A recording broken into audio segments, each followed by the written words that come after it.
basically means government by the people, of the people, for the people. But the people are retarded. If you've enjoyed Jason's content, why don't you hit the like button? It really does help, darlings.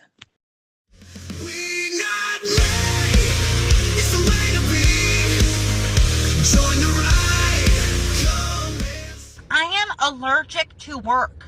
I can't work. I refuse to work.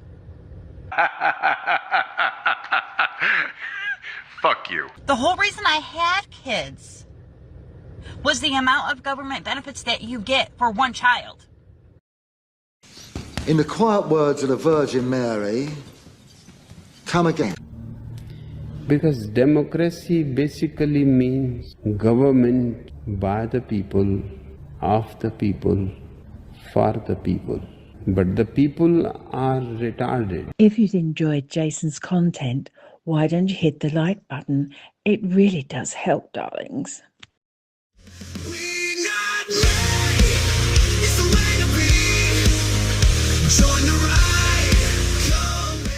I am allergic to work. I can't work. I refuse to work. Fuck you. The whole reason I had kids was the amount of government benefits that you get for one child. In the quiet words of the Virgin Mary, come again. Because democracy basically means government by the people, of the people, for the people. But the people are retarded. If you've enjoyed Jason's content, why don't you hit the like button? It really does help, darlings.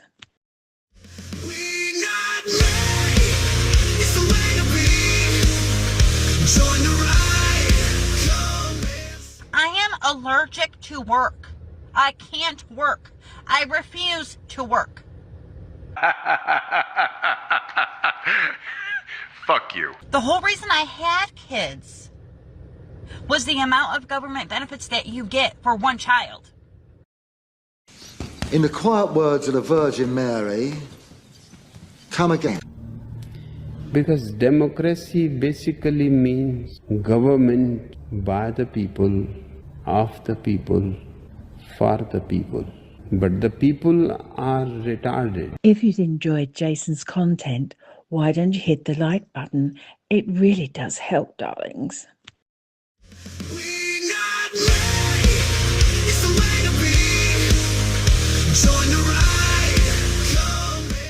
I am allergic to work. I can't work. I refuse to work. Fuck you. The whole reason I had kids was the amount of government benefits that you get for one child. In the quiet words of the Virgin Mary, come again. Because democracy basically means government by the people, of the people, for the people. But the people are retarded. If you've enjoyed Jason's content, why don't you hit the like button? It really does help, darlings.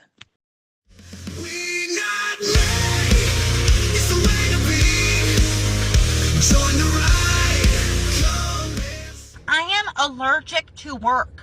I can't work. I refuse to work. Fuck you. The whole reason I had kids was the amount of government benefits that you get for one child. In the quiet words of the Virgin Mary, come again.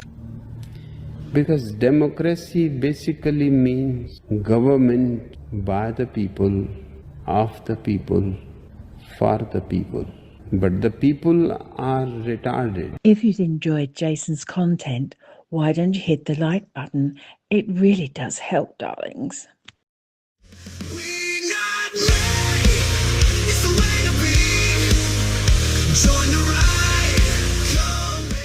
I am allergic to work. I can't work. I refuse to work. Fuck you. The whole reason I had kids was the amount of government benefits that you get for one child.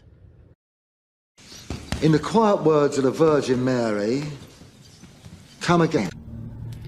Because democracy basically means government by the people, of the people, for the people.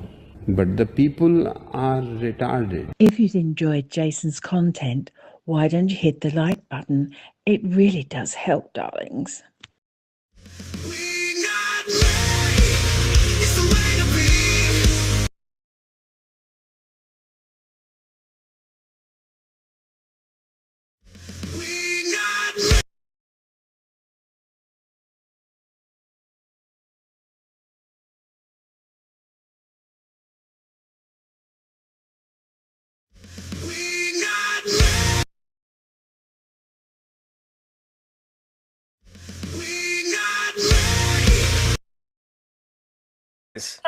Because this is a link that we needed for this whole revolution. So the floor is yours. Oh, you're so sweet. Hello, everyone, and I'm so glad to be here. And it's funny, you know, when you know you're in your right tribe, you just connect. Yep. And this is the first time Jason and I have ever spoken, and I feel like I already know you. So, and he said that you'd been going over Marxism, communism with some of your other episodes. So I said, Jason, at the nonprofit that I run, we have this little booklet called Marxist Feminism's Ruined Lives. I'm not sure if that's backwards on the screen, but Marxist Feminism's Ruined Lives. So about 7 years ago, I met the sister, who's a good lady.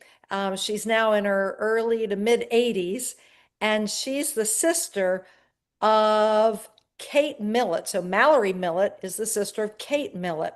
And Mallory decides to tell the story of her sister, who was a fallen away Christian who became a Marxist communist, and who in the late 1960s started the National Organization of Women, NOW, which is a flippin' Marxist communist organization.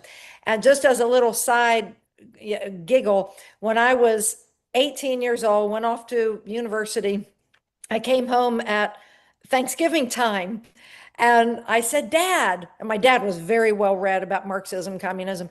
And I said, Dad, there's this organization for women on campus, and I'm thinking about joining it. You know, what do you think? And he said, well, what's the name of it? And I said, oh, it's the National Organization of Women, NOW.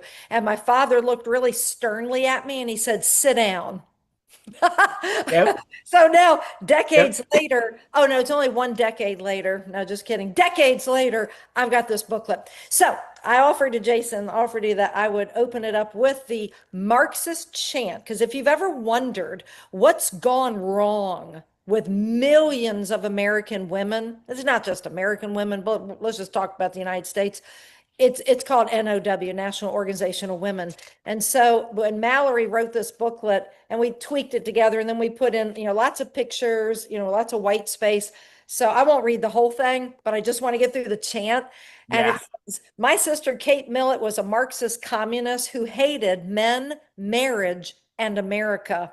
In 1969, she embarked on a radical plan to destroy America with the Cultural Revolution and her women's studies programs. So if any of you have children going off to college, okay, not just girls, guys too, there's a degree out there called women's studies. You just need to know this is a pure-blooded Marxist communist agenda inside women's studies, because it was literally started by Kate Millett.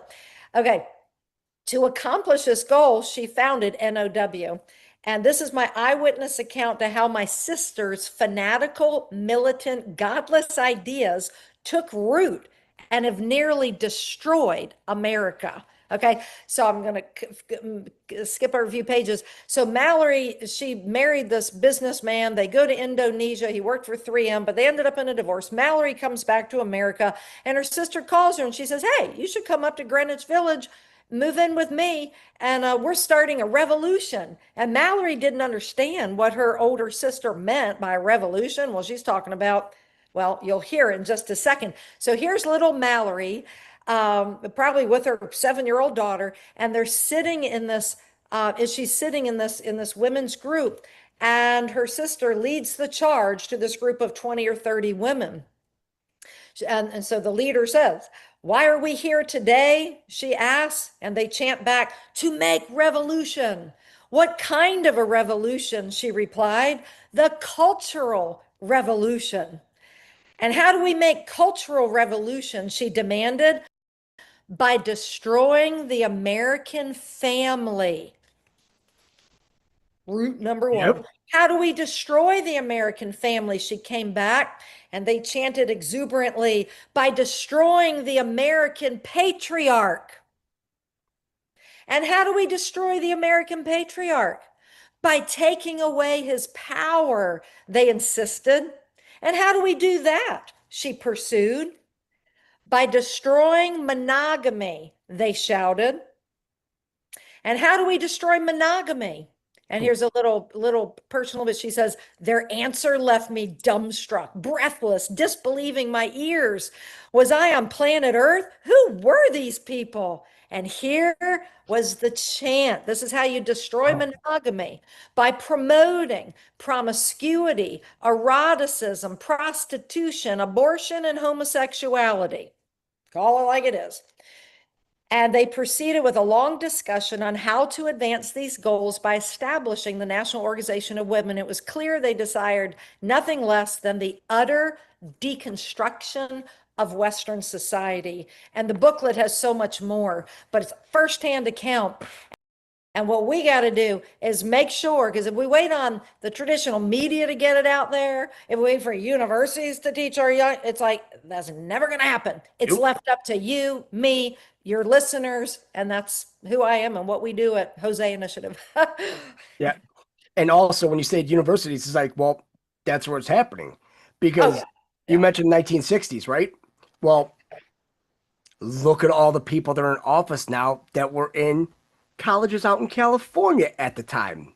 Like Karen Bass, Defense Ramos Brigades, and you see all this, and people are sitting here like, "Oh, a nuclear war." It's like, guys, the nuclear war is the war on the nuclear family. That's all it is.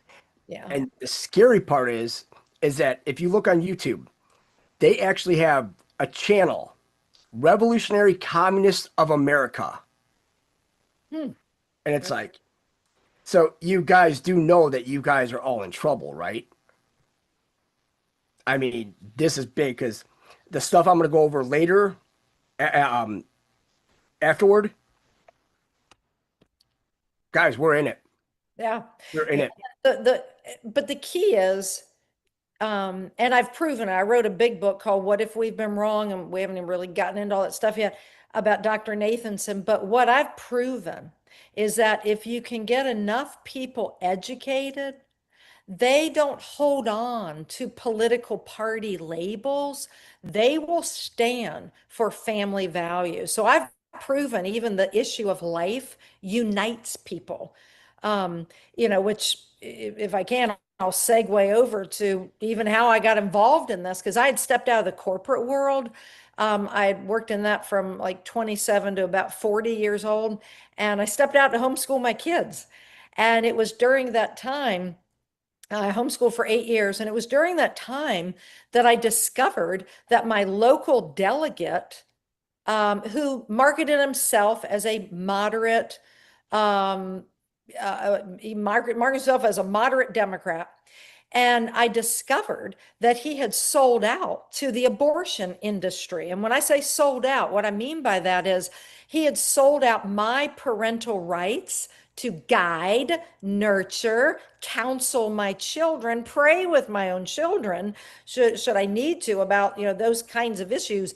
And I mean, it just lit my hair on fire because he was stealing my parental rights. He had tried to eviscerate my parental rights by voting for bills that would allow minor girls in the state of Virginia to get abortions without parental consent or knowledge. Okay, that's a flippin' surgery. And girls, women die every single year when the abortionist cuts through the woman's uterus. And my delegate, I'm out in Podunk Country, Virginia, and that son of a gun had taken my liberties, my rights, and that's what lit me on fire. And from that, I began studying, well, what's the engine behind this? And it's Planned Parenthood, it's NARAL, it's the promiscuity industry, it's the population control industry.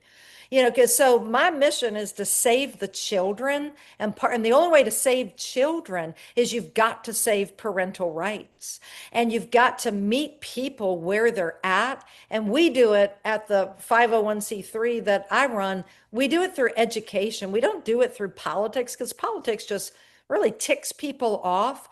But what we've learned is that the power of story is so compelling. And it's working. Yeah.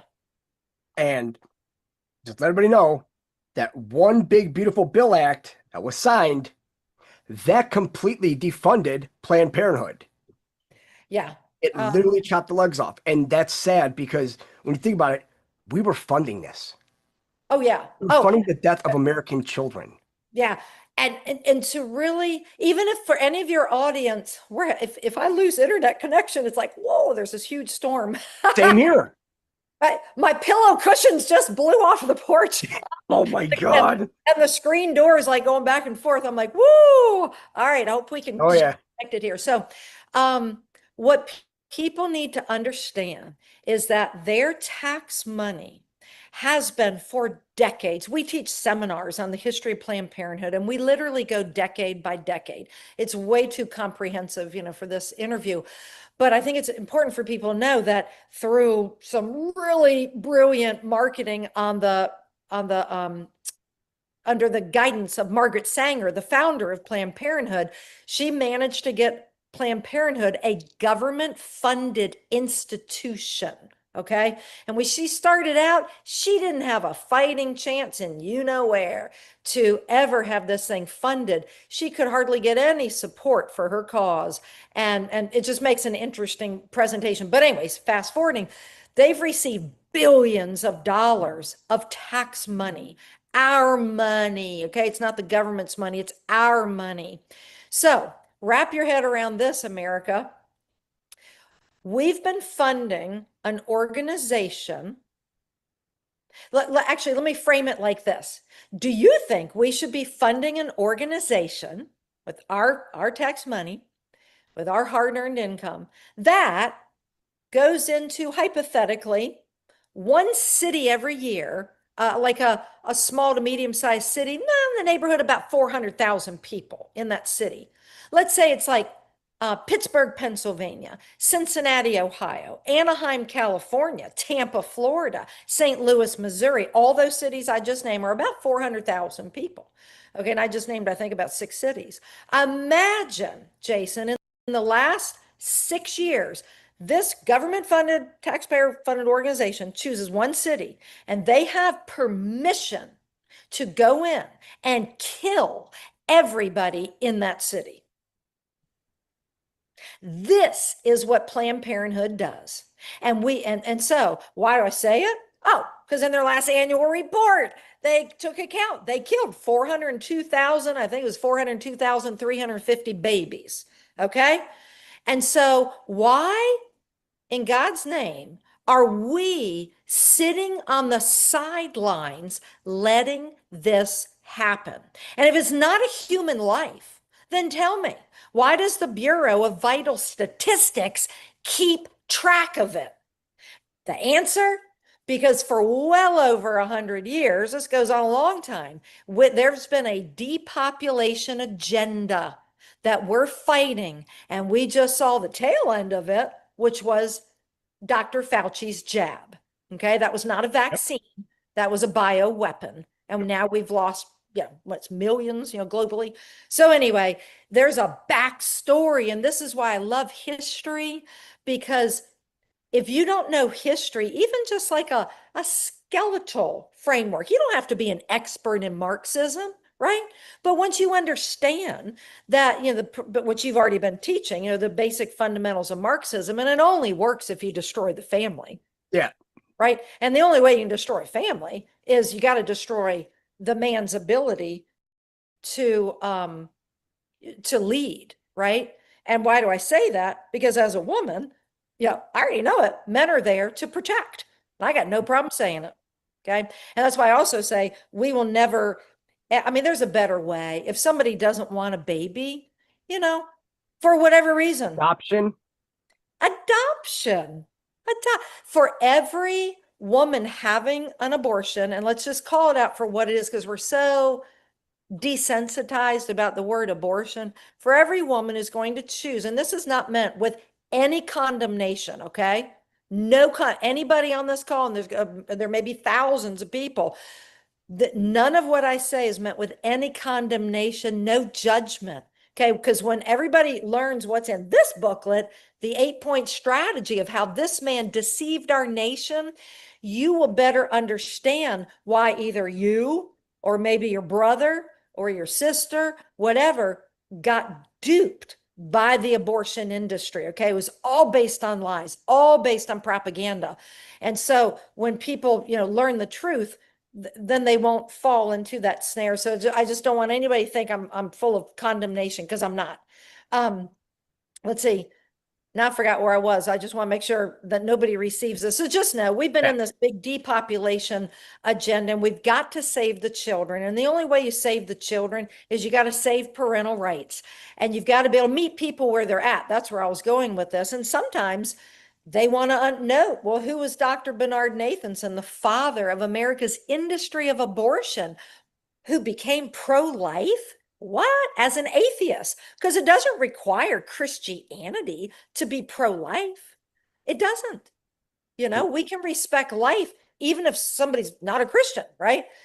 So no matter what angle, some people want to know, wait a minute, wait a minute, is there a connection between legalized abortion in 1973 and the rapid rise of breast cancer? That's a whole nother talk, Jason, I could do with your listening audience. But in 1973, in situ breast cancer was in 1 in 12 women. It's a very aggressive breast cancer, okay? And today, it's in 1 in 7. And why is that? And this is just I can tell people where to go to read up on it. In fact, I'll tell people right now, you can go to Breast Cancer Prevention Institute. Okay, breastcancerpreventioninstitute.org. I got no problem marketing that website. It's designed by my friend, Dr. Angela Lanfranchi, who was she's retired now, but she was a breast cancer surgeon. Sorry, I got furniture. Crazy, huh? Oh my gosh. Okay, she was a breast cancer surgeon, and years ago, she started wondering, why are so many younger women having to get mastectomies? And she began researching, and it's been you talk about a giant cover-up. Anybody who gives money to Susan, what's that thing called? Susan Komen? Yep. They need to be donating to my organization, Jose Initiative, because I'm telling you now, Susan Komen and Planned Parenthood have been covering up the truth for decades. There is a connection, and this is just in a really skeletal way, okay? If you go onto that website, you can read all about it. But the best protection against breast cancer is a first full-term pregnancy. First, why? Because when it's so funny when I do these interviews, you never know which way it's going to go. But breast cancer is a big, serious thing, and if there is a connection between breast cancer and abortion, holy smokes! Sorry, my glass table just hit the glass sliding door. Oh, shit. You okay? Yeah, no, I'm good. It didn't break, but woo. Yeah. So it's something really good is going to come from this interview. Oh yeah, was it last Thursday? We did a show, and the power went off. Kept on losing. And it's always during shows. I'm like, what amazes me is normally with this kind of a storm, I would have already been cut off by internet connection with you. Yeah, this is crazy. Okay, so the very skeletal description is this. A woman's breast tissue does not mature until she has a baby. First full-term pregnancy, okay? Because it's called the has different tissues called lobule, I think lobule 4 gets converted to lobule 3, which is very highly resistant to breast cancer. If you can keep that baby through the 32nd week of pregnancy, the baby matures the mother's breast, and it takes that breast tissue that's highly susceptible to cancer and it converts it to lobule 4 type of tissue, and it's highly resistant to cancer. Well, now, Jason, what's happening? Because of decades of Planned Parenthood teaching young women, hey, in high school or college, go ahead and have all the sex you want to have. Well, what does sex produce but a baby? And then it's like, oh, you get pregnant, we got the fix for you, baby. Yeah. So come on in here and get your abortion. And so now the young woman, the teenager, or maybe the 22-year-old, she doesn't know. All she knows is she's scared and she's unwed, and that guy is nowhere in her life, holding her hand. And she's been told, well, just go get an abortion, but nobody told her that abortion is stealing her best protection against breast cancer. Okay. And if she's, if it's like 8 weeks, 10 weeks, 12 weeks, what's happened in those first 3 months? The body has begun producing lots and lots of estrogen, and estrogen can feed cancer. So I could go on, but it's just like, here's another thing. So we talked about parental rights. The abortion industry steals your parental rights.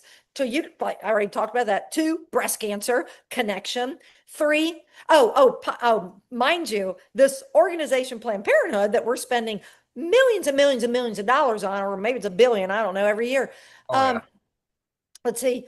So they do the abortion behind the parents' back. Of course, now the parents don't understand why the young woman is all depressed, or maybe why she's running 103-degree temperature the next day, because the abortion has punctured her uterus, nicked her intestines. Hello. And what does mama do? Daughter's laying there. Mom, can I stay home from school today? Well, yes, sweetheart. I guess you got the flu. Let me give you a Tylenol. Bye-bye, baby. I'll see you at 5:30 this afternoon. In the back of my book, it's not a comprehensive list, but I bet you I have the names of 40 teenagers who died of sepsis because they got abortions, many of them behind their parents' back, and the parents didn't know. But it doesn't end there with Planned Parenthood. What does Planned Parenthood give that girl or that young woman when she leaves their facility after her abortion? They put a free pack of estrogen-based birth control pills in that girl's hands. Now, so she's not only destroyed the best protection against breast cancer, most particularly the first baby full-term pregnancy, because once the breast tissue matures, it's matured for life. Okay, so now imagine what's happening. These young women are having 1, 2, maybe 3, sometimes 4 abortions. So anyway, so just taking the morality or immorality out of it, just from parental rights, just from breast cancer. And then the other big thing is what Margaret Sanger, the founder of Planned Parenthood, what she called the Negro Project. The Negro Project, and I'm sure you've talked about that on your show. Right? But all this woke America, oh, woke, I want to be so woke. Well, I got a woke message for them. You go support pro-abortion candidates, you are voting for the annihilation of the Black race in America. The most dangerous place for a Black person to be, a person. It's not in the inner city, hoodlum, ghetto, whatever, with the gangs, not there. Most dangerous place for a Black person to be is in his mother's womb. I hate to say it, but that is a fact.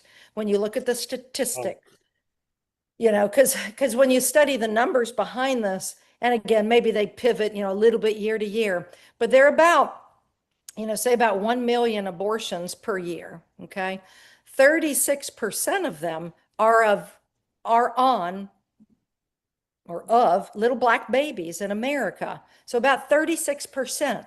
Well, it's like, well, if black women make up 36% of the population, maybe that's what it should be. Ha! But that's not what the numbers are. Black fertile women make up about 3 to 4% of the American population. But yet they represent 36% of all abortions. You know, Houston, we have a problem here. Yeah. Right? And Big. that's not like, oh, it just happened that way. No, there's a No. whole history to it. It's all intentional. Yeah. I mean, that just, and what gets me is just how deceitful. Yeah. Because when you look at the whole Planned Parenthood, it's like, you think Planned Parenthood, it's like, okay, well, they're going there to, you know, get birth control or anything like that. It's like, but the birth control is already accelerating the breast cancer. And it's like, why is that? That's why. And then you look at like you said, Susan Coleman and all that. Now you look at the money that people donate, right? Because remember the cure. Look for the cure. You guys don't want a cure. Oh, If you guys have the cure, stop Right. doing the same stupid stuff. right. That's it. It's Yeah. really, I mean, it's really, when we dumb it down to where everybody can like understand, it's like, so if it's all about the children and yet they want this war on the nuclear war on the nuclear family, Yeah. and then you see the Marxism and the feminist movement, because, well, then if you have a kid, well, we want the state to watch them. Yeah. We want the state to brainwash them, just like public schools, because why wouldn't they teach this stuff in school? Right. Oh, well, we're starting to teach it in school and we're gaining momentum. I believe that we haven't talked about Nathanson yet, but I mean, this Marxist feminism, this should be fundamental. I mean, of course, it's a fight, but here's the thing. Yeah, I live in Virginia, about 2.5 hours to DC. And actually, before I go there, just when you were talking, I remembered my disconnected thought. When I was talking about, I don't mean anything with any condemnation. Okay.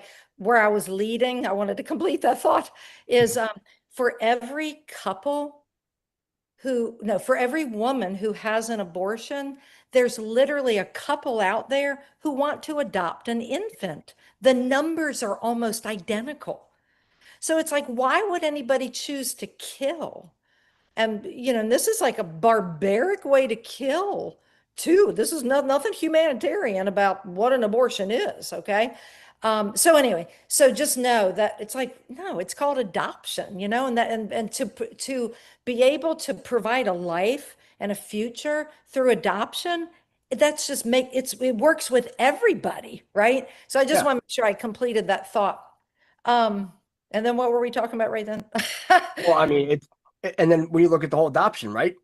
Well, they make it so difficult in America to adopt American children that they're like, oh no, you have to adopt foreign kids. But then that's where Putin stepped in with that whole global Maginski Act, because they were taking Russian kids. Nobody knew where these kids were going. Ah, okay. I don't know about that act. Oh yeah, they're trafficking kids.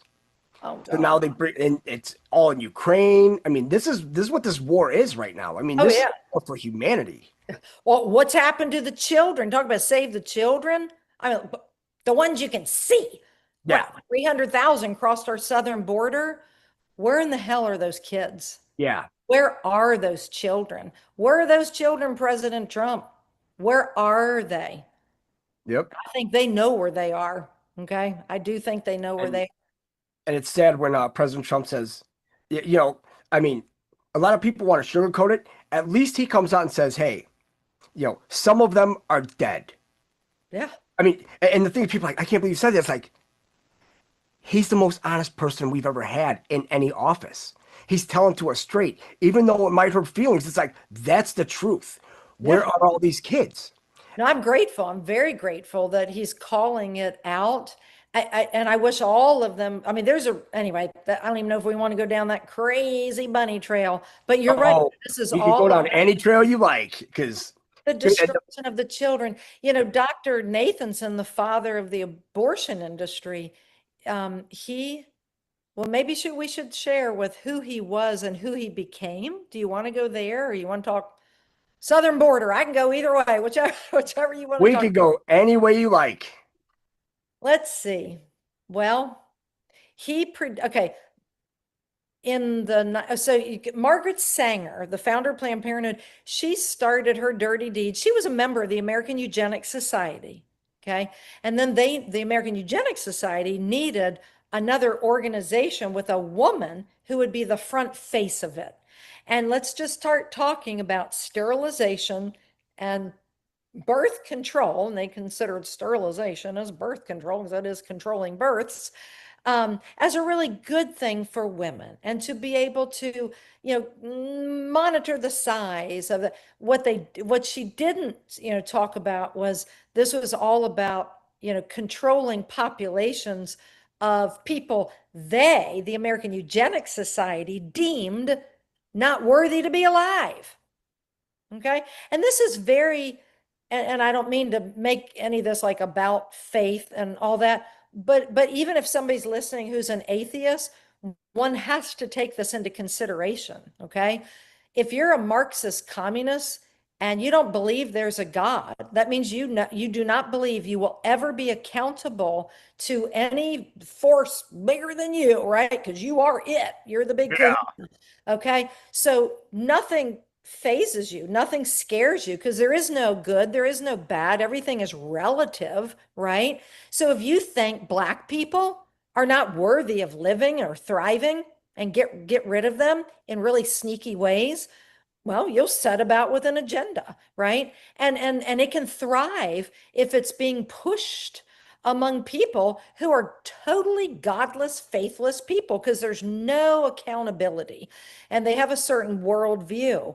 So what I discovered, back in 2009, before I ever met the father of the abortion industry, who we'll talk about in a second, when I learned about it was because I got active with parental rights in Virginia. I became Virginia coordinator for parentalrights.org. And I was going everywhere to talk about the domestic and international threat to parental rights. And I was not a pro-life activist. I mean, I was reading, I was learning, but I was just like, my hair was on fire because of my loss of parental rights. So I would go to Republican groups, Democrat groups, independent groups, NAACP, and I would literally talk about what is and what is getting ready to eviscerate all of your parental rights. Okay, so with that background, then I learned about Black genocide, the Negro Project that Margaret Sanger called it.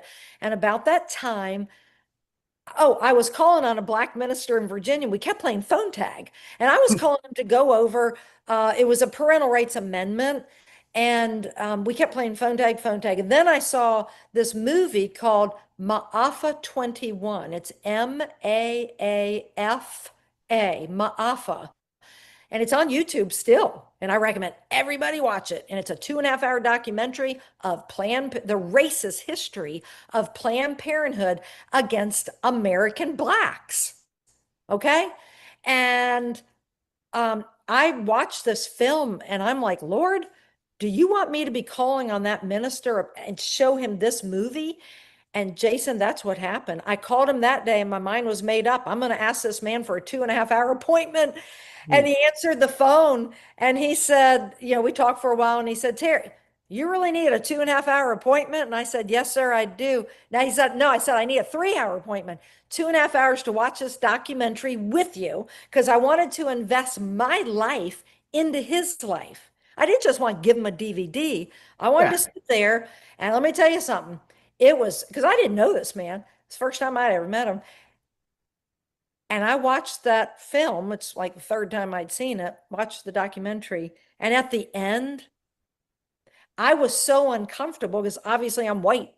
And I just said, Pastor Bibbins, tell me what you think. And that's when, honestly, I just felt like the Lord was just pulling back the curtain. And this was the message. Well, first, the pastor says, he rolled his chair forward. He wags his finger at me. Okay. And I'm sharing these details with your audience. And this is why. If more people would get educated, and that's what we do at the organization I run, get people educated, get them involved, and we're building a small private community, and we don't have it going yet, but we want so many people part of this private community where we can be dialoguing and I can educate and all this. So the education is key. The pastor says, I'll tell you what I think. I will never again vote for a pro-abortion candidate for as long as I live. For if I do, I get it now, Terry, I'm voting to annihilate my own race. And furthermore, I get it now, it's wrong, meaning abortion. There's a better way. So, and I'm like, oh my gosh. So to me, the message was, it was like the Lord showing me, if you just act, if you just try, if you just love other people, and that's actually our motto, one of our 2 mottos at Jose Initiative, if you love people with the truth, and sometimes it's the cold, hard, ugly truth. I mean, it's ugly to be a white person sitting there with 2 black ministers and you're going to show 2.5 hours of a documentary of racist history of Planned Parenthood. So the only thing I could think to say was, tell me what you think. It felt so awkward. And he said that. So I felt like God was saying, look what happens when you love people with the truth. It's equivalent of picking up the curtains, and the curtains are not made of heavy metal chain. It's like little cotton shears that you can pick up with your fingertips. Because here's the truth. When people learn, and that's what I meant by telling you I'm 2.5 hours from DC. I do not waste my time anymore in DC because I've taken these booklets into DC and all that. By the time these guys make it and they got their $150,000, $180,000, whatever it is, $1,000 job, they're clueless or they just don't care. So I'm like, I haven't been to DC in years to talk to a politician. It's all about grassroots. It's all about your type of show. It's about your people. It's about the thousands of people who tune into you because they like you, and we're all talking the same thing. This is the only way. I mean, I got other things in the hopper. There's a movie coming, but we're going to get the nation educated, about the stuff that we can bring to the table. And then we, the people, can put the pressure on our elected officials, because, Trump, yep, he's saying that. And what was it, the House or the Senate? One of the houses passed defunding. I don't know, it came first from the Senate. One of them said, yeah, the Senate. Yep. Senate. But now the House has to. And it's like, if I was a betting woman, it's like, they're going to get weak-kneed and spineless, men without chests. So imagine, though, if millions of people were calling in, and it's like, you better vote to defund Planned Parenthood because I now know the truth of who they are, who started it. We know about Black genocide. We've now caught on to the connection between abortion and your stupid birth control pill. And I can say that as a woman who swallowed that stupid thing for 21 years. And let me tell your audience, okay? They're not putting men on steroids. They're putting women. And that pill makes a perfectly operating, functioning woman's body work inaccurately. It breaks it. And there's a better way, okay? Because that birth control pill, check this out, is considered a group 1 carcinogen by the World Health Organization. It's a group 1 carcinogen, dramatically increasing your chances, women of America, of breast, cervical, and liver cancer. Okay? I'm just the bearer of the bad news with a smile on my face because I know what will happen, but we've just been deceived. I was deceived.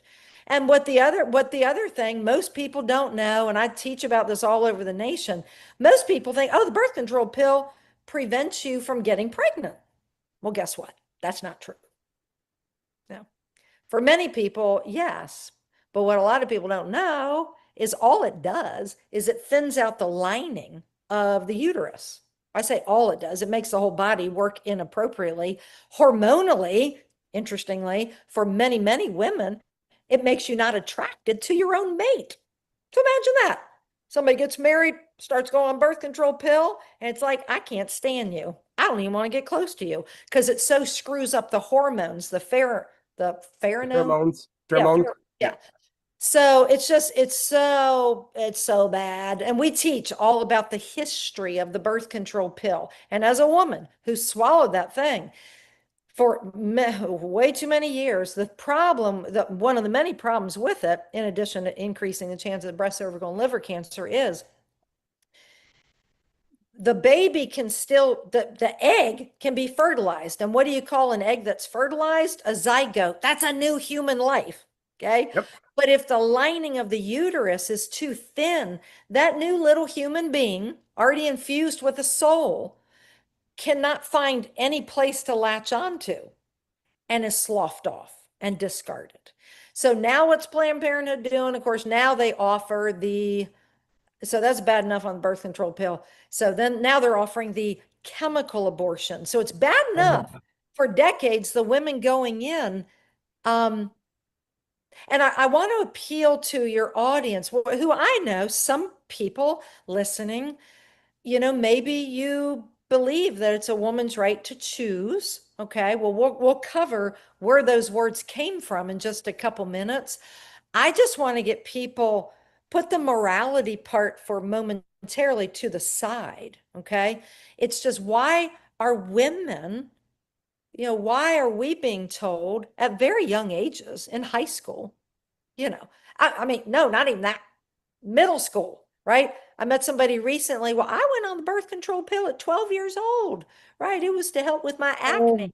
Or I went on the birth control pill because my mama didn't want me ever coming home pregnant. So she just started me on that at 12, even though she wasn't even sexually active, right?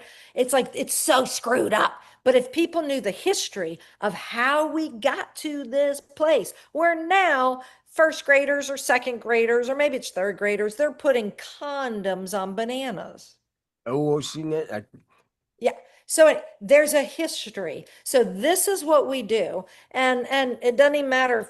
It just I just beg people will receive this wherever they are in their own journey, whether you believe in God or if you don't. But there is a famous piece of scripture in Hosea 4:6, and it says, my people are destroyed for lack of knowledge. And that's what motivates me, because what I've proven is that when you give the people the hardcore history, the ugly truth, many people will make a decision that, you know what, I'm a truth seeker. I'm not going to stand on lies anymore. Or it's like, wait a minute, I'm trying to eat green and be green, eat holistically and get GMO out of my life, but I've been swallowing this white pill for 5 years. Well, you messing up, because you can eat all the green you want. You're not going to override what that birth control pill damage is going to do to your body. So anyway, that's a lot in 45 minutes. Yeah. And also when you mentioned about DC, going to DC, right? Yeah. Well, as soon as these people get into DC, and you're like, yeah, they make like 180 grand a year. Yeah, we need to back that up, because a lot of these politicians are getting extra money from these pro-abortion lobbyists. Yeah, yeah. And it's like, we put these people in to do what's best for us, but then yet they go to the belly of the beast in DC, which is 110% satanic. Mm-hmm. I mean, everything in DC is satanic. Yep. It completely ruined our country, everything like that. And it's funny that they always come back with, oh, women have a right to choose. It's like, so Terry, where was that in 2020? Where was our right to choose for the jab on 2020? Oh, you don't have, oh, right. Oh, right out the window. Yeah. Well, what that jab had, and the leader of that jab, Dr. Anthony Fauci, Dr. Fauci in 2020, 21, he was the Dr. Nathanson of yesteryear. So maybe it's a perfect segue into who Dr. Nathanson was. And he was the medical face of the abortion movement, because there's no way this abortion revolution could advance on our nation without the help, they needed a woman. That ended up being Betty Friedan, another communist, and a doctor, Dr. Bernard Nathanson, an OBGYN, and then also Lawrence Lader. And Lawrence Lader, you talk about a communist, holy schmoly, he worked for the first card-carrying communist on Capitol Hill, as a whatever, I don't know, if chief of staff or somebody in the guy's office. So revolutionary ideas were nothing new for Lawrence Lader, and he had been the very dear friend, possibly the lover of Margaret Sanger, though he was significantly younger than Margaret Sanger. Yeah, I know. She died in 1966 after she'd given approval for him to write the only approved biography of Margaret Sanger. Okay, but she died, you talk about, yeah, Margaret Sanger, 1966. But it was almost as if she passed her baton over to Lawrence Lader. Okay, and what is her baton? It's these three things here. Basically, if you know these three things, you understand Margaret Sanger and Planned Parenthood. Controlling births, eugenics, and then I call it PP, promoting promiscuity. Because Margaret Sanger believed in orgies. She believed in all that and anything horrible like that of a sexual nature. She was a sexual deviant. She practiced it. She believed in it. She promoted it. And that's who we've been sending billions of dollars to over the years. It's like, are we insane? And the average person's out there like, oh, it's women's health care. It's like, no, it's not. So anyway, so Lawrence Lader. So the other thing. I have a question. Is it Lawrence, Lader? Yep, okay. Lawrence Lader, Lader. And we teach all about this in a seminar I give called The Deadliest American Hoax. And that's what I'll be doing inside our private community as well. And so we'll notify you when that thing is set up and it's ready for the audience and all that. Because I know most people are, and this is not a criticism, I'm just a weirdo, that most people are not going to sit down and read books about all this. And I don't feel like I have too many talents, but one that I feel like God's given me is to read one of these big, thick books and then be able to drill down that history in a hour presentation. It's all anybody really needs. If they want to know more, go read the big fat book, but most people are too busy having fun. So anyway, so Margaret Sanger, it's not that she wasn't for abortion. I mean, she hated babies. She hated.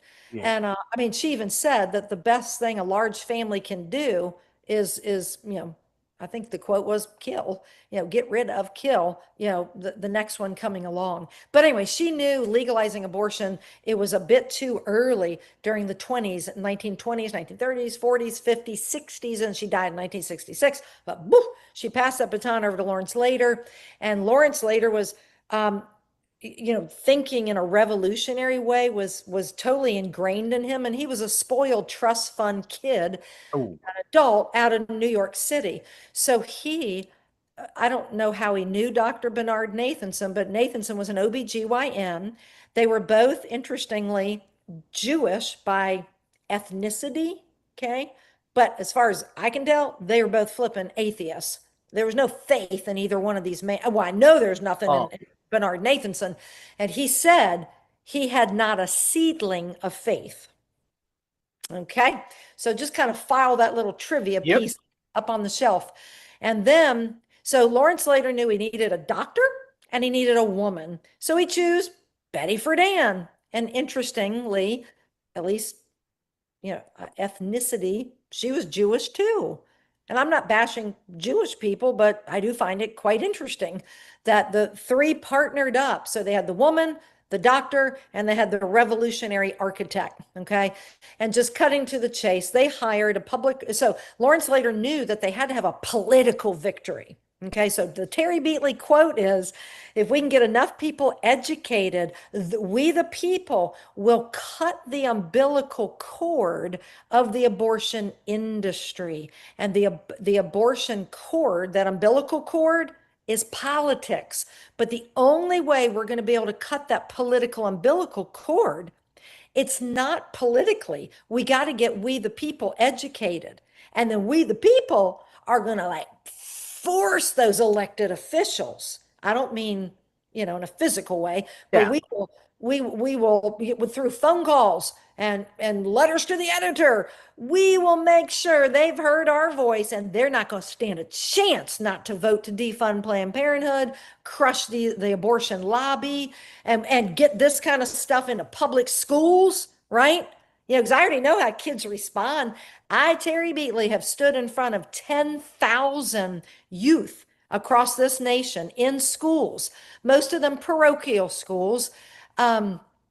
Actually, all of them, because we're not in public schools yet, but I believe that day is coming, right? And I hope it's under Donald Trump, when he can redo this whole, or maybe they do away with whatever. But Oh, it's anyway, coming. but I know the response of the kids. I've had principals walk up to me and say, Terry Beatley, we have never seen our children so excited to learn something. Because what I would do is I would say, all right, we're going to learn the 8-point strategy of Dr. Bernard Nathanson and how he deceived our nation with propaganda. And I would say, and afterwards, because I want you all to memorize what I'm going over, and then we're going to have a competition. And we're going to, or maybe I'd announce that afterwards. It's been a little while. And I'd ask for a boy to come up on stage and a girl to come up on stage. And I remember when I did this at a eighth grade, it was all day long. It was a big pro-life day at this parochial school. And they had about, I don't know, 500, maybe eight. Well, they were all eighth graders in there, or maybe seventh, eighth grade. Anyway, when it came time, after I went over the 8-point strategy, and I called the boy and the girl up on stage and asked them to start naming the 8-point strategy, or maybe we made the first one go out of the room. So the girl stood up there and she tried to name as many of the points of the 8-point strategy, and maybe she got whatever, 7 out of 8 or 6 out of 8. And then all the girls are rooting for the girl and the boys are rooting for the boys. The kids are standing up in their chairs, so nobody can tell me. And I've had some pro-life organizations say, oh, Terry, it's just an old story and kids don't care about history. I'm like, yes, they do care. It all depends how you market it, because I had a bag full of candy and they wanted it. So Nathanson and Lauren Slater and Betty Friedan, they formed the first pro-abortion PAC, a political action organization. And today, actually, I think they recently changed their name, but back then it was called the National Association for the Repeal of Abortion Laws. They wanted to repeal in all 50 states any law that protected babies in the womb. And of course, this was before Roe v. Wade. Okay. And the acronym is NARAL, NARAL. And today it's called NARAL Pro-Choice America. And I think they've come up with something else to embrace transgenderism, which is another whole bunny trail topic. So then they hired for $7,500 a public relations firm to help them map out a strategy to deceive America with propaganda. So when I went to New York to interview Dr. Bernard Nathanson on December 1st, 2009, I went up there only because in prayer, the Lord had told me, go interview Dr. Bernard Nathanson. I didn't think the interview would ever happen. Went up there and I felt so sorry for him. At the end of the interview, I said, Dr. Nathanson, if you have a message for America, and if you tell me what it is, I promise you, I'll deliver it across our nation until it becomes common knowledge, or until Roe's overturned, or I die, whichever one comes first. So I'm still alive. Roe's been overturned, but it's become clear that God's not done with the legacy of Bernard Nathanson. This man's story, and I think when you combine it with this Marxist feminism, it's game over. Because to learn his story and to remain pro-abortion, like I'm going to keep voting for those pro-abortion, pro-choice politicians, candidates, and I'm going to be I'm going to stay pro-choice. It's like you're literally standing on lies, on propaganda. So you want me to go over these real quick, or? Oh yeah, please do. Okay. So the public relations firm, said you have to appeal to the generosity of Americans, because Americans are very giving in general. We're very giving people. We're very empathetic. We love choices. And so the first thing they did was they framed the argument, and they framed it around the word choice. We all know we like choices because when we go to just think about when you go to pick out orange juice today, right? Orange juice plain with pulp, with a little bit of pulp, with a lot of bit of pulp, with potassium or calcium. It's like, it's endless. We love choices. Go into Dick's Sporting Goods, right? And buy a pair of tennis shoes. So, need I say any more? Choice is a very positive word, but of course they didn't finish the sentence. That a woman has the right to choose to kill her baby. Now that wouldn't have really gone anywhere, right? No. So choice is very positive. So the second thing is they crafted the slogans. I just want to hold up.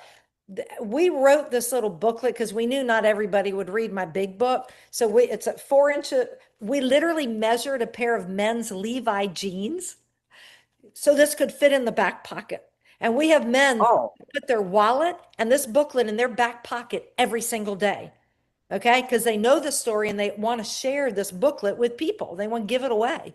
So we made it so nice that it's good paper. It's got good photographs. It's got white space, easy to read. You can read the whole thing in like 9 minutes, and it's game changing. Okay, so anyway, so the second point is they crafted the slogans, and they would take bets on which slogan would work the best. My body, my choice. Every baby, a wanted baby, right? All these slogans, and they would take bets. Here's a quote, and it's filled with a lot of quotes from Dr. Nathanson. Like this section here is actually pretty big quote. This is what he says. This is when he was on the board of directors of NARAL. I remember laughing when we made those slogans up. We were looking for some sexy, catchy slogans to capture public opinion. They were very cynical slogans then, just as all of these slogans are today. Very, very cynical. Point number 3, he manipulated the media. So we got a cute little picture there. And here's the thing. Most of the reporters were women, young women, and they were tired of opposing the Vietnam War, and it felt so good to be for something. So psychologically, they were for legalizing abortion. And I asked Dr. Nathanson, how did you get away with it? And he said, Terry, those women were like wet clay in my hands. I could tell them anything. Long as he put on, here it comes, the white lab coat. Dr. Fauci 2.0. Yes. And why is that? Because that's an authority figure, So anyway, here's another quote. It was necessary to enlist the fourth estate, the media, in the cause in order to assure its success. Young women reporters, newly graduated from college and attractively radicalized in the campus tumults of the late 1960s, were assigned to cover the abortion issue, and we recruited them happily. Point number 4, fabricated the facts, i.e. he lied. So I'm in my white lab coat. So where he was, just like Fauci, and he would look at that camera and he would quote the most audacious lies. He would tell the media that 1 million women a year having back alley abortions and 5,000 to 10,000 women a year are dying. And this is really an epidemic. It's unfair, and we need to do something about it. Well, the problem with those numbers are they were bald-faced lies. The real number of illegal abortions back then was around 99,000, not 1 million. Okay. And there were never 5,000 to 10,000 women a year dying due to complications of illegal abortion. The highest numbers, which drastically dropped, was around 250. Never 5,000. Okay. And why does history matter? Because, among many other reasons, when Senator Dianne Feinstein was grilling Judge Kavanaugh, remember those hearings, right? Yep. Dianne Feinstein got the lies of yesteryear mixed up. And it's like, if everybody knew this, we could raise Cain, right? So she was saying, we can't go back to yesteryear where 1 million women a year were dying. It's like, come on, Dianne Feinstein, if you're going to quote the lies of yesteryear, get the lies right. 1 million abortions illegal abortions and 5,000, 10,000 women dying. False, false, false. It was 99,250 on the high side. Then the PR firm told Nathanson and Lawrence later that every revolution, in order to get more people on your side, you have to quote statistics above 50%. Okay. So when I sat beside Nathanson, I said, where, sir, did you get the 60% of Americans want abortion on demand legalized? He raised his feeble arm up in the air. He was 83, dying of cancer. He clenched his fist and he pulled, and he said, Terry, I pulled it out of thin air. He said, they told us we had to be over 50%. And he said the real number, which he also wrote that in his book, that he said the real number of Americans who want abortion on demand legalized was 1/10 of 1%. And he would tell the reporter 60%. And then we all know this one. You got to repeat the lies in the media over and over. We all know that. We don't need to flush that one out. Point number 7 was he would justify decriminalizing abortion. He would say, look, this is not right. We need not have doctors who are felons and women who are felons, and they're going to have abortions, whether they're legal or not. Well, we should all know intuitively that if something is illegal, there's no way you're going to get just as much demand, right? It ain't going to happen, right? And why do we know that? Because I've had too many speeding tickets. I cannot go 85 miles an hour to the grocery store. It's getting too expensive, right? So if something's illegal, right? So the problem is this, it was 99,000 illegal abortions. Once it became legalized after Roe, this came after Roe in a few more years, I'm forgetting right now, but it became the self-fulfilling lie. Nathanson said 1 million, and guess what? We went from 99,000 illegal to I think it was 6 million within a few short years because it had become legalized. And so many of those women regret it. Why? Because they were told back then, as they still are today, it's just a blob of tissue. It's not a baby. It's just a blob of tissue. Oh, it's just a blob of tissue. Okay, we'll get rid of it. Okay. And then, 1973, real-time ultrasound. Yeah, that's no blob of tissue. That's a baby. That's a baby. And then lastly, and I won't be long-winded on this one, but I can talk about this 45 minutes. The 8th point was called the Catholic strategy. Now, they were based in New York, I think, as they still are today. Is it still around today? They're in all 50 states. So I always say, like, as Planned Parenthood is to the nation, NARAL is to the state. Okay. But they both have federal agendas and state agendas, but you can count on all 50 states have a NARAL Pro-Choice America PAC, and their job is to cram abortion, now cram transgenderism, steal down the throats of everybody in your state, steal your parental right till you wake up one day and you're like, I have no rights. I can't even stop them giving condoms to my 7th grader boy in high school. So anyway, that's their goal. So they knew they needed a political victory, and they knew up in the state of New York there were lots of Catholics who voted, and back then most Catholics were pro-life, and they pretty much matched their vote to being pro-life, but it was something they never really had to contend with in the voting booth. And I know probably the majority of your listeners are Catholic, but it's interesting to find this out, because it's like NARAL feared the Catholic Church. They were so afraid. Because what happened was, after they flipped the law in New York in 1970, and so now they were aborting babies up to 24 weeks of pregnancy. 24 weeks, folks. That's a baby, okay? Well, here's the problem. These are saline abortions, and this is why NARAL feared the media in 1970, 71, 72, and they feared, their top 2 fears was the Catholic Church and the media. All right. Do you think NARAL fears the Catholic Church today? Nope. Heck no. But the question, Jason, is, like, what happened? How could it have been like, oh, they feared the Catholic Church because they feared that if the church came out with the media's help and started broadcasting what I'm getting ready to tell you, they knew, Lawrence later knew it'd be game over. So what was happening in 1971? It's now legal to kill a baby in New state of New York, all 24 weeks of pregnancy, and they would do it with saline, with salt abortions. And that's injecting salt water into the uterus of this perfectly onto the baby in the womb. So it turns the sanctuary of the mother's womb into a toxic saltwater environment. And it basically burns the baby up. They come out shriveled and burnt. That's how heathen America has become because of lies. Okay. Now, the problem though was in New York is a lot of these babies, I don't have the numbers, but it was too many that Lawrence later called an emergency meeting together. I mean, he was freaking out. And it wasn't him having empathy for the baby.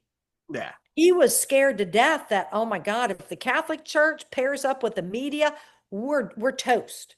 So he formed the Catholic strategy to make sure enough Catholics could get confused. I won't even, it's 4 parts and it's too much for this interview, but it's 4 parts to the Catholic strategy to confuse Catholics into thinking it's okay. I can be personally for abortion. I mean, I can be personally against abortion, but I've got permission now to go vote for a pro-abortion baby killer.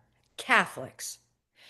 And so I go teaching deep into the Catholic strategy, and we are setting Catholics free. People who have been voting for baby killers, and we know which party that is, right? And I'm not saying that the other party smells like roses, because they don't, okay? But we know, at least in a platform, one of those parties, it claims it's pro-life.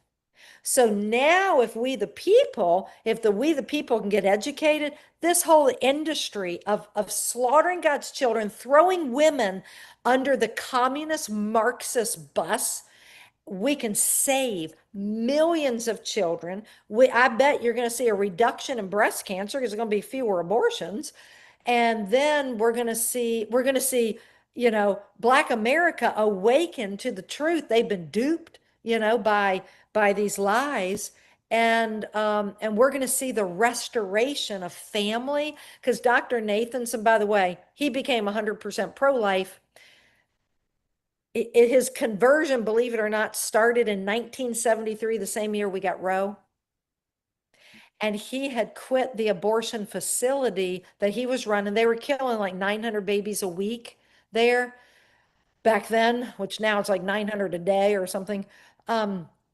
But he had quit running the facility, and he became chief of obstetrics, believe it or not, at St. Luke's Hospital in New York City. Don't let the name fool you, because they were killing babies on one floor and birthing babies on another. The hospital, about 6 months later, rolls in a brand new technology. And what Americans don't know is that the father of the abortion industry begins using real-time ultrasound, and he can now see the heart beating, that heartbeat that once could only be heard. Now he could see and hear it. And he found himself bonding with the baby, and he realized that the science had caught up with all of their lies. And it took him a few years, but by 1979, what America doesn't know is the father of the abortion industry had become 100% pro-life. And he said, there's really no reason why any woman has to kill her baby. There's a better way. So that's what we're all about. And I think so many good things will happen when we begin taking down the lie, exposing the lies, right? Because if you can know what the lies are, then you can make an educated decision about, am I going to stand on lies, or am I going to pivot and stand on truth and restore America to what I believe the founding fathers intended, and me as a faith-filled woman, what I absolutely believe our Lord and Savior has always wanted America to be, a beacon of light on a hill. And I believe the future of America rests on what we do. Are we going to save the children or not? Yep. And So when you're talking, because I like to take notes, you know. Yeah. So when you mentioned the saline injection, Mm-hmm.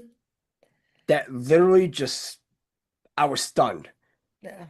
Because tell me a point in time that the Jews haven't poisoned the well.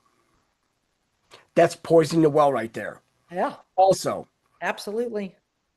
say I was driving a car and say I hit a woman and killed her and she's pregnant. How many charges do you get? Do you get one or do you get two? Oh, it You all depends which do. state you hit her in. Yeah. Right. As if it's like that variable. Really? Yeah. Yep. And also, where's it? And we go right back to the Supreme Court, how Ruth Bader Ginsburg wanted to lower the age of consent to 12 because babies aren't going to have babies. So what are they going to do? They're going to have abortions. If you don't have that first baby, like you said, you know, full term, what do they have? You've now, I mean, you literally screwed up the whole reproductive system, and they hide behind, oh, women's reproductive rights. If you're not reproducing, what rights do you have? And the funny thing is that everybody wants to be pro-choice when they're already born. What was your mom? Pro-life. All right, then. You see how that goes? Absolutely. And then, you know, the other consideration, oh, it's women's health care, but wait a minute, you know, roughly 50% of who is being killed are girls who Yep. would grow into women, right? So it's all, but if we begin applying logic, you know, politics is not where this will be resolved. It's in the heart of man, right? Because the science has caught up with all the lies of yesteryear, just like Fauci, all of those lies, all that cover up, it's all being exposed. You know, it was a bioweapon, America, right? And abortion is not women's health care. It's anything but. And then Planned Parenthood, that's not about women's health care. Do you realize they do not give any prenatal care? They do not do mammograms. It's a whole list of things. I'm kind of blanking right now that they don't do. That's so fundamental to women's health care, right? They're looking to make the big bucks off killing. Remember, it's 402,000 babies that they killed in their last annual report. Those are human beings. And so if we want an America, you know, just putting flesh on it, where every 400,000 person city gets wiped out every year, just one city in America, just one city, 400,000. Okay. And then here's the other perverse thing too, which I meant to say, is that before, for abortion, the young women would have to go to doctors, and that was bad enough. You know, there are women in America today who cannot go get their teeth cleaned because the sound of the dentist machinery reminds them of the suction machine, and it's too psychologically traumatizing. But what have we done now? Because all the lies of this surgical abortion, meaning the doctor doing it with this machine, this vacuum. No, the big thing now, and it's like 60 to 65% of abortions now are chemical abortions. And there's a whole backstory to that. Where did these chemicals come from? It's too much for today. But now here's the sad part, is the women are being turned into they are their abortionists. They're the ones who chose to swallow these 2 pills. So Planned Parenthood will have them swallow the pill there, and then X number of hours later, and I forget what it is, they're supposed to swallow a second pill. Oh, but the cool thing is, and gosh, I wish I should have had this handy, but there is a 1-800 number, and maybe I can text it to you, or maybe you can look it up on the internet, but it's called the pill reversal phone number, and you can call 1-800. So if there's a young woman on this call and she's hearing this, and if she's taking that first pill, if you can get the other, basically it's progesterone, but within a certain time frame, you can literally reverse the chemical abortion, and you can birth a happy, normal, healthy baby if you Wow. can catch it.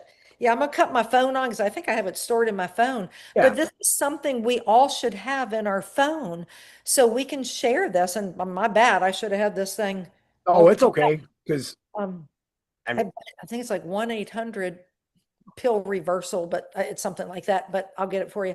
So, but you got to think about this. There are women today who are traumatized just by walking past their own bathroom because they were laid out in the floor, freaking out. I mean, in pain and all this.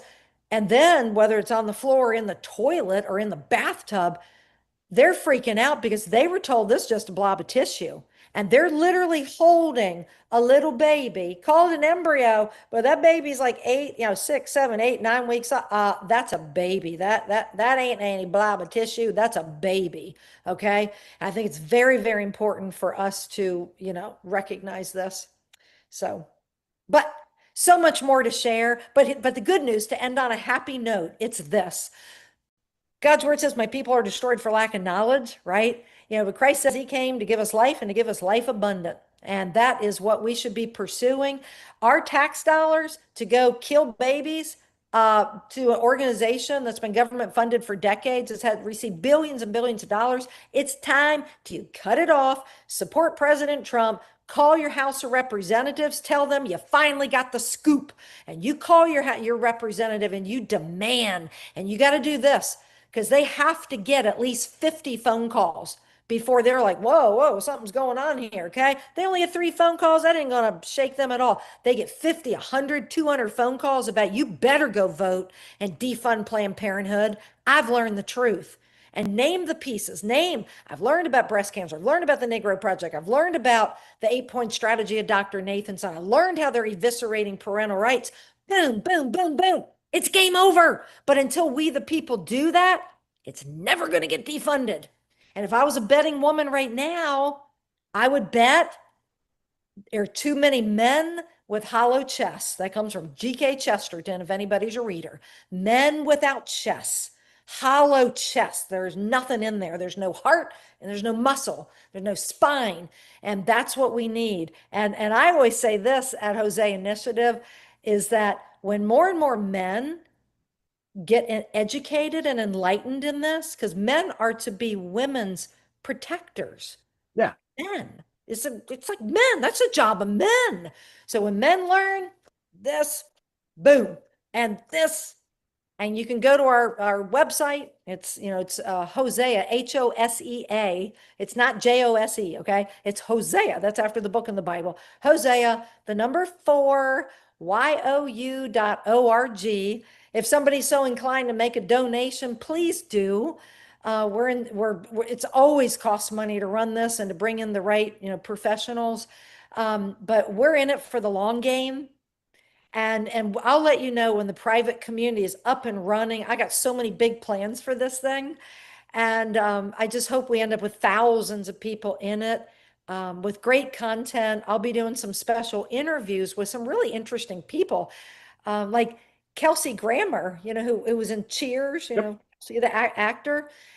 I would love to interview him. And he's not 100% pro-life. He might still think, pro-choice, but his girlfriend had an abortion years ago, and he realizes how much he'd much rather have that child today, and he just has a really tender heart. I hope good Lord will open up, really interesting interviews. And I know the attorney who represented Roe when Roe wanted to overturn the Roe v. Wade decision in 2003, right? 30 years ago or whatever that is, 20 some years ago. And I know the attorney, and he wrote the appendix in my book. So I guess my point is that it could be, and I want to be able to give that to our private community first, and even get people educated. So yeah, and the amount of stuff that we have on abortions and the Church of Satan and how they're not allowed to get an ultrasound at all. And also, one thing, it's funny that they say, women have a right to choose, right? Mm-hmm. We'll make better decisions on who you sleep with. Really, it's that simple. Right. I mean, You have condoms, you have, anything else. It's like, it's there. It's there for everyone to use. I'll But give another novel idea, a novel idea after decades. Okay. And not to, I want this to come across the right way. Or it may be to say, you know what? Maybe I won't. And I'll wait for the right person who respects me enough that I don't just get used and dumped, for a one night stand, right? yeah, Oh, what a novel idea. So, and which, by the way, would also, and I have all the data on this before and after Margaret Sanger and Planned Parenthood. Holy smoke, you should see the data on sexually transmitted diseases before Planned Parenthood got in our school system and after, right? All it takes is one. Yeah, and it's woo, we go on and on. But it's so I just on a really positive side, if the father of the abortion industry can become pro-life as an atheist. He was an atheist and he became 100% pro-life. Now, he didn't know what to do with all the shame and guilt and grief, and he had killed 2 of his own children, by the way. He paid for the first abortion. The second baby, he personally aborted his own baby. He was personally responsible for the death of 75,000 babies. Okay. But if he can become pro-life, and for those of you who might be slightly interested, 1996, he repented for all of his crimes against humanity and he was baptized a child of God. If he can change that much, what can the rest of us do? So I just see the glass, it's half full. It's not half empty, Jason. It's half full. And I think the best is yet to come. But, we got the formula for how do you heal a nation? Because this nation's broken. We are so, so broken. But the good Lord gives us the formula to how to get it, get the nation healed. And it really begins with, to those of you who care, repenting for their, in this case, our crimes against humanity. And it ranks in the top 6, the shedding of innocent blood. And so for me, I had to repent for my apathy. I was never like for abortion. I knew I would never have one, but I was never a pro-life activist and I didn't understand I never had seen a picture of an aborted baby until I was probably like 39 years old. And so later on, as I learned all this, for me, I had to repent for my own apathy and for my willful ignorance, because it was just sort of like, I'm going along. I mean, I thought more about what was I going to thaw out for dinner than, wait a minute, the hundreds of babies that are going to be aborted, today in America, yeah. So anyway, I just see the glass half full, not half empty. It's half full. And I'm so excited. Yeah. It's great. And one more thing also, because we went over a lot of stuff. It's like 2018 Planned Parenthood partnered up with Temple of Satan. So they could, that's why we have so much evil going on. Oh my gosh. Yeah. Some of the stuff, it's like, and then the whole Roe versus Wade, it's like, well, baby Roe's still alive. So where's the abortion? Yeah, actually, baby Roe is still alive. That's right. Yeah. And oh my gosh, we could talk some more, but I got to go get on this other. Yeah. Oh, definitely. We'll have you back on. Cause we'll dig up, we have so much documentation on, cause then you have to go to Bill Gates the second and then Bill Gates the third. Yes. This, and then we could, we could bring the whole cultural Marxism in and especially having, at the DNC, they're having vasectomies, and I'm like, right. Well, Satan hates life, and most importantly, Satan hates life. If he can get the baby in the womb, that's a big woo, great big check mark, right? Okay, and I think it's time that Americans awaken to this, and maybe we can, if you ever interview me again, we can talk about, those 4 most important questions, those 4 questions that form your worldview. So, I'll leave it with this, because to me, it's a very hopeful message. In or maybe it was 2016. It was 2016 when Trump was running against Hillary.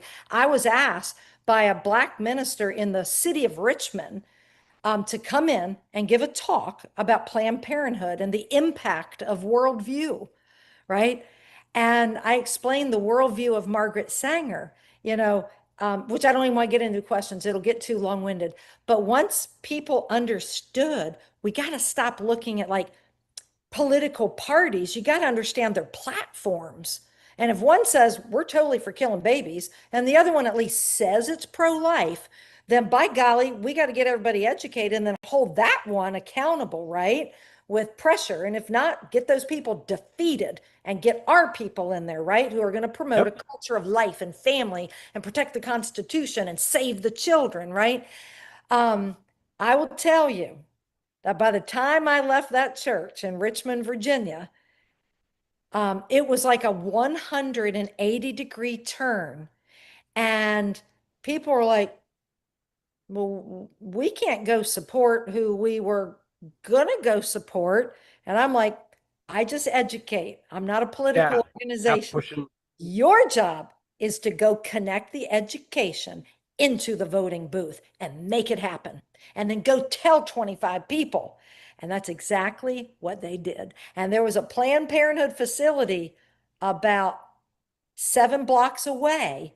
And I opened it that night, sharing how many Black children had been killed at that Planned Parenthood the last 1 or 2 or 3 years, and how many little white babies. And boy, was there a disparity in the numbers. Yeah.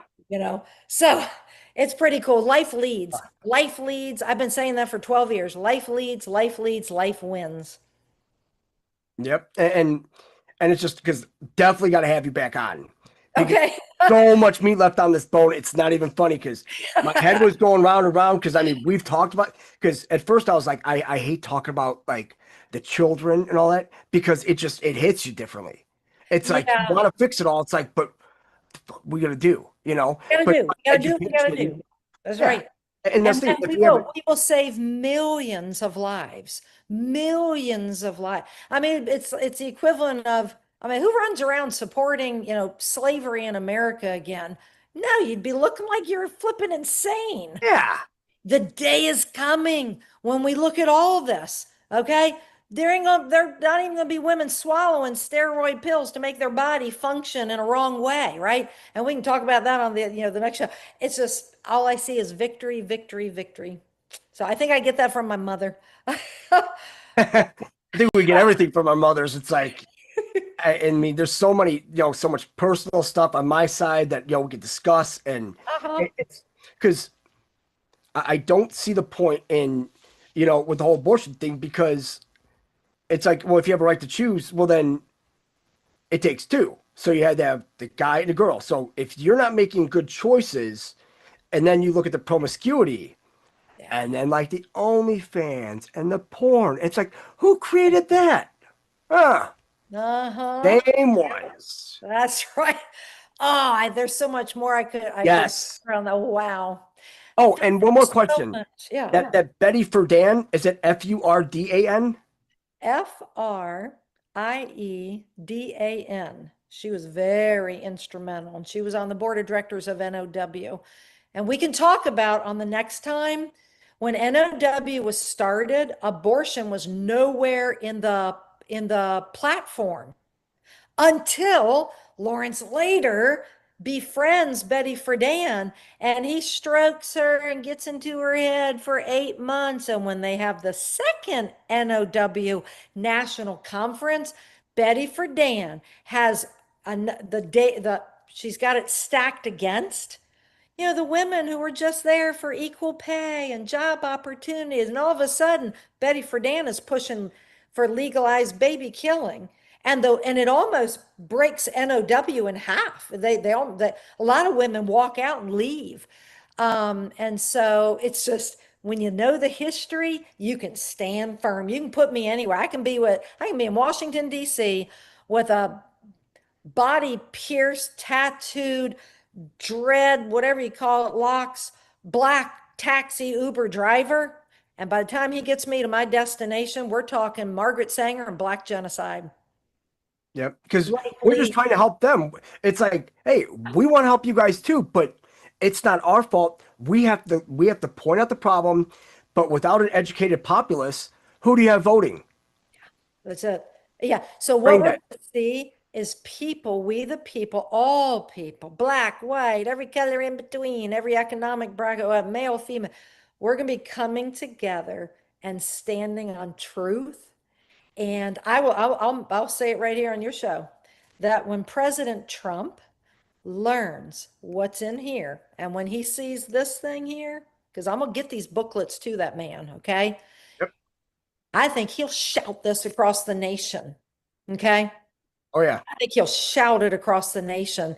And I think he will have tremendous respect for the fact that I've stayed true to the promise I made Dr. Nathanson. I'm hoping he's staying true to his promises to us. Oh, I yeah. really am.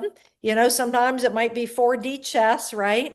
Always, always. Yeah, always, right? And I'm not even smart, you know, in all those ways. Either. I think you'll be shocked at how many years have gone by as we're building this and doing all this to get everything ready to go and pull the proverbial trigger to get the truth spread across the nation from east to west, from north to south. And a lot of this has been birthed right out of the heart of America. The seeds have already been planted there, and it's going to be game over for these baby killers. We're going to save the children, whether they're coming over the border or they're in their mama's wombs, right? It's like it's game over for this industry of slaughtering God's children. We will get them saved. And I thank you. I thank you. Oh, we need to find all the thank you, Jasons too. in the world. I mean, because going over it, when we went over a bunch of it, you're floored. You're like, how could humanity be this just evil?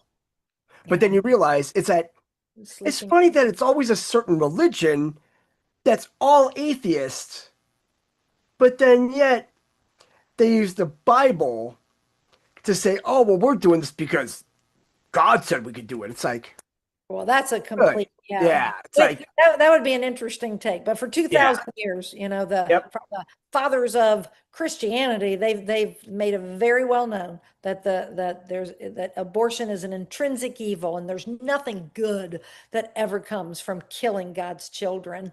And so our job is to get the truth told and to crush it and to restore dignity of human life and really a civilization of love.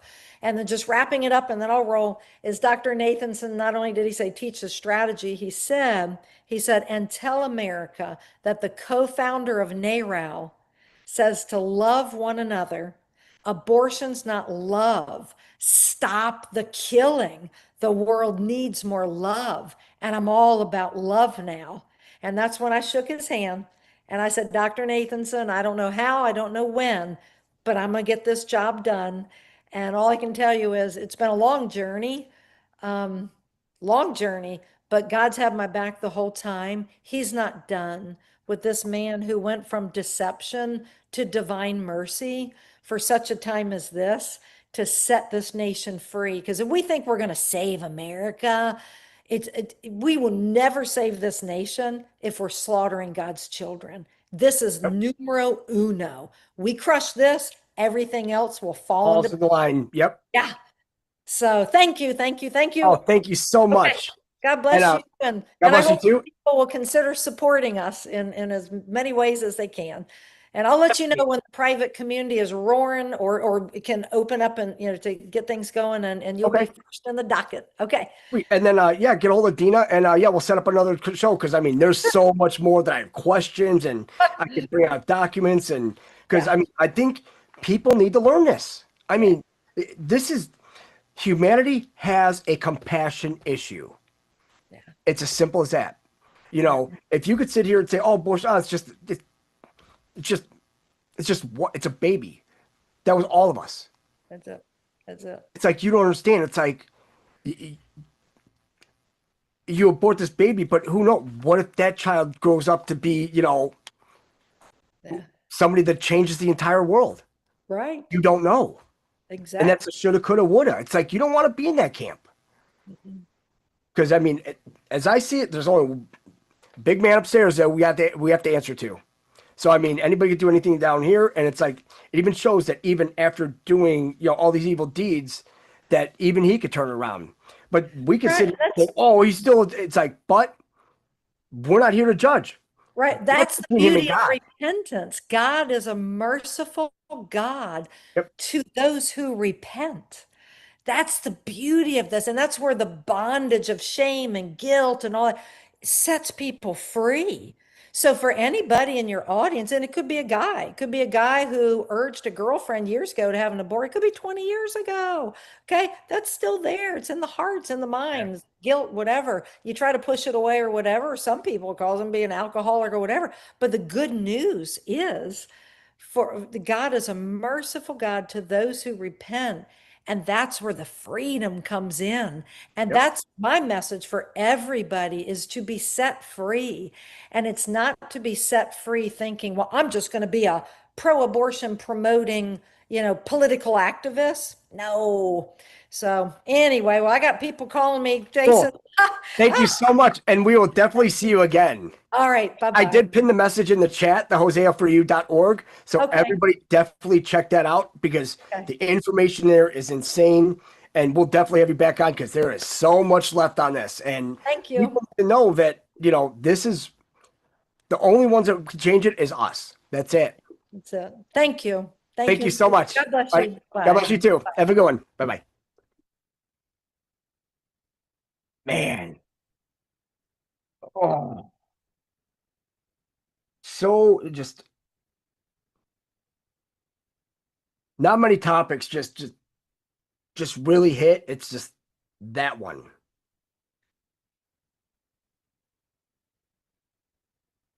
So if you guys thought that was the big stuff today,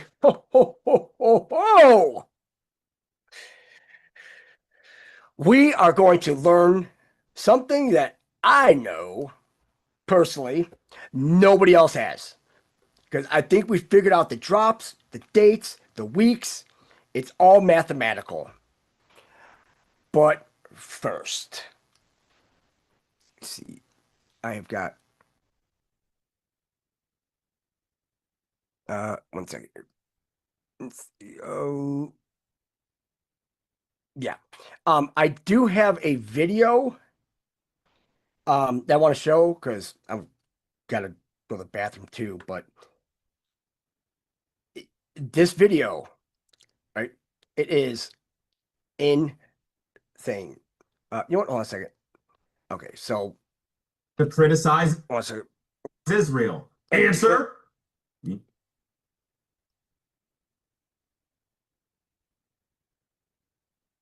All right. So this came up yesterday. I'm not going to lie. I got to give massive props to whoever is running the algorithms for YouTube. It's one of the few times I'll be like, YouTube. I think it's since Susan Wojcicki died, or whatever happened to her. Let's probably cut her head off. But this one, when this one came out and I started watching it, it is by far insane. Okay. Now, thinking, you know what? No. So I put that one in there, and I would like everybody on your spare time and all that to watch that because I have another short one because I want to do a short one though. This one says AI admits Israel and DC are satanic. Yeah. Imagine my shock, right? And it's 40 minutes long. That's why I didn't want to, show a 40-minute clip. It's not a clip if it's 40 minutes. It's like it's something big. 6, 7, 8. So there's a couple things, but yeah, this one.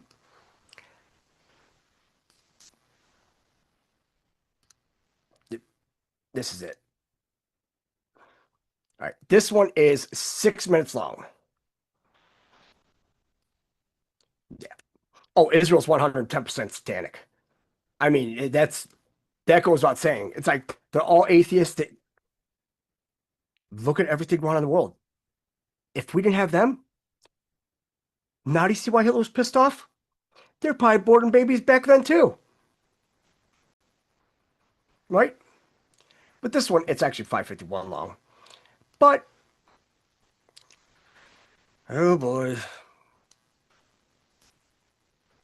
Because after this, prepare to get your mind blown.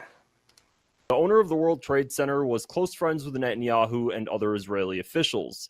This is one of the most underreported facts about 9/11 that's sure to raise eyebrows. Here's an article from 2001 from the Israeli news Haaretz. 6 weeks before the terrorist attacks in New York, Larry Silverstein leased the Twin Towers for 99 years. Two former prime ministers, Benjamin Netanyahu, who this week called Silverstein a, quote, friend, and Ehud Barak, whom Silverstein in the past offered a job as a representative in Israel, also called soon after the disaster. Shortly after the events of September 11th, Prime Minister Ariel Sharon called Larry Silverstein, a Jewish real estate magnate in New York, the owner of the World Trade Center's 110-story Twin Towers, and a close friend.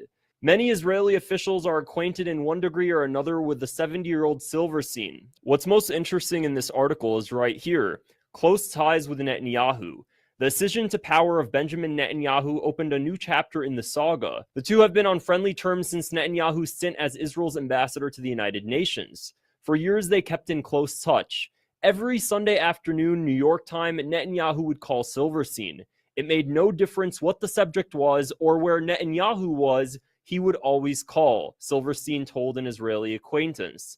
Their ties continued after Netanyahu became prime minister. They met several times, and Netanyahu promised to give his project support. Larry Silverstein is a Jewish Zionist, and as a billionaire, having close ties with powerful officials shouldn't be seen as a surprise. However, when considering Israeli intelligence spying operations in the United States around 9/11, you begin to question things. Now Fox News has learned some U.S. investigators believe that there are Israelis again very much engaged in spying in and on the U.S., who may have known things they didn't tell us before September 11th. Fox News correspondent Carl Cameron has details in the first of a four-part series. Since September 11th, more than 60 Israelis have been arrested or detained, either under the new Patriot anti-terrorism law or for immigration violations. A handful of active Israeli military were among those detained, according to investigators, who say some of the detainees also failed polygraph questions when asked about alleged surveillance activities against and in the United States. There is no indication that the Israelis were involved in the 9/11 attacks, but investigators suspect that the Israelis may have gathered intelligence about the attacks in advance and not shared it. A highly placed investigator said there are, quote, tie-ins, but when asked for details, he flatly refused to describe them, saying, quote, evidence linking these Israelis to 911 is classified. I cannot tell you about evidence that has been gathered. It's classified information. Considering that Larry Silverstein also had a spontaneous dermatologist appointment the day of 9/11 is also odd. Where were you on September 11th? I was home. And the only reason I wasn't where I was every morning, subsequent to the 26th day of July, that particular morning, because I have light-colored hair and fair skin, and I'm an annuity to the dermatologist, my wife, God bless her, had made an appointment for me at the doctor. And I remember dressing to go to the doctor, and finally saying to my wife, I said, sweetheart, I've got so much to do downtown. I got to cancel this. I've got to go downtown. And she said, you're not going to cancel this appointment. You're going to the dermatologist. And, having been married now to the same woman for 46 years, you get this sense of determination on occasion, their voices. And I said, okay, yes, dear, I'll go. I'll go.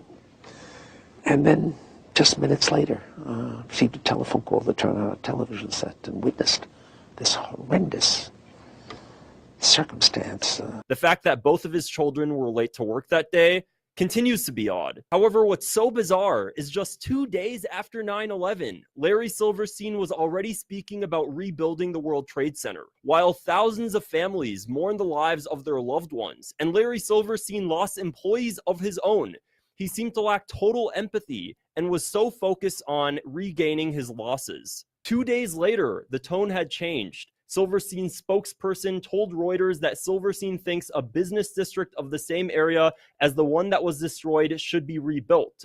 From that moment on, Silverstein launched a campaign to restore his property, a campaign that is generating public opposition and mounting criticism. In the first days after the attack, he said he would build 2 identical towers of 110 stories and 3.6 million square meters.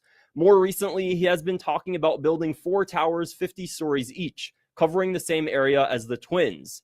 If he builds smaller buildings, his revenue from leasing office space will be reduced accordingly. The Port Authority can't understand why Silverstein is in such a hurry. He intends to start rebuilding 7 World Trade Center within about a year. At this time next year, girders will already be rising out of the ground, he said.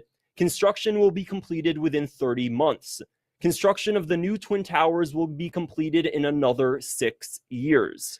I understand that as a businessman, you need to recoup your losses, but not even spending a few weeks after the attacks, sending condolences to your tenants and mourning the loss of their loved ones lacks complete empathy. If you found this video interesting, make sure to click the subscribe button below, and I'll see you guys in the next video. Bye.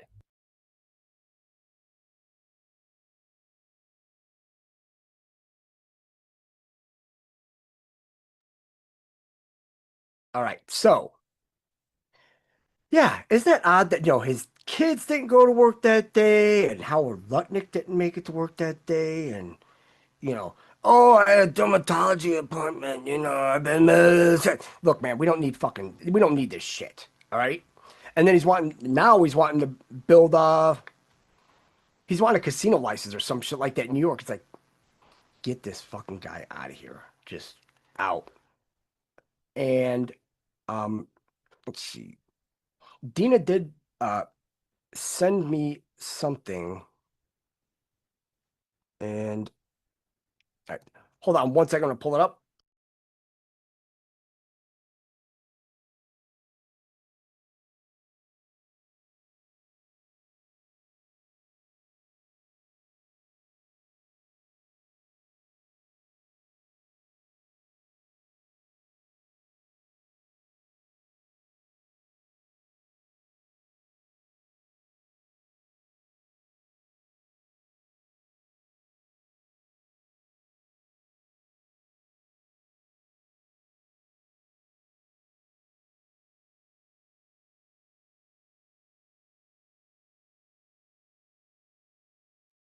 All right, I got it. I'm gonna put it right here.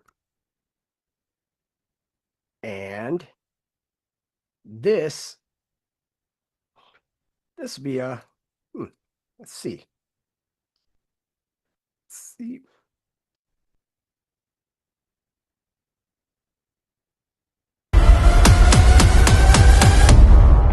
Dear Mr. President. Dear Mr. President. Dear Mr. President. Dear Mr. President. Dear Mr. President. Dear Mr. President, when did freedom of speech become a crime? In the land of the free, voices are vanishing, opinions are policed, truth is under fire.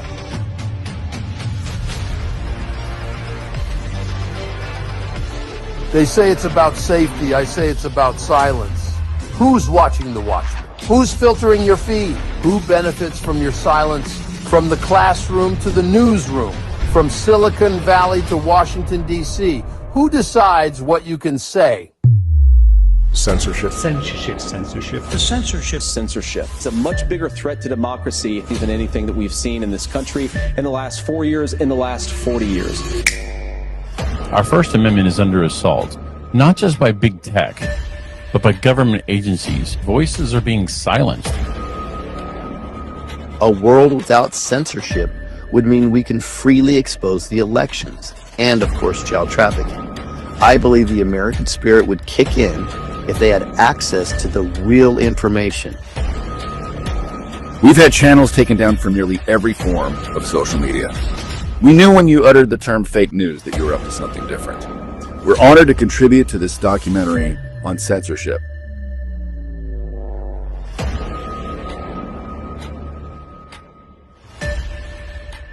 I have only one thing to ask. I just only want to see some accountability from somebody. Just pull that pin and throw that grenade already, buddy. That's all every American wants to see, is just some accountability for the crimes against us all. Thank you, sir, and long live the Republic.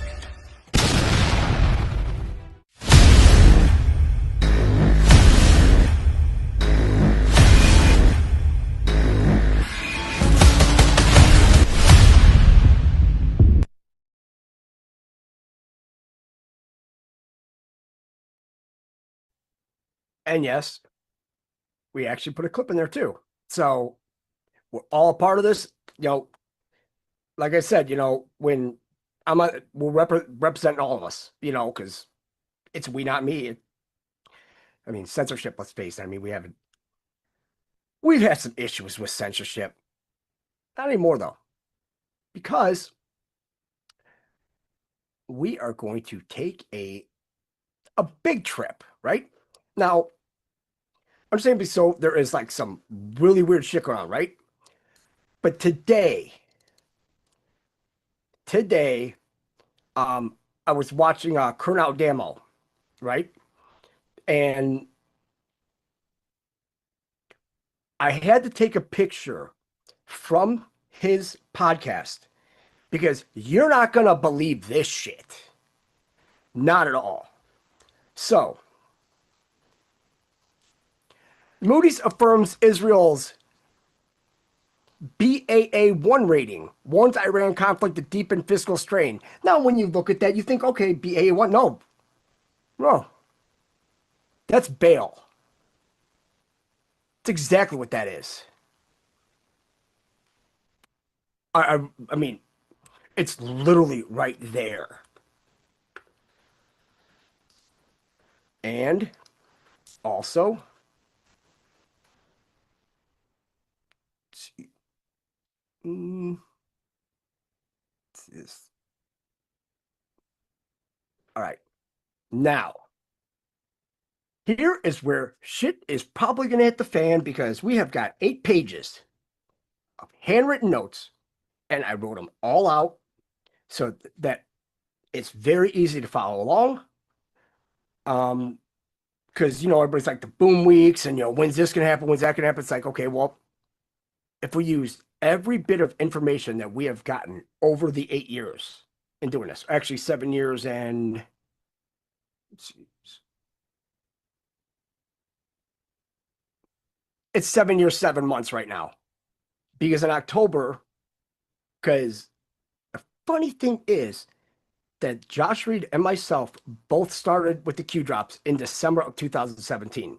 So in October of 2025, that means that both of us have been going at it for 7 years and 10 months. Do the math on that one, huh? Cute. Now, you guys ready? All right. There are 4 boom weeks, but they're not in sequential order at all, right? So the first boom week was 6/8/25 to 6/14/25. Why? Because 6/8/25 is the 58th anniversary of the USS Liberty, and 6/14/25 was Flag Day, POTUS's birthday, and the 250th anniversary of the U.S. Army's founding, right? But then also there were 2 other events that happened.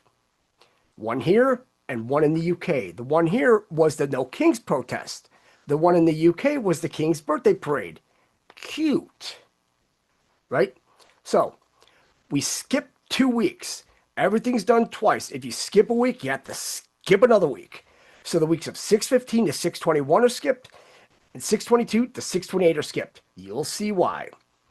Then we resume 6/29 to 7/5, because the 4th of July is on a Friday. That's a boom. Then 7/6 to 7/12. Remember Fridays, right? The following Friday is 7/11. 7/11/1933 is when the IRS began, right? 7/13 to 7/19. The 7/19, 7 plus 1 plus 9 is a 17. There's 1. But then 2025 is your 9, right? So, what do? You take the 1 plus 7, that's your 8. You add to the 9, and what do you have? Everything's done twice. So, I'm going to stop sharing here because I've got something else that came out. Now, this. Surprise. So, this Vincent Kennedy, they want you distracted. It's like, buddy, no. On July 14th, which is in the 13th through the 19th boom week, the Federal Reserve Bank Federal Wire Service will transition to the ISO 20022 format. The cutover weekend begins Friday, July 11th at 7 p.m. Eastern, 6 p.m. Central. Why would you pick Friday, July 11th? Because when was the IRS founded? Because President Trump started talking about, oh, the IRS was founded in 1913 and all that. No, that was the Bureau of Internal Revenue. Big difference. Way big difference.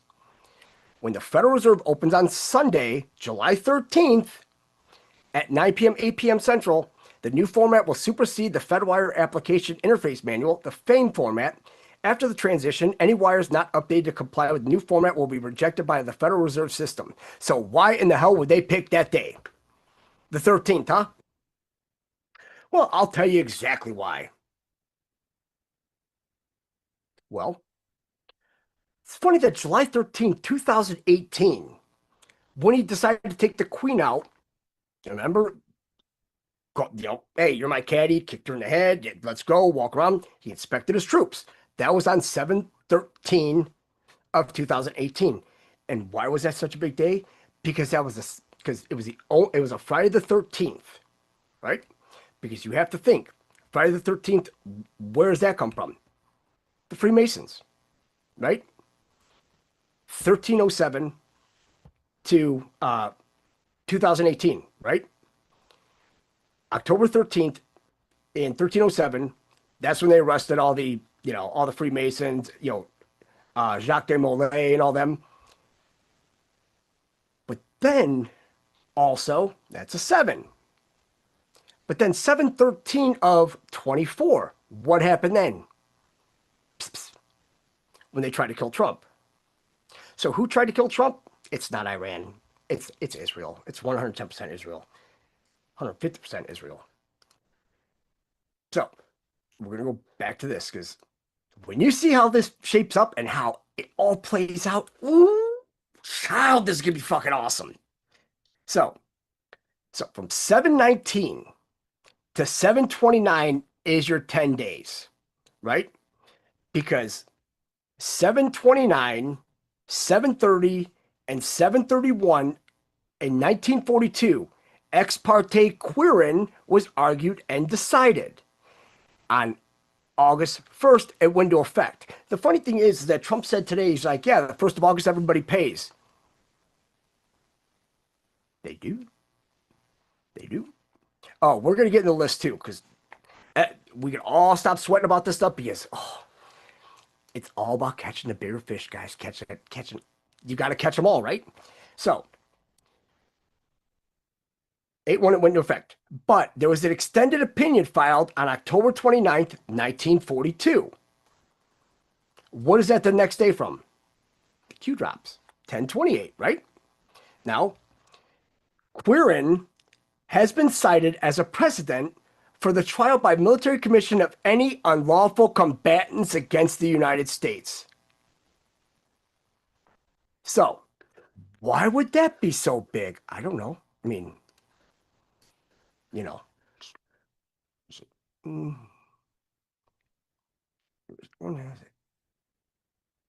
damn it. I put it up. Let's see.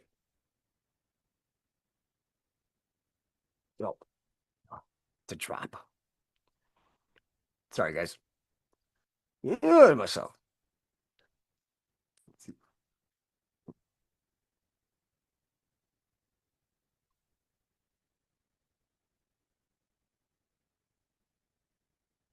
All right. So,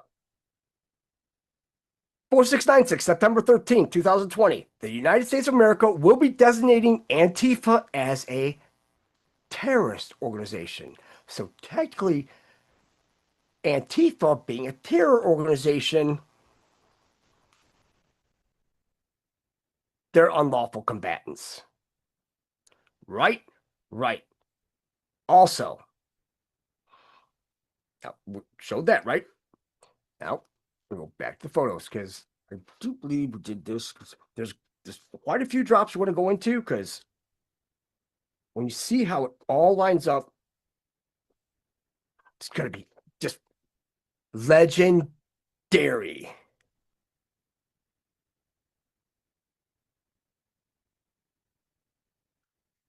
is okay. All right. All right. So you have to follow the same model as above for boom weeks, right? Because you have 1, 2 broken weeks, then 3. Everything's in order. 1, 2, 3, right? Also here, you had 1, 2, 3 days of the argued and decided, a little while, and then 1029, there's your 1. Now, we go to ex parte quorum was in 1942. Well, the funny thing is that 2025 to 1942 is 83 years, which is your 11. What year is it now? 2025. There's your 9. 9/11. Right? Now, we need to go to 10/7 to 7/7/25. 10/7/22 to 7/7/25. Exactly 21 months. Exactly. Right? So, and remember, he told BB, he's like, hey, you be here on the 7th, because where was he 91 days before that? On 4/7. He was in the White House again about the 17% tariffs. Now, 7/19 plus 21 days, right? So, why we use the 21 days is because you have the 21 months. Months to days, days, weeks to days. Watch. How this all just fits apart. But also, I want to post this too. So 7/19, it's all right here. 7/11/1933. We got that. So we had 2 skip weeks within the boom weeks, right? So when you add 7/19 to and 21 days, you get 8/10/2025. You had 2 skipped weeks within the boom weeks. Remember, months to weeks, weeks to days, right? It's all time. So if you take 8/10 and you go back 2 days, it would be 8/8/2025, which is a 25 when it's all added up, or a 7, or it is a 23 when you go 8/8/25. Right? Now, 8/8/2022, that's the 3.0. 8/8/22 is when Mar-a-Lago was raided. Then you have 8/8/2025, exactly 3 years. It's all timing. Then you have post 3543 on July 29th. It's the first day that they argued ex parte Quirin in 1942 at 4:27:17 p.m. Speed accelerated 5. So if you're going to accelerate speed, right? From 8/10, you add 5 days, 8/15. What happened on 8/15? Mazzini, Pike, the letter, right? Also, 8/15/2025 is a 23 pane, or it's a 21. Everything's all by the numbers. Now, 8/15/1871, that's when Mazzini, Giuseppe Mazzini received a letter from Albert Pike outlining all 3 world wars, right? It's the 154th anniversary of the letter this year. Also, it's the 54th anniversary of Nixon taking us off the gold standard again, because everything's done twice. Remember, once to cleanse and once to educate. That was the first time was in 1933 by FDR. It's going a little bit faster. So now is when we are going to get into the drops, because there are 9 drops in the drops. And when you see how it's all lined up and all the numbers, and then we're going to go through the drops and show where everything is being put in place. Because was it like the first 200 drops or something like that? They said it's like 120 or 200 drops. They said that, all the information is going to be in there. Okay, cool. So let's do this. Posts related to current events, right? 111, 121, 131, 141, 151, 161, 171, 181, and 191. Why? Well, 111 is on November 5th. Trump kept on saying November 5th. Post 191 was on November 22nd. 2017. What do we know about November 22nd? Remember, we have to have threes in this. So from November 22nd, November 5th to November 22nd, it's 17 days, right? But we have the timestamps. Just to reiterate it all. Timestamp, post 111. It is at 11:34:15 p.m., which is 23:34:15 in military time. 23s are 5, 34s are 7, 15s are 6. It's 18. You've got hours, minutes, seconds, 6, 6, 6. But you have to one-up it. The post is 111.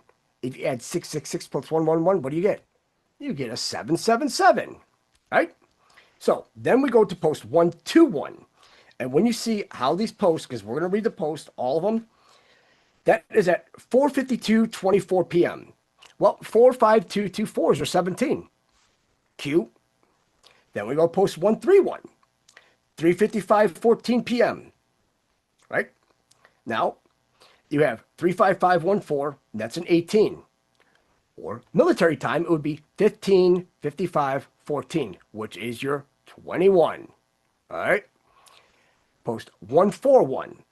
It is 11:53:04 p.m., right? Which is 11534. You add it together, it's a 14. Or you go right back to military time, 23:53:04, which is your 17.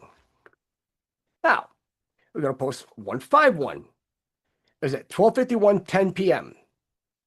Right? 12511 is a 10. Look at the post. It's post 151. You take your 10, you add it to 151, you're 17. Cute. Then we go to post 161, where it's another 1.0 because this is where there's a drop within a drop. Not a numbered drop, but just an anonymous drop. Right? There's 2 drops within it. It is. The first one is at, the one inside is at 3:27:48 a.m. The other one is at 3:36:59 a.m. The difference between the 2 drops are 9 minutes and 11 seconds. I mean, you can't even make this shit up. But is it a coincidence? Absolutely not, because it's mathematically impossible to be a coincidence. So let's go to post 171, right?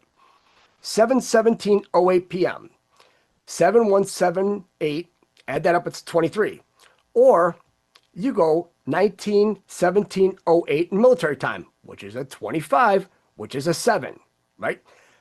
But remember, 23 and 25, because we're going to go to post 181, which has another 2 drops. Here's your 2.0. You have 8:46:17 is the one internal, or it is 20:46:17 in military.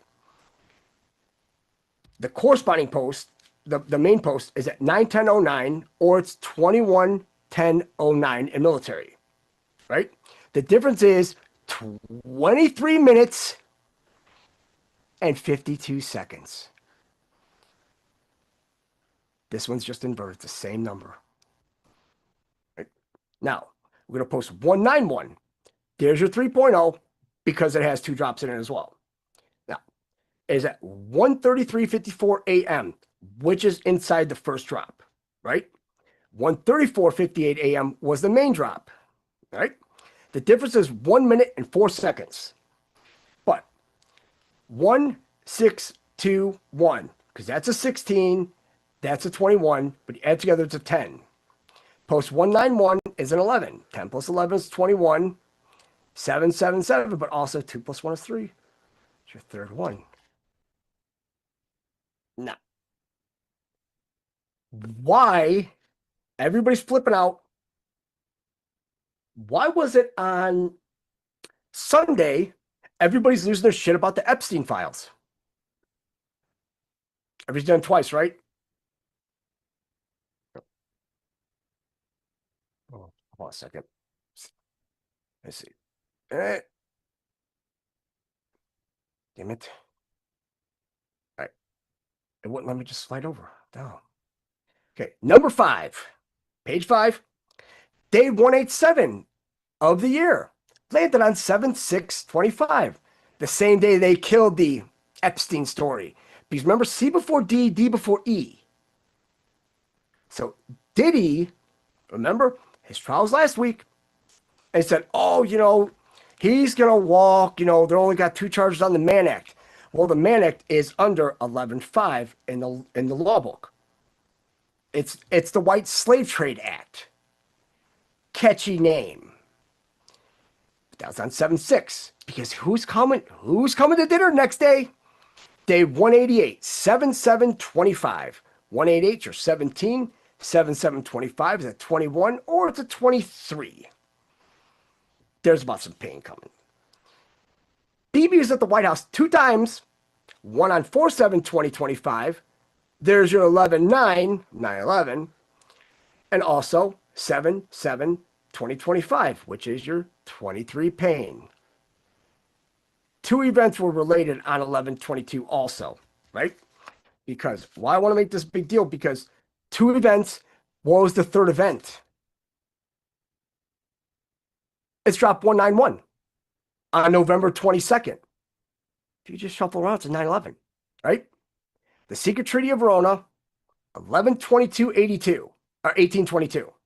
The JFK assassination, 11/22/1963. 141-year difference. We're going to show you on post 141 how that comes all into play. 3 dates, right? Remember, we had 8/8, 8/8, 8/9, 8/10, right? Remember, we had the 8/10. Sometimes you have to go forward to go back. So 8/10 is where the 21 days that we added on end, right? 8/8, the raid at Mar-a-Lago. 8/9, that's when Epstein killed himself. Cute, it was on a 17. And then 8/10/2025 was the 21 days post. But you know what the funny thing is about this? Where's that? Where's the minute? Where's that? Shit, where's the minute? What's it? Oh, it was one second, guys. It was post 191. The difference was 1 minute 4 seconds, right? How much time is missing from the Epstein video?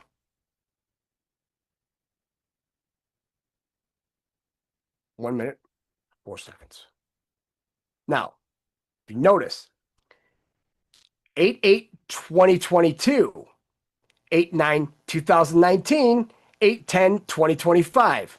2019 to 2022 is 3 years. 2022 to 2025, 3 years. Why? You have to break the 13s and the 33s. Why didn't you do all the boom weeks ahead of time? Well, because you need the 1, you have to break. It's all about the break, and then 3. You separated the 13. Now you broke the 33s, because August is typically a hot month, right? August is the 8th month. Also, 2025 is a 9. 8 plus 9 is 17. What else does it symbolize? Hot means red in color. Red equals communism. Commies are unlawful combatants within the U.S. We just have to see why Vance said Jose Padilla instead of Alex Padilla.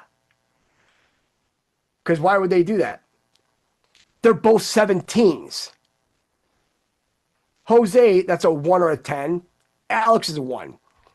Padilla, the P is a 16. 16 plus 1 is 17. 2 times, right? Yeah. So that's 1.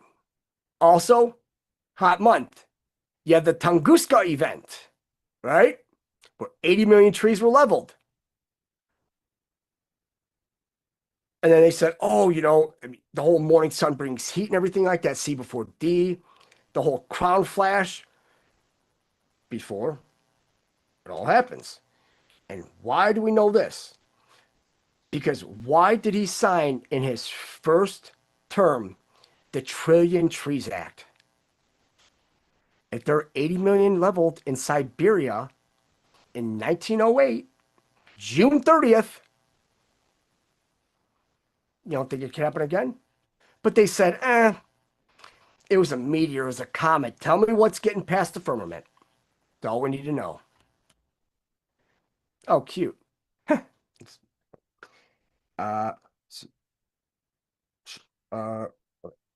Now, post. We're going to go over post 3581 also, right? Now, What I'm going to do is I'm going to stop sharing here, and I'm going to bring up post 35. Always 2.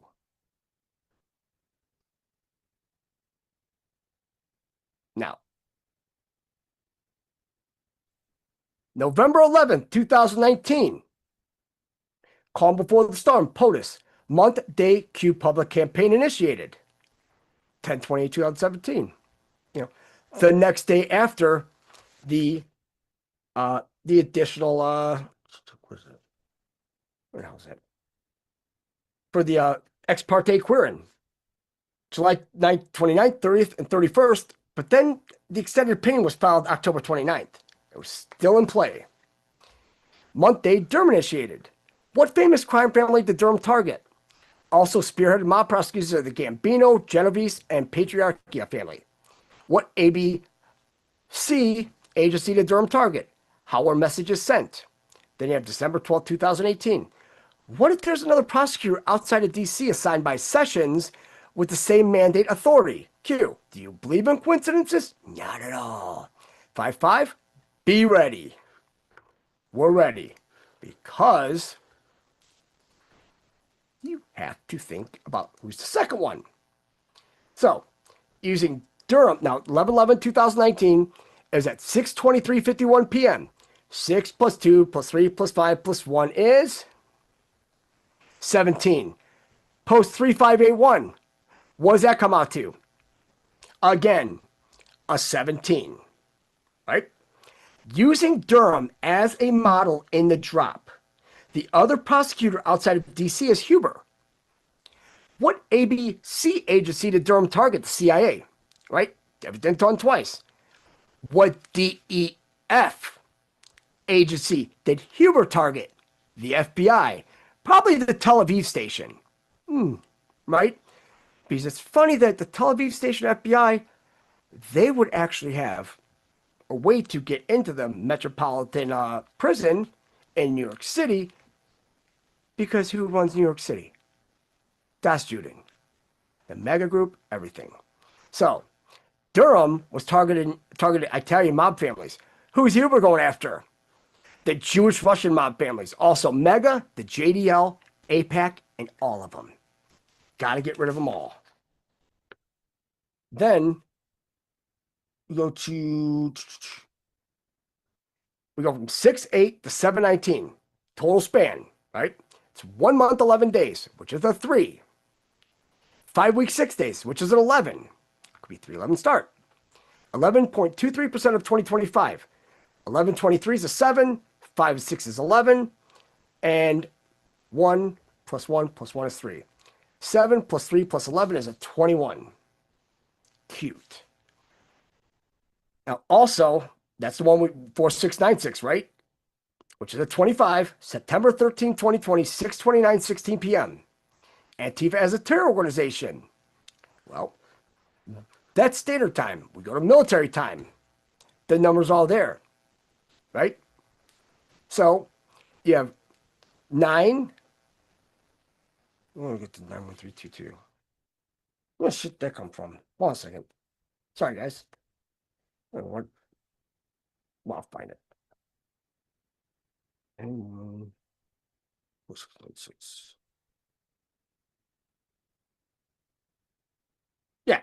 All right. So, thing is that September,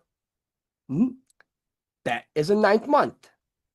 Then you have the 13th in 2020. I don't know why I didn't. If I could just look up. 91322 is a 17. Right? Also, 4696 is a 25, which is 7. But when you change the time over from standard to military, you get 18, 29, 16, which is 9, 11, and a 7. Now, we're all on board, right? Wait. Did you guys see any of that? Because if I was, you guys gotta let me know if the screen was black or anything, because when I start changing pages, if it doesn't pick up, You know when we saw it?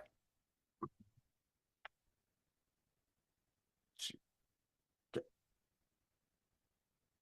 care about it. There. Now, let's see. So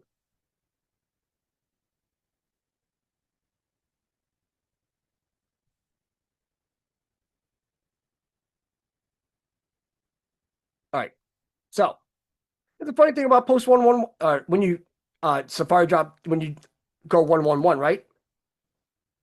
How many posts are there that contain 111? 188. That's a 17, right? But that's it. That 111. What if you just added 10 after it? What executive order do you get? Executive order 11110. Silver standard, right? So, important context. What have you learned about HUMA? Well, I'm glad you asked. That is a Harvard University Muslim Alliance. What organization is HUMA? We just said it. What U.S. president is affiliated with HUMA? Obama. Why is this relevant? Muslim? What year does this occur? We know it was back in the early 2000s or even earlier than that, because who funded on behalf of this president? It was Alawi bin Talal. Isn't that great? Why is this relevant? Well, everything's done twice, right? Who's the other person under the Harvard University Muslim Alliance that got a $20 million donation in order for a certain professor or dean of Harvard to actually move from there to the Supreme Court? That would be Elena Kagan. Nothing to see here, right? Now, let's say, like, what just happened, essay and all that? Now, that's the big part. Now, we go to, let's see. Okay, recent events. Okay, why would investment be made in a former president pre-political days? Well, because they're not elected, they're selected. That's why. What years did this occur? A lot. What faith does Huma represent? Islam. What faith does Huma represent? Huma. Not H-U-M-I, but Huma. The bitch that married Soros. Well, Satanism. Who are the bad actors? Satanists. Who funds the majority of U.S. senior politicians? AIPAC. Jews. Fantasyland. Fantasyland. Judea and Samaria. Israel and Ukraine. That's all it is. What was the former president of the United States groomed to be command-in-chief? I do not know how in the hell they knew way ahead of time. That's Biden. Not a commander-in-chief, command-in-chief. He's not a commander because he wasn't dictating anything. You got to follow the pen. Is this possible? It happened. Is the U.S. political election system corrupt? Fuck yes, it is. Who owns poll machines? Soros, Dominion? Why is this relevant? Well, if they're running the machines, are we really getting our vote in? No. They never thought she would lose. Twice, right? Fantasyland, Fantasyland. The complete picture would put 99% of Americans in the world in a hospital. Why? That's all they've been trying to do is kill us. But also, remember, good versus evil. Now, this doesn't tell you right here. That's a pretty big word, a savior, I'd have to say, right? Now, we are going to go to post 121.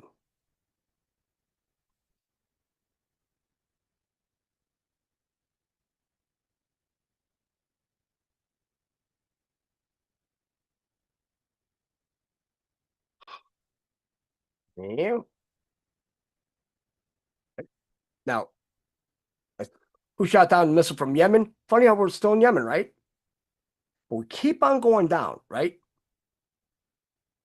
Because why are there no voting ID laws in place? Steal elections. What do you need an ID for? List, compare, laugh. I mean, the list that you need an ID for is massive. But not to vote, right? No. Nope. What is the argument for not allowing voter ID laws to be enacted? Voter suppression. Black people can't operate computers. Notice how it's always the same. Black people can't operate computers. They don't have IDs. It's always the Democrats being the racists against their own. But yet, we look back on LBJ and that awesome Civil Rights Act of 1964, which needs to be completely repealed. We don't need an act to tell us how to be with other humans. You don't need civil rights because it's all a smokescreen for communism. That's all it is. Because what did that do? Civil Rights Act, 1964, right? Right in that wheelhouse of, the whole late 60s, early 70s, revolutionaries. Well, then you need to look at the Progressive Black Caucus of the Democratic Party and these Alpha Kappa Alpha bitches and Divine Nine and the Black Bouvier. Funny thing is, don't we know some of these bitches in Congress now? I mean, you got the bald one, you got Jasmine Crockett, you got all these shitheads in here. They're shitheads. Piece of shit communists that have no reason to even be in America. But remember, the enemy combatant comes back and bites them in the ass. See why. Why are immigrants important? Couple things, right? Yeah, Muslim Brotherhood votes attacks, right? Why are illegals important? MS-13 votes kills, right? So if we look at how they're like, oh, well, Obama deported all these people. It's like, but who did he deport? He deported all these other revolutionaries. Say, hey, you guys got to get ready because, in case HRC doesn't make it in, we have to have a failsafe. But remember, that was always their failsafe. They're going to bring all these illegals in. Hillary's going to be president, upend everything, white genocide, because they're all fucking Jews. Jews don't consider themselves white, Christian, or anything. They're filth. So people are like, oh, there's some... Please explain. Because if we can't say anything about the Jews, then we have an even bigger problem. What else are we supposed to call them? Right? No. Why is open borders important? I don't know. Why don't you ask everybody over in Europe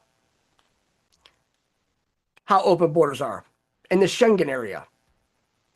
They literally installed communism right in Europe, right underneath everybody's noses, underneath the auspices of the European Union. Because when you look at it, they're like, well, the U.S. puts this much money in, and the EU puts this... Whoa, whoa, whoa, whoa. No, not the EU. Whoa, whoa, easy. No. The EU was made up of numerous other countries. How much are they all putting in? You can't say that the EU is... Remember, they're like, oh, we combine as one. Bullshit. Bullshit. Fuck out. And we're coming right back to it because remember, everything's done twice. What did backdoor Barry Obama say on the campaign trail last year to illegals within the U.S.? Was this in 2015? And then again in 2024. Because remember, he was going out and they're having all these talks and all that about the service union, shit like that. Get rid of the unions. Get rid of all the unions. That's it. That's gonna be the biggest thing now. Because they want to sit here and say, "Oh, we're fighting for fair pay." Fuck you and your fair pay.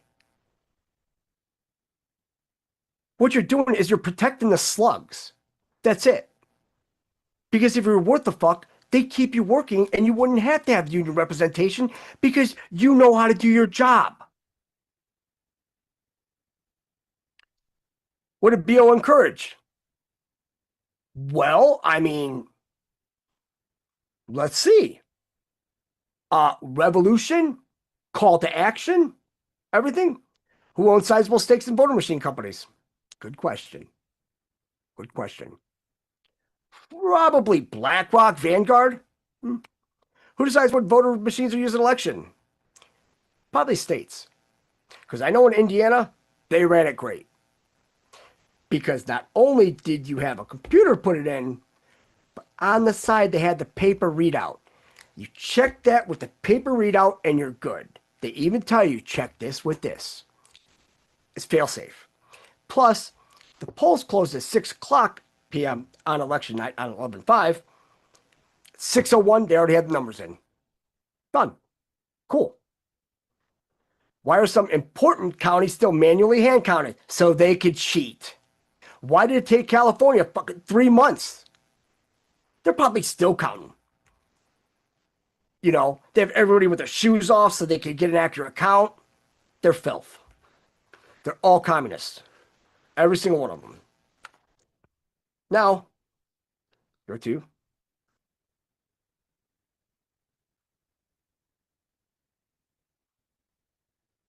Mm-mm.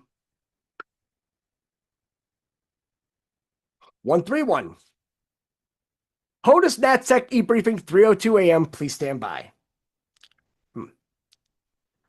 That's cute. So, remember they said the e-briefing, right? What if it was an Epstein briefing? 3:02 a.m., right? What time did they say he committed suicide? It's like, oh, the video was there. It's like, what? You guys said there was no video. Because unlike a lot of other people, we have all the documentation from the Metropolitan Prison. And we went through it, and we want to know, why were all the logs signed as if somebody just sat there and wrote it all out? And it was some bitch, because you could tell by the bubble writing. I'll see if I can pull it up, but I know I have it out in the garage and a couple totes, because that was a lot. And then there's just so many added questions to this, because they're like, oh, there was no Epstein list. Guys, if you said that all this was clear, then how would you get BB and all them over here? Right? Right? Then also have to ask yourself, well, because everybody's like, oh, Maureen Comey, yeah, yo, she fucking blew it again. It's like, hold up. Hold up. What if, because I'm saying what if, right? Now, Epstein, they say he's dead, right? Cool. That's why Trump's like, hey, we got so much other shit going on, you know? It's like, look here, not there, right? Because remember, who's going after him? They're like, oh, we don't have a list or anything. It's like, what if Huber had it all along? Right? Right? Because remember, he died overnight. Because that was November 10th, 3:55:14 p.m. So if that was 8/8, well, if it was August 8th, right? August 9th would be where the 3:02 a.m. comes into play. Well, they're saying, oh, well, right after midnight. But they had a video of somebody in a sweatshirt with a hood over and walking in there. But they're like, yeah, he hung himself. I'm like, how could you tell from that camera angle? There's no cameras in the cells or anything? Also, they said that the guards were all sleeping. So who's that? Right? Now, here's where it gets interesting. Remember,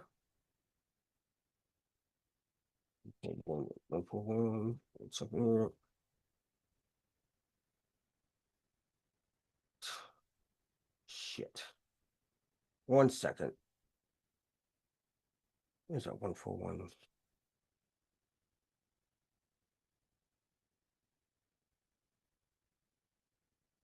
Shit.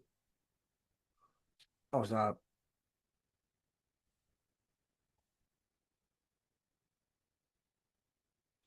Oh, wait a second. Wait. All right.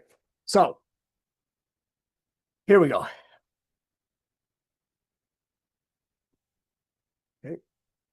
Now, when you write in 141, you get 111 posts. Irony, right? Now,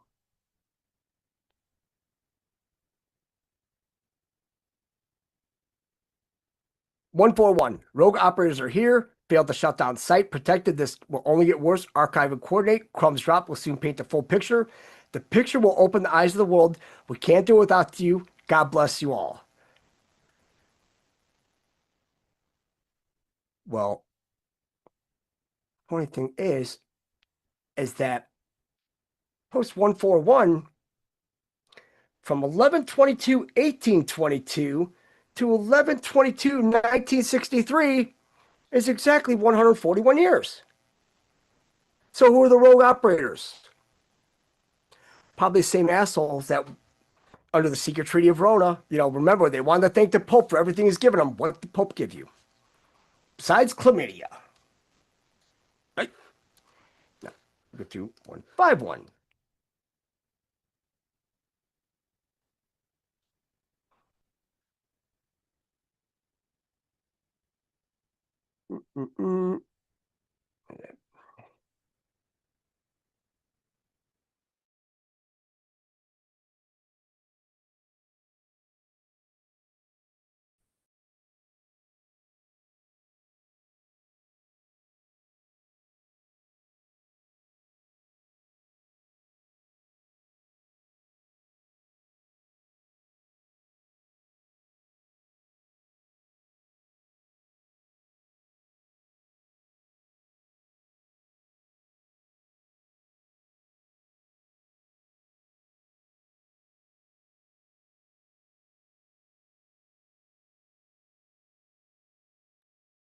Sorry, to blow my nose, because it happens.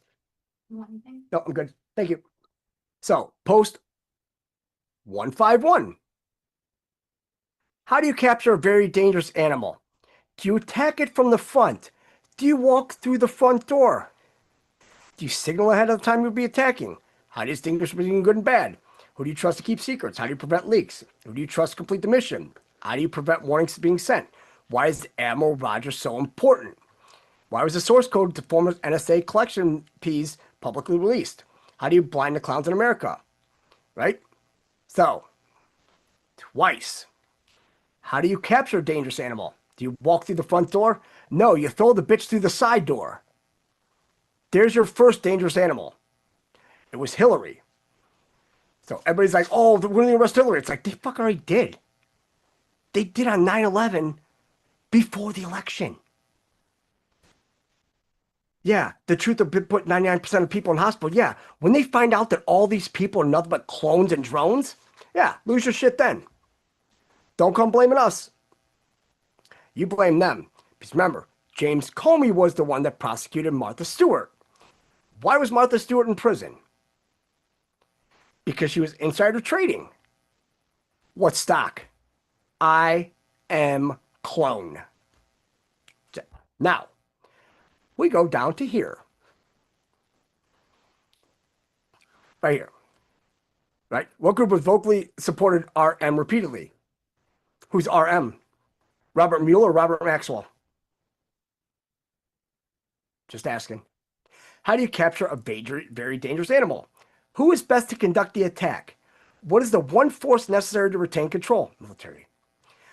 Why does the U.S. military play such a vital role in this global game of risk?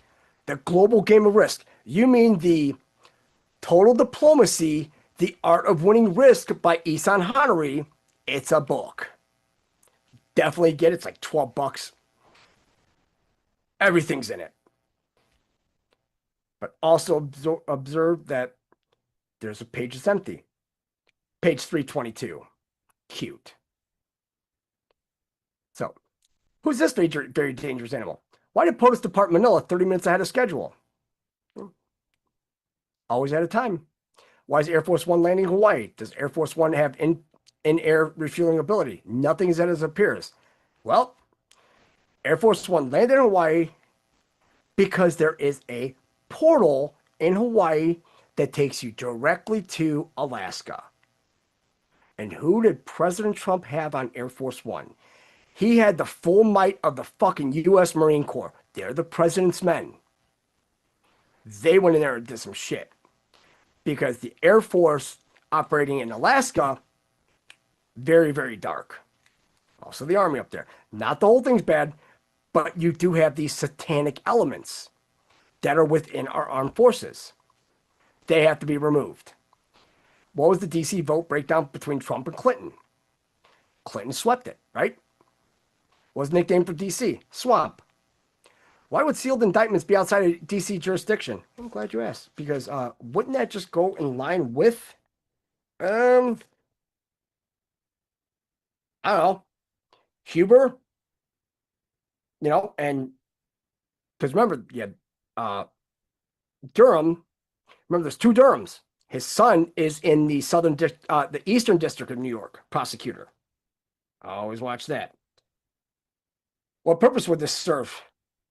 Nobody even knows what's going on. That's why Huber's outside. Why are judicial appointments being rapidly completed? Well, because you can't let them put any more federal judges on, because now you see what's wrong with this country. It's not the legislative branch. It's not the executive branch. It is the judicial branch. I think the first syllable of the judicial branch says it all. Who can you trust? Trump? We trust him by now, right? Right? Now, we go to 161.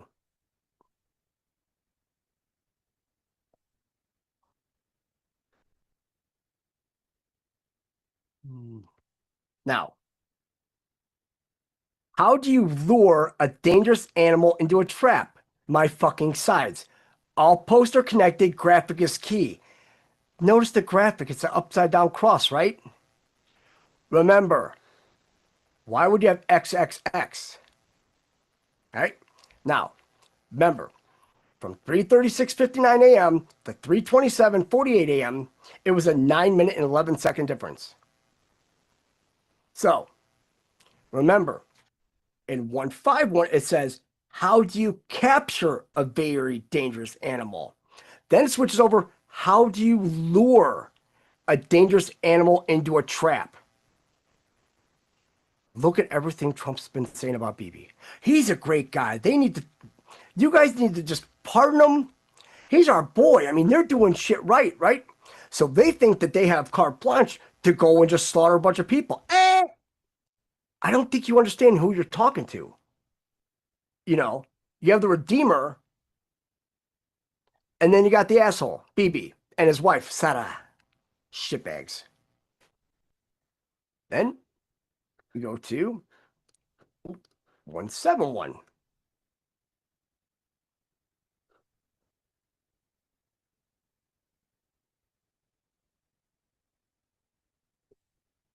And just let you know, good will always defeat evil.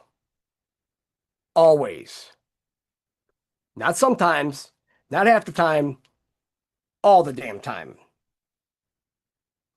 Because when you add this up, it's a 23. Pain. But also you have a 9, 23. Everything's happening right now.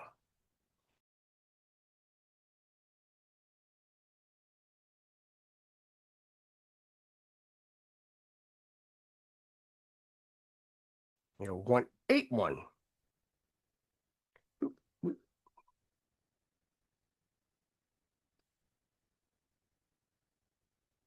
Let me see, 1 second.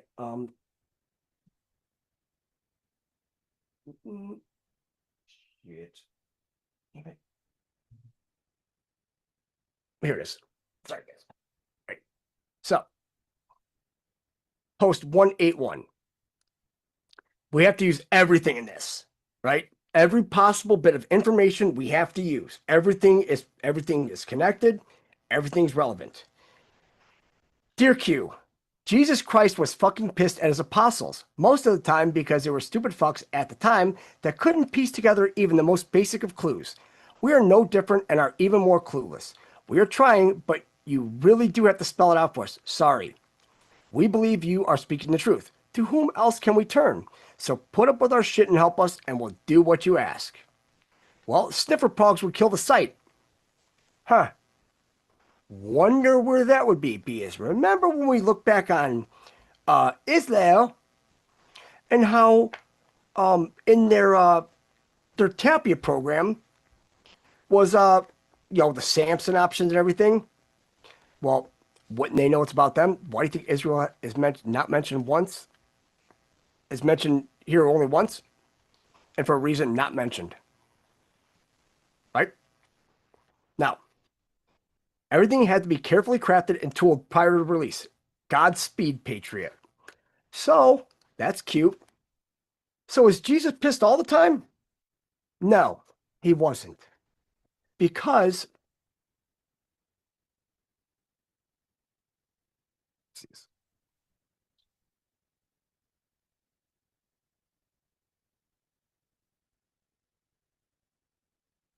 one second, I'm going to pull this up again. Just waiting for it through.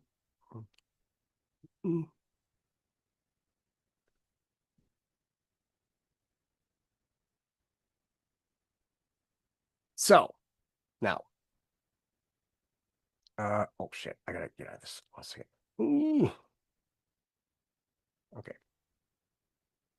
Now, when you go to the US debt clock, right? Hit the secret window, there's a free book, that PDF download, right? Right? Right.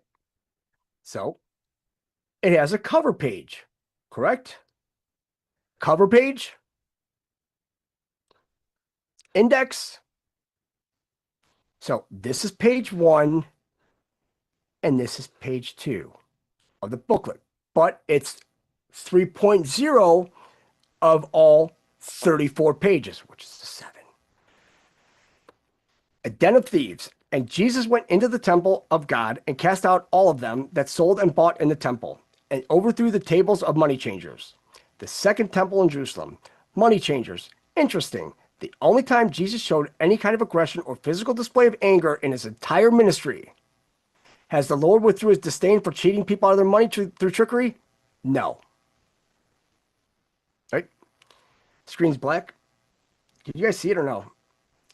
Should be able to. All right. Federal Reserve Sanctuarium.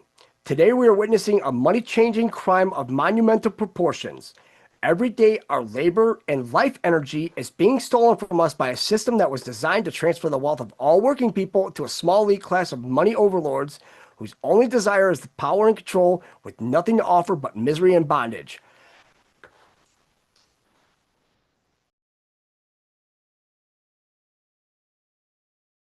Cool. Yeah, she says it. That's good, because I got to make sure, because so now, remember, in 181 it said, oh, he was pissed at his apostles. No, the only time he was pissed was at the money changers. That's it. Fucking knows. Then 181, who are they going after? Das Juden, right? Because if we go to post 191,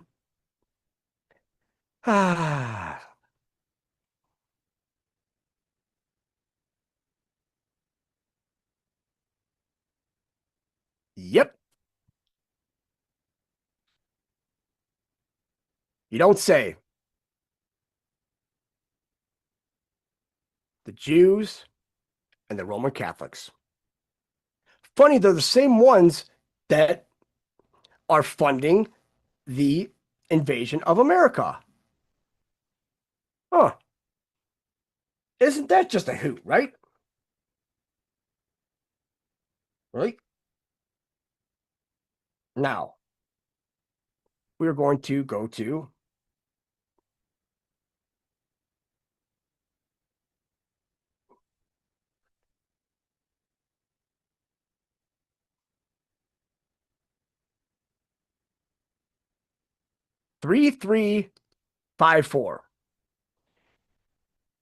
July 8th, 2019. It's our 6-year delta today. Happy birthday. The storm has arrived. You don't say.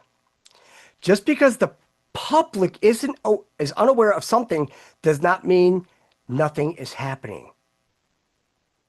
Huh. So, July 8th, right? Just because the public is unaware of something doesn't mean anything's happening. Well, if you go back 2 days, what happened then? On the 187th day of the year. They had to say, oh, Epstein, yeah, there's no list or anything like that. Why? Because there's an even bigger RICO case. They're all done. Why go after a few because remember, Epstein's supposedly dead, right? So Diddy, remember, they were going to let him out because the shit that they're doing underground in New York City is why a lot of these people are getting off. They're having ritual sacrifices and black magic under Judaism because it's such a great religion, right? No. Mueller hearing a tactic meant to delay the Huber report. What if Mueller, Diddy hearing a tactic, right? Could be Horowitz report, right? The first time, everything's done twice. H report release necessary prior to Comey release. Which release? Was it the 8647? Like, oh, they want an 8647. It's like, you mean to tell me that he posted on May 15th of 2025. And if you go back 8,647 days, you get 9/11. Huh. Them again. D equals the start of mass awakening. White House, ABC, State Forum. When blackmail no longer holds due to loss of senior level key government positions and 11th hour testimony, those previously protected become prey. Hunters become the hunted. God wins. Yeah. That's cute, right? So yeah. Look at that. So I was working on that. And we want more. We do have more, but I mean,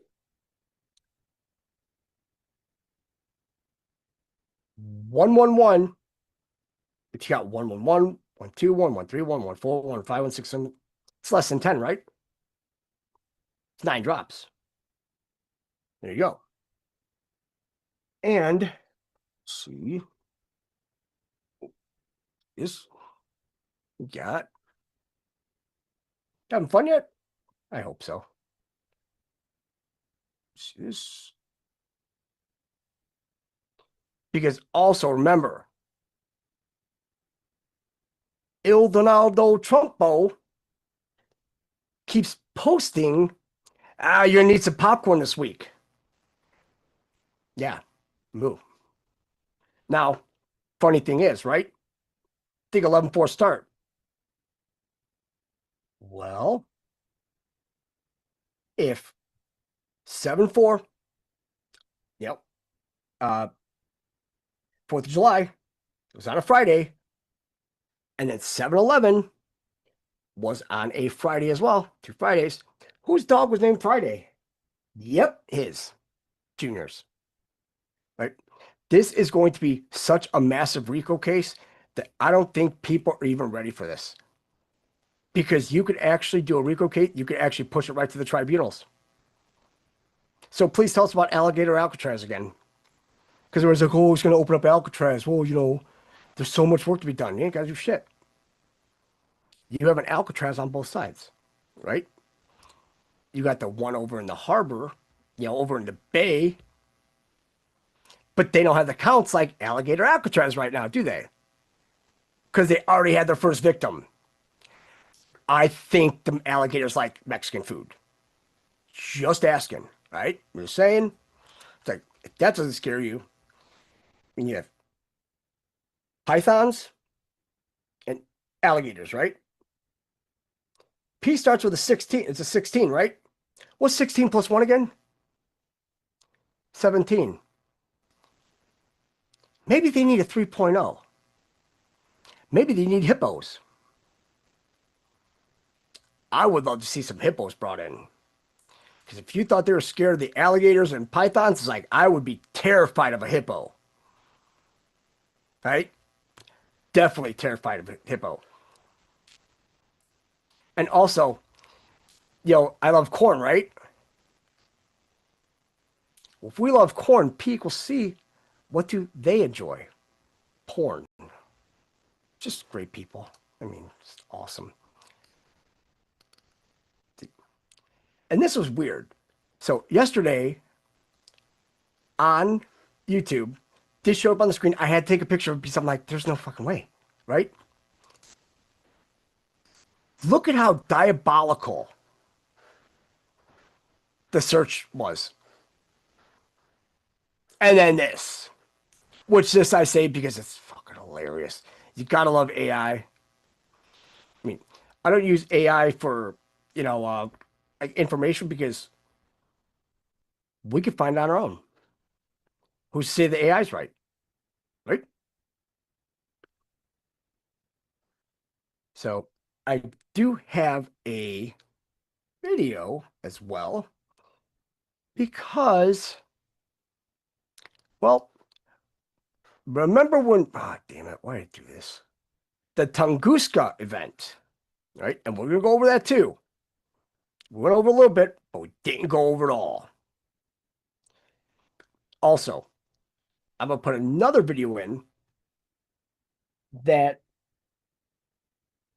Dan Bilzerian and Adam King had a debate. Well, funny thing is Adam King happens to be Jewish, right? Jewish, of course. Now, let's see this one.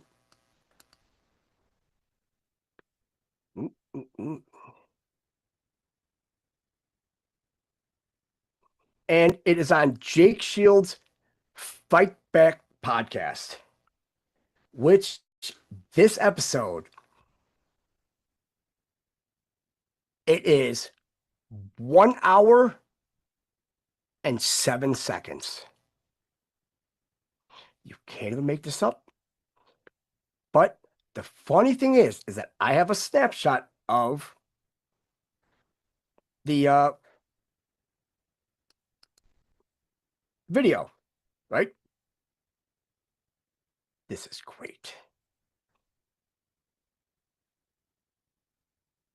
Awesome Jew and his lies. Dan Bilzerian and Adam King debate. I implore everybody to watch this. They had a lie counter and a fact counter on. Under an hour, Bilzerian had 43 facts, 0 lies. The Schleilock, 41 lies and 11 facts. The 11 facts were so basic, bitch, I think a 6-year-old could have got it.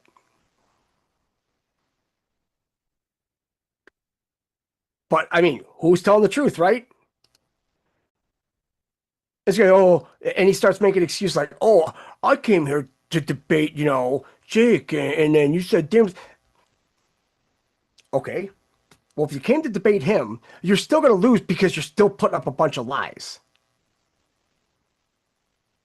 Right? Just filth. But this one that I'm going to show now, because remember the Tunguska event, they started seeing things like wonky things with the sun, right? Like seeing another sun and all that.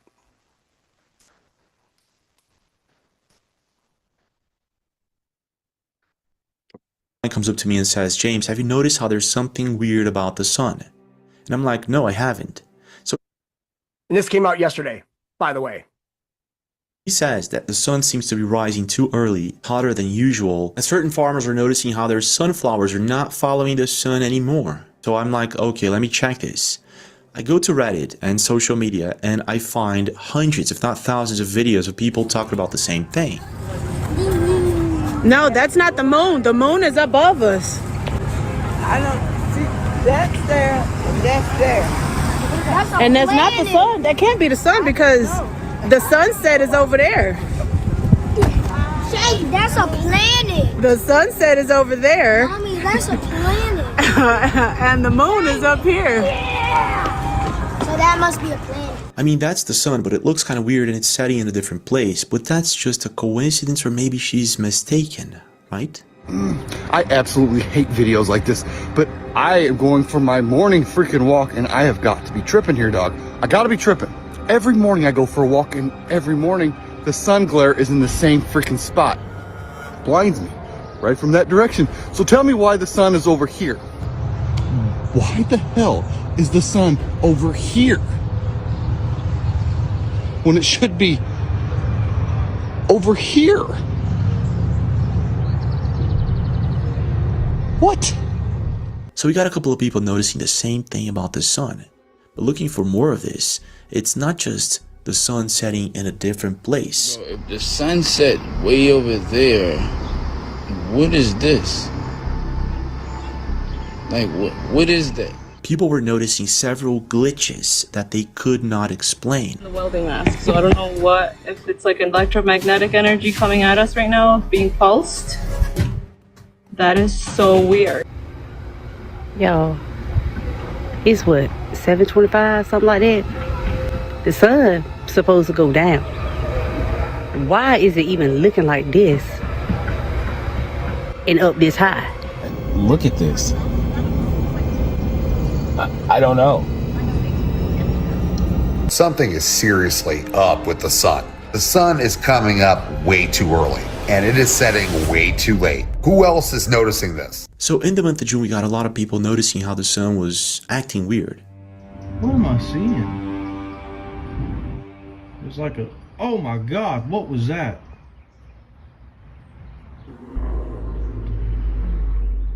And then we got farmers. You guys tell me what you think about this. Okay. Can you see those sunflowers? Yes, I can. Sunflowers have a thing called heliotropism. They face the sun and curve their face towards the sun every day, all day, every hour to absorb the sun.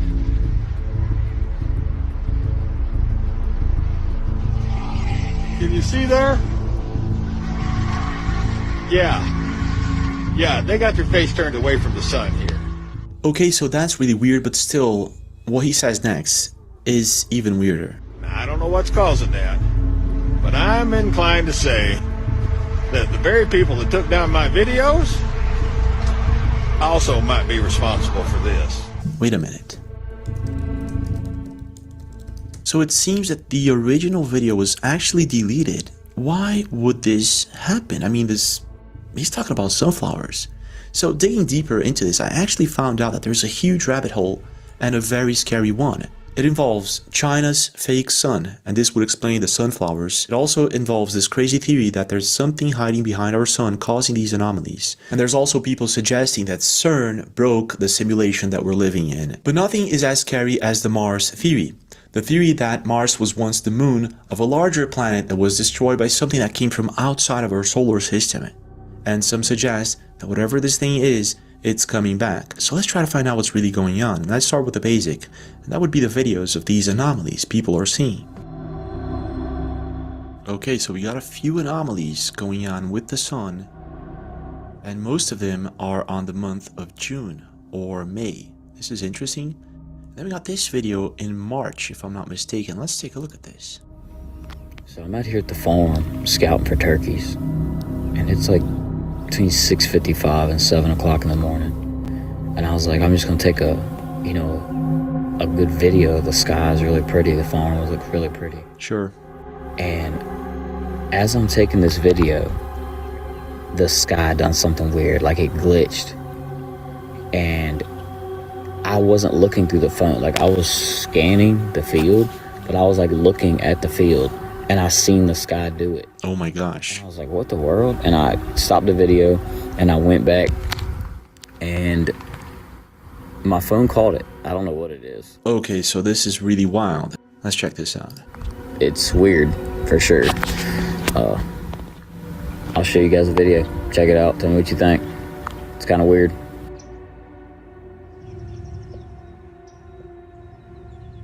Okay, I saw that.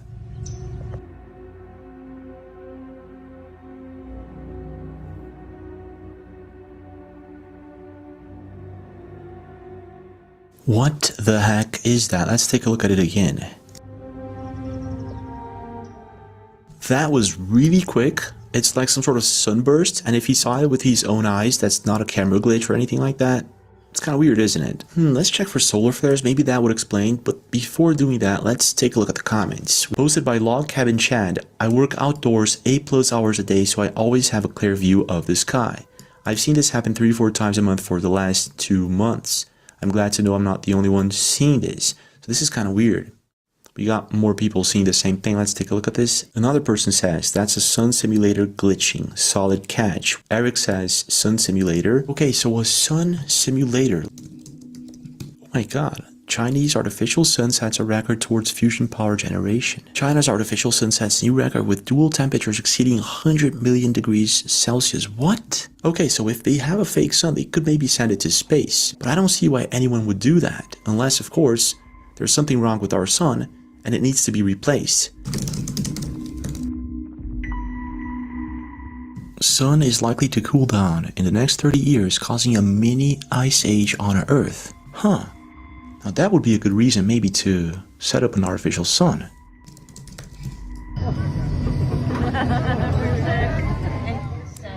Six. T-minus 15 seconds. 4, 3, 2, 1. 10, 9, 8.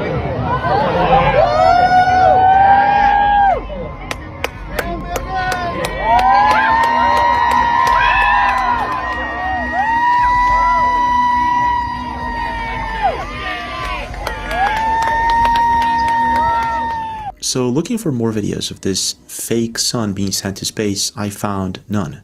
The first one was obviously in the US, it was a rocket launch. So I'm guessing there's no evidence of a fake sun in the sky for now. Or is there? Let's check for solar flares.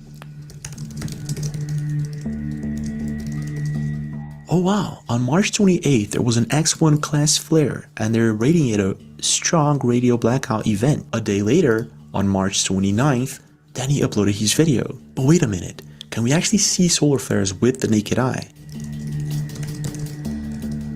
No, you cannot see solar flares with the naked eye. So either the solar flare was much stronger than they were saying, or there's something else going on here. But before going into some of these theories, let's continue looking for more anomalies. Okay, so found this one in 2024. 2 suns or a glitch in the matrix. Let's take a look at this.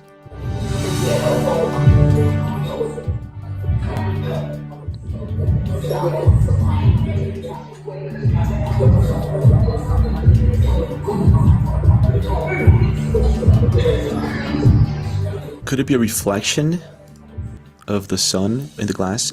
I don't think so, because look, he's moving the camera and it's not moving together with the camera, so it's not a reflection. I'm guessing this is a sundog. Let's take a look at this. It's called a parhelion. Looking at most of the pictures of parhelions, it doesn't look like we have a circular pattern in his video. Let's watch it again. Yeah, exactly. This guy says atmospheric lensing effect. Alright, so this is atmospheric lensing, and it would make the sun appear higher than the actual position. This is not what's going on in this video. So it's not a parhelion, not atmospheric lensing. What is this? Let's see if there's anything else that we're missing here. On May 31st, Bulldog Mom 82 posted this video in North Carolina.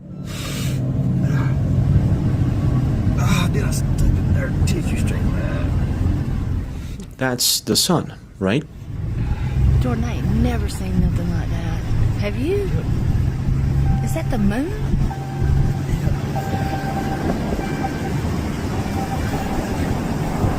That is wild. It seems like there's an outline around the sun. The end of the video, it kind of looks square-shaped, but I could be wrong. That's crazy. this is one weird video, and I'm guessing seeing this in person is really much weirder. But wait. Hazy skies, red sunrises and sunsets in North Carolina this weekend due to Canadian wildfires. So that actually explains the red sun, but it doesn't explain the other anomalies that we've seen, and it also doesn't explain this one. Is seriously up with the sun. The sun is coming up way too early, and it is setting way too late. Who else is noticing this? Just watch this video I took. Check this out. It is 5:50 in the morning, all right? And look how bright it is outside. It was bright earlier than this. I just videoed it. I mean, what? The sun's coming out. So I took that video on May 26th at 5:50 in the morning. Now it says the sun rose at 5:58 on the 26th in Cleveland. Nope. What's even more interesting is they're saying the sun set at 8:49. It was after 9. I don't know if this is because of daylight savings or because of the solar eclipse, but I 1000% remember last year taking my kids to school this time of year and the sun wasn't even up till 7:30. I feel like we're off a complete hour and a half. Something is not right here, people. Please let me know your thoughts. He is not the only one talking about this, and this is kind of weird, and we have farmers talking about how sunflowers are not following the sun anymore. And for some reason, they don't like the sun. I don't know what's causing that. But wait, it gets weirder. Other people are noticing that cows and animals do not want to stay in the sun anymore. I've been living here a minute. There's probably 8 or 10 cows clustered. I thought it was weird the other day, but like,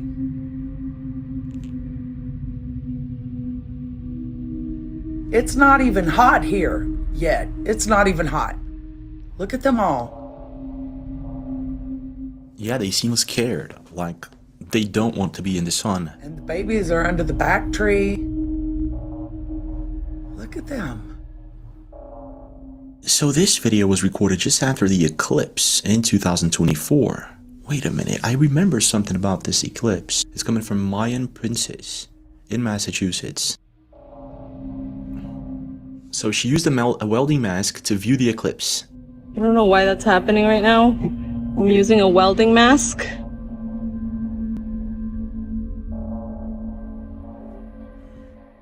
Okay. What is happening right now? I'm just putting my phone on the welding mask, so I don't know if it's like electromagnetic energy coming at us right now, being pulsed. That's weird. So weird. It is. Pulsing energy at us?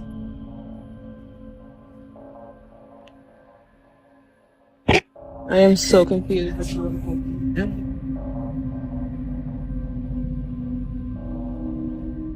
And then you got a post by Jason Wild on July 1st, and he says something is wrong with the sun. You can feel it, don't lie. It didn't used to hurt like this. 5 minutes in direct sunlight and it feels like you're being scorched, not warmed. It's not the same sun we grew up under. So it seems that there's a lot of people noticing the same thing about the sun. But the real question here is, what is going on? Are we looking at a fake sun? Are we looking at a planetary system approaching ours? Are we looking at the simulation glitching? So let's find out. So this was posted on April 3rd, and it kind of explains the sun simulator theory very well. Let's take a look at this. I don't know if you knew about this, but our sun is actually artificial. Let me give you a breakdown before I explain what you're witnessing so you have a better understanding. The main light source is a xenon arc lamp, complemented by 16 LED lights, UV lights, and infrared. These light sources are directed by a series of specially chosen lenses, mirrors, and reflectors, all housed in a special framework. This setup acts like a camera lens, controlling how light escapes to mimic sunlight. Think of it like a rainbow forming when sunlight passes through a window. The light splits into its colors or wavelengths. This artificial sun takes it a step further, with mirrors finely adjusting each color's brightness, just like how photographers use different camera settings. Finally, this not so carefully crafted light is projected as an image of the disk shape onto the sky, resembling our sun. It's similar to using a convex lens to focus light from an object to create a clear image on a surface. This complete system allows the artificial sun to light up the sky, just like a lamp would do. Now, this is what you call an somewhat the alignment. This the disc-shaped object that's creating that sunlight image is supposed to come down with it, just like in this video. You should see the disc coming down with the artificial light. That's how it should look. Anyways, hopefully this helped explain what you saw. I know it sounds crazy, but our space has the documentation in their website called Illumination System, including a virtual light source. What? Everything I just said came from that patent. What? Oh my gosh, that was actually easy to find. 1966?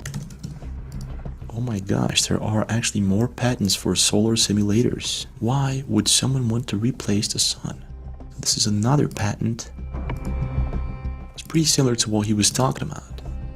Let's see if we can find any more evidence on this. Now, I got something to ask you. When the f have you ever seen a sunflower turn away from the sun? We got here a whole field of sunflowers turning away from what it's supposed to be the sun. Yeah, that's kind of weird. It's the second video I see of something like this.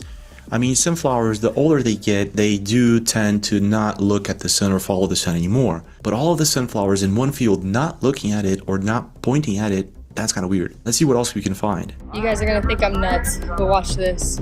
What is that? That's not a lens flare, there's the sun. What is that? There's a lens flare moving. Yeah, the lens flare is moving, the green thing, yeah. So please green do tell, enlighten me people, what is that? Wait, she's talking about the yellow dot. The clouds to clear. Oh my god. What the is that? I can see that. Oh my gosh. That is wild.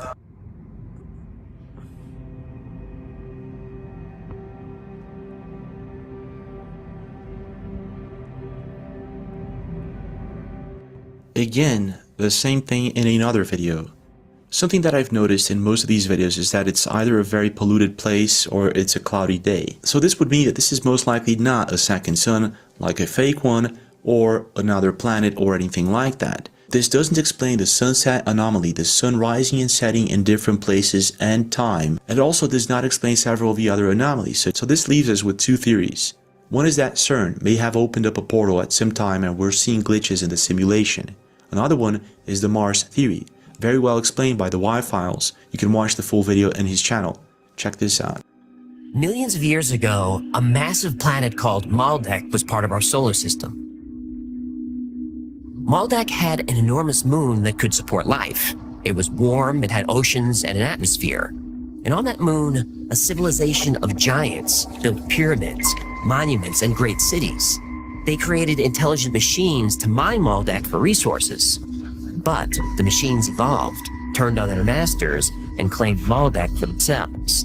A devastating war lasted generations. Finally, the giants built a weapon powerful enough to destroy all the machines. The weapon worked. Weapon worked too well.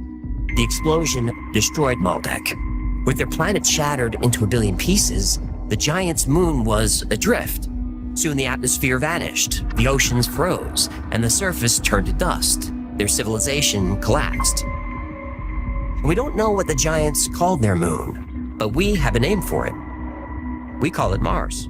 Seems a bit far-fetched and maybe something out of Star Wars movie, but he gives out details on how this thing actually happened. 2022, actor Terrence Howard appeared on the Joe Rogan Experience and said something that made mainstream scientists very uncomfortable.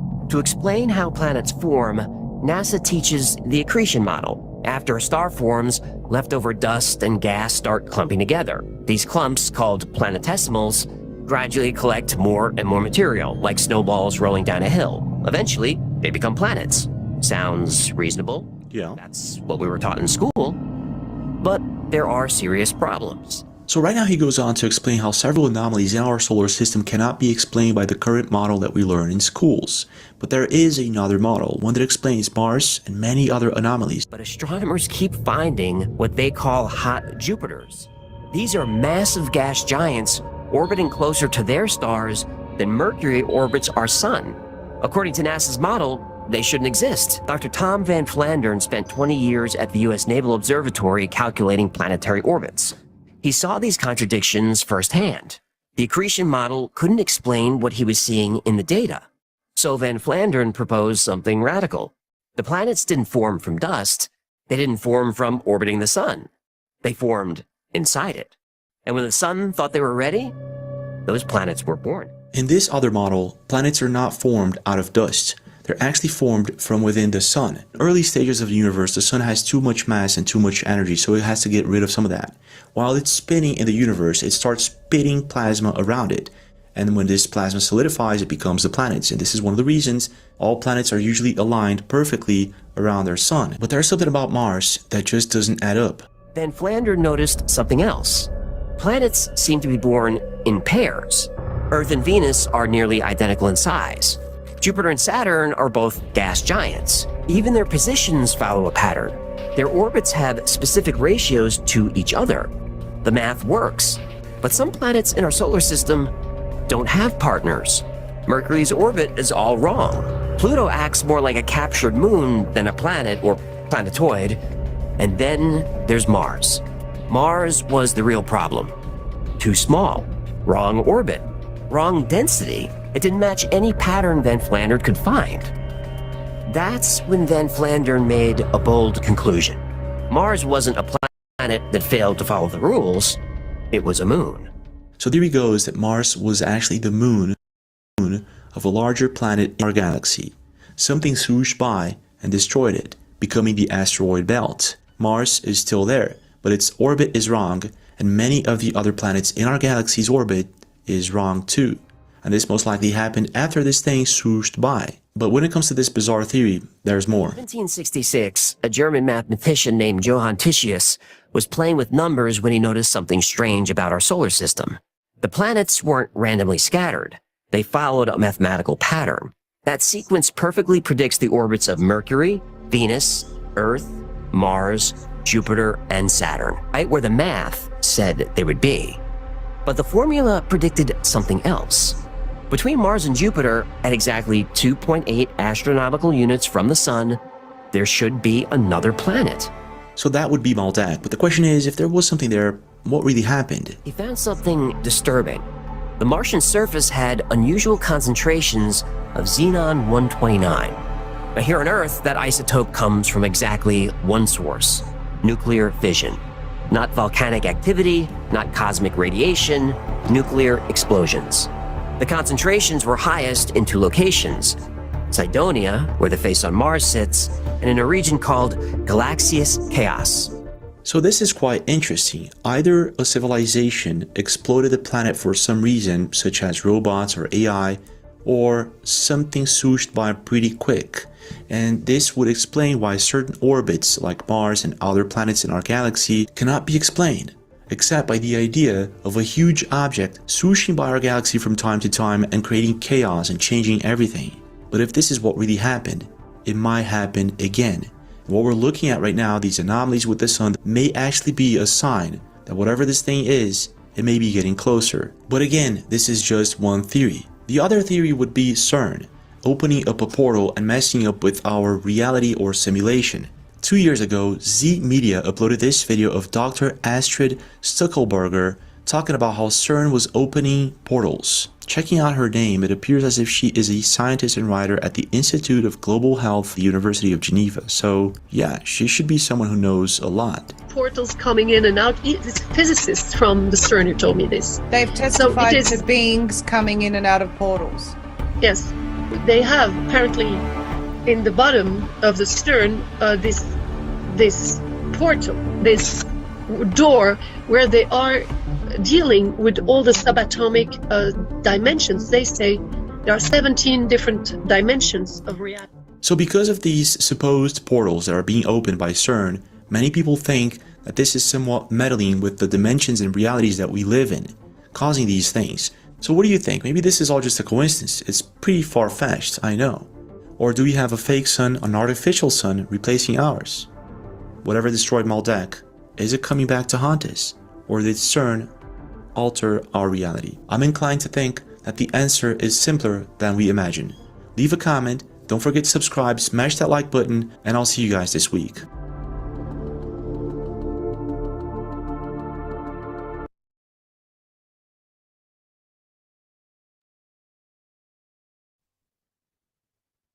Morning sun brings heat, right? So, I mean, yeah.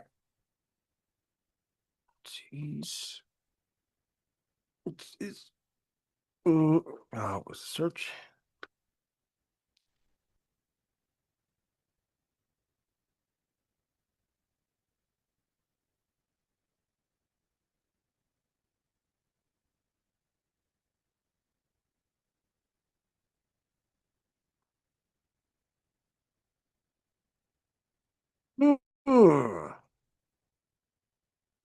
Is it really weird though? I don't know. I think we're right on time, personally.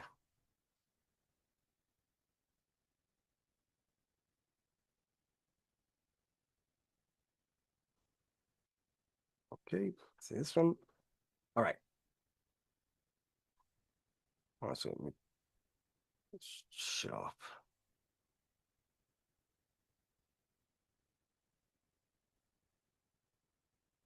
Well, damn it. All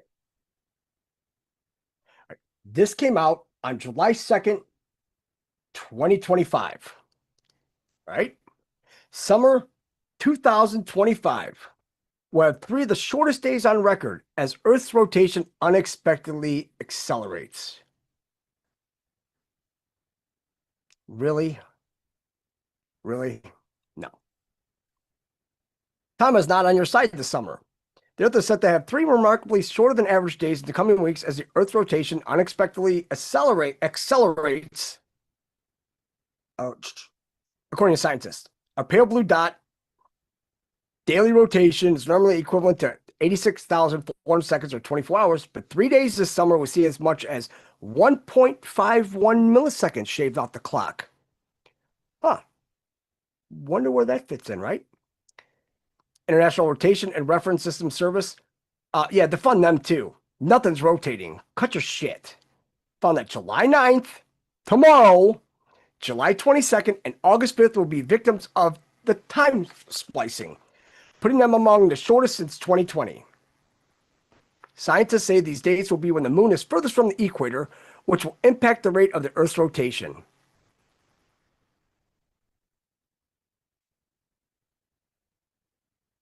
I believe these scientists are fucking retarded, personally. Because you're talking about a fake sun, right? But they're talking about a solar simulator. Why aren't they talking about the large area pulsed solar simulator? That's the one you need to look at. Because what is it pulsing? Why are sunflowers, animals, nobody wants to be in it. The shortest day recorded since 2020 was July 5th, 2024, which is a full 1.66 milliseconds shorter than average. Can't make that up, right?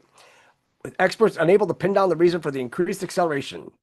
Nobody expected this. Leonid Zoltov, Earth rotation expert from Moscow State University, told timeanddate.com regarding the quickening trend.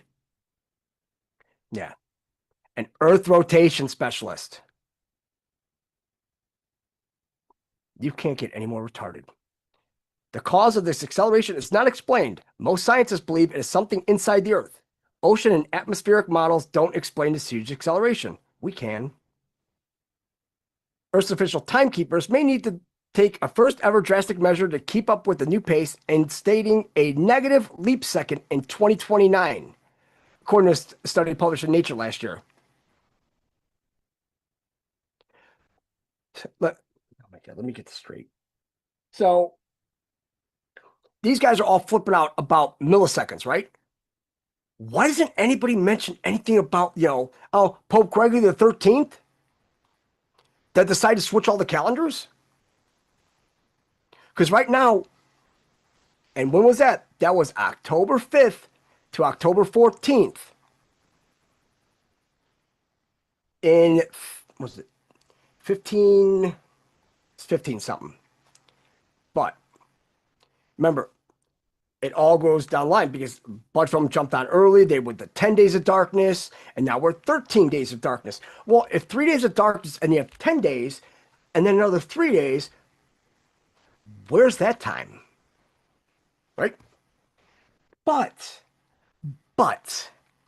this is an unprecedented situation and a big deal, study lead author and geophysicist at the Scripps Institution of Oceanography at the University of Cal, Duncan Agnew, said at the time. It's not a huge change in the Earth's rotation that's going to lead to some catastrophic, catastrophe or anything, but it's something notable. It's yet another indication that we're in a very unusual time. Days on Earth have not always been 24 hours long, with rotations during the Bronze Age clocking at roughly 23 hours. Yeah, just like they said these all these palaces were built in a year, right? Right? No, not at all. But the funny thing is, though, is that if we go back, right? Remember, everything's 3.0. And Trump said a year. Think about it, right?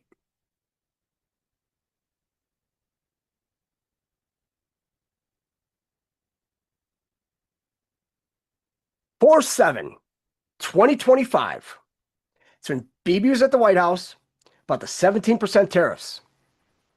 The next day, 4/8. Actually, 2024. That's when the eclipse was. When everything went shitty, when everything went just totally cattywampus, right? There's our second one. And then we go ahead one more year to April 9th, tariff day in 2025. Well, let's see. If we go to 4/8.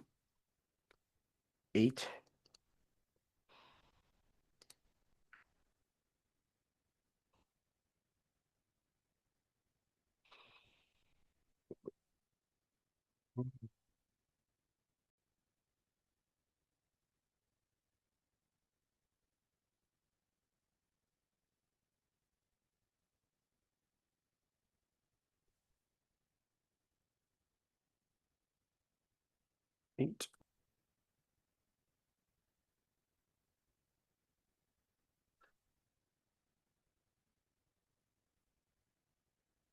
If we go from 4/8/2024 to 4/8/2025, right? 365 days, right? Cute. 1 year, excluding the end date, 12 months. 52 weeks in 1 day. Why would they count the 1 day? Because it wasn't a leap year.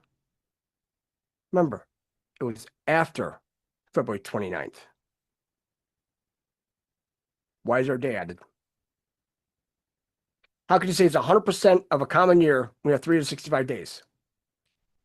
Right? And they're like, oh, this was this short, that short. But you have to remember, they have to complete the sequence. That's exactly a year, 365 days. Yeah. You look at July 9th, July 22nd, and then August 5th.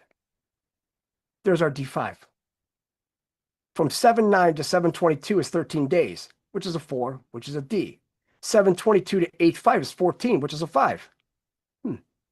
C before D, huh? Also,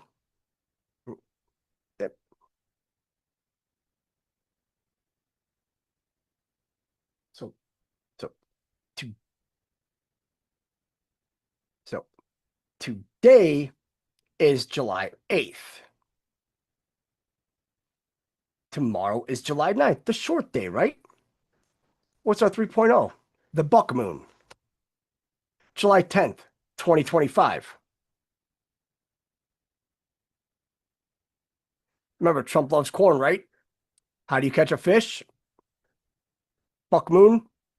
You've got that one lady in the drops with the antlers. It's a buck. I'll just be on the hunted. That's a 17. That's a 17. That's a 16. And that's a 16. Everything done twice. You got two 17s and two 16s right here. But hey, the buck moon, hey, the full moon is at 4:37 p.m. September 7th, 2025 is at 2:09 p.m. But that one in August, that one right there, because if we look at a specific drop, remember, dark to light, right? What was it? 1 second here. I should highlight these. Time to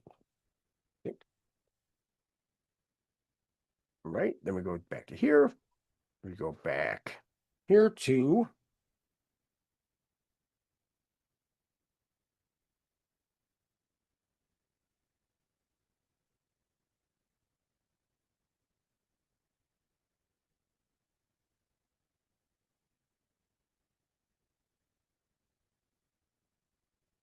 post 131, 3:55:14 p.m. Dark to light. Because that November 10th, 3:55 p.m. But remember, full moon. Because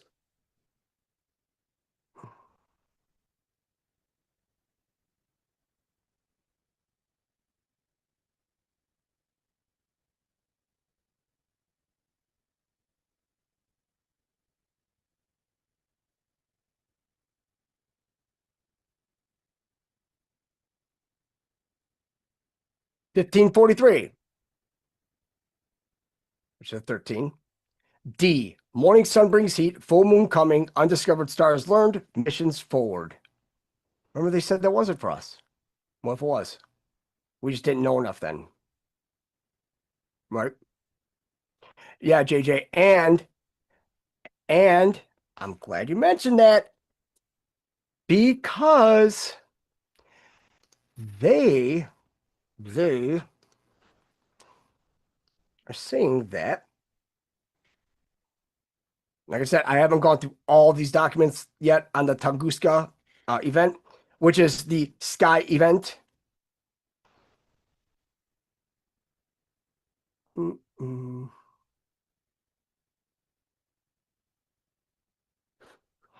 see.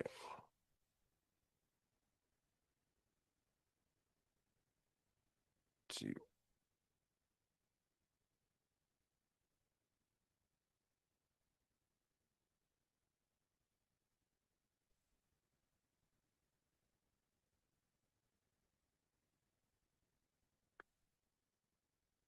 Now, what the fuck was it? Something with, it mentioned space shuttles, right? Now, put this in there.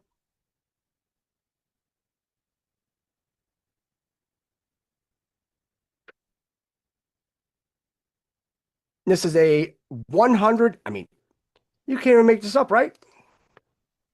Fire from the Sky, Battle of Harvest Moon, and the True Story of Space Shuttles. Funny thing is, how many pages is it? 197 pages. Right?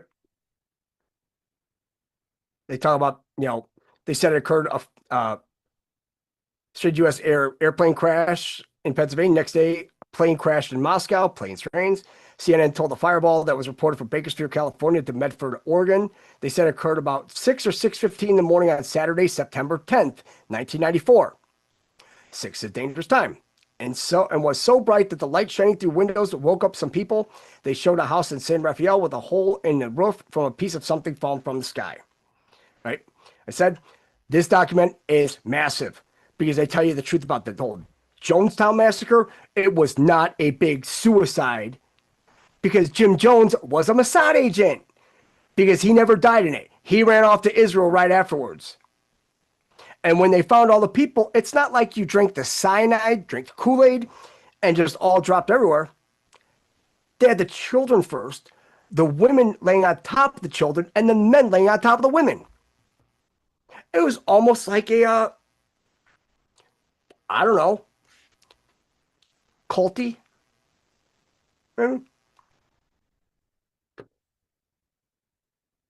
Then it is because there's actually a movie, Fire from the Sky. They always have to tell us the truth, right? Where?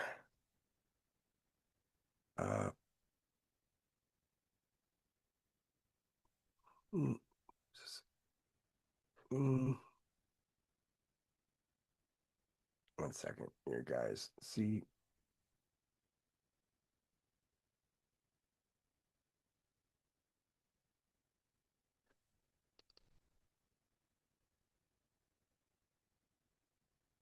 Let me see. Is this it? Nope, that's not it. It's one of these. 1 second. That's not it. No, let me see. That right here. That's not it. No.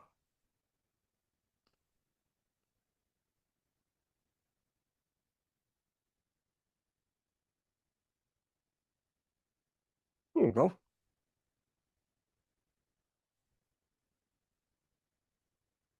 Haven't gone through this one yet, but you'll see why. Let's see. Make this bigger. I'll go back, right? Morning sun brings heat, full moon coming, undiscovered stars learned, missions forward, correct? Correct. Now, Tunguska 1908 and similar events in light of the new explosive cosmogony of minor bodies. Wouldn't those be undiscovered stars learned? I mean, I admit, right there, that's 18 pages. But then there was another one. There's a bunch of these, so because it's Tunguska, this was the Sky event. It's no doubt in my mind, this was the Sky event. And we are going to see.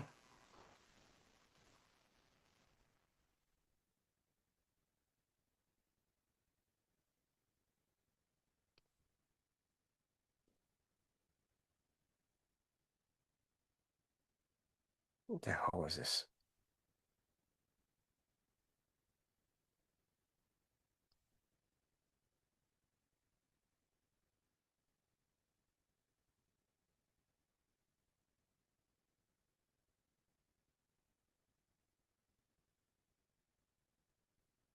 Tesla's wireless power transmitter and the Tunguska explosion of 1908.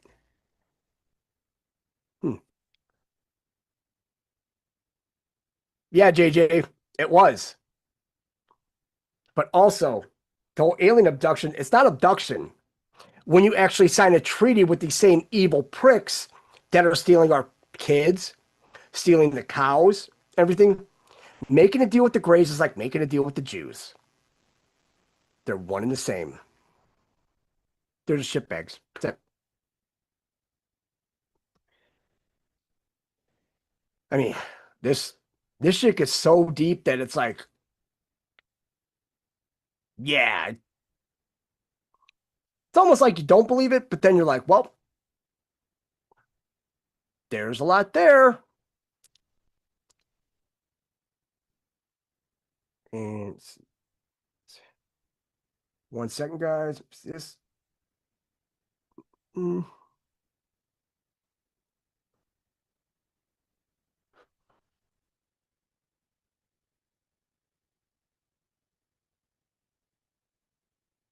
right. So I got one more video, and if you guys want to get a couple songs, we'll play a couple songs. But except and also July 13th falls on a Sunday.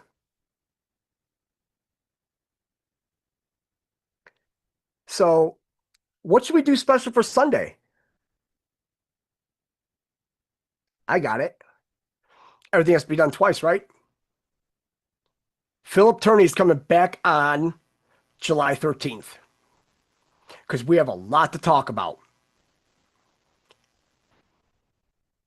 Because unfortunately, the chaplain from the USS Liberty seemed to have committed suicide. And he was on the one show with all of us, Ron Kukl. And when I heard that, I was like, you've got to be fucking kidding me. So you think that suicide, well, you know, what's the easy way of taking something out? Do you think you'd shoot yourself in the stomach and then once in the head? Or does it just sound too Jewy? Because he's the chaplain, right? Wasn't there a psychotic kike in Arizona that decided to crucify a Baptist minister? Yeah. Surprise, right? So yeah, and plus, I don't have X, so I encourage everyone to go follow Phil Turney, because there are a lot of, let's just say, kikey people. I don't even want to say people. They're not people. They're shitbags. Running him into the ground. See, there was one that, because Dina sent me some, and I just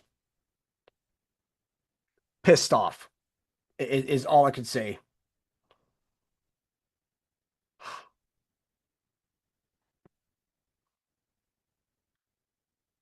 Second.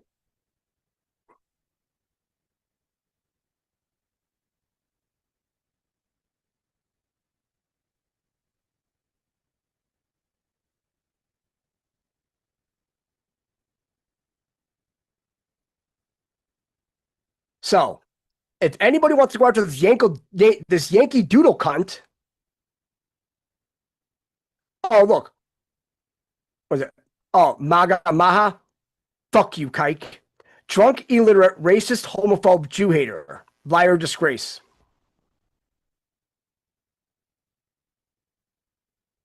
I'll tell you what, I will go to my fucking grave for this one, because we have all the, not even, we would say we have all the documents. We have a lot more than most. And we've went over this extensively. To sit here and call one of America's bravest heroes a liar, a disgrace, and what Jew hater, that's all of us. We're just noticing.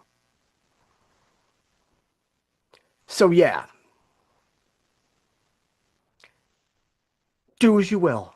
Do what thou wilt. Fucking just bullshit. So he's coming on Sunday.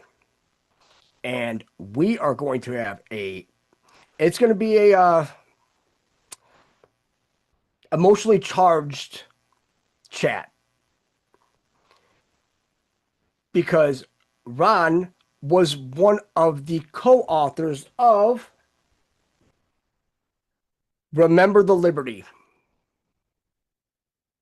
So I guess they're just all lying in there too. I guess they just all got together and said, "Hey, you know, let's go after the Jews for this." You know, it's you know, it can't be. Yeah.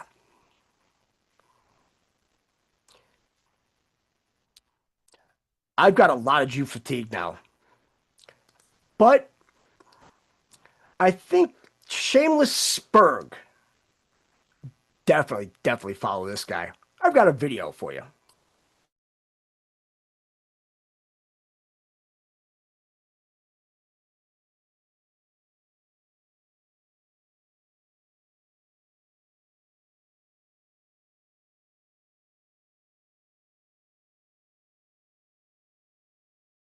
Oh, the Jews would be front and center on Sunday.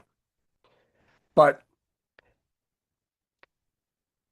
This video is 36 minutes and 59 seconds. And yes, we're going to play it. Because the title is A Few Reasons I Don't Like Jews. It's not complicated. It's really not. Because it's funny that they're all atheists, but yet they sit here and say, well, God gave us this land. God did not give you that land. That's the problem with this. You would have been given land if you stopped all your blood sacrifices and all this fucking worshiping Moloch and everything like that.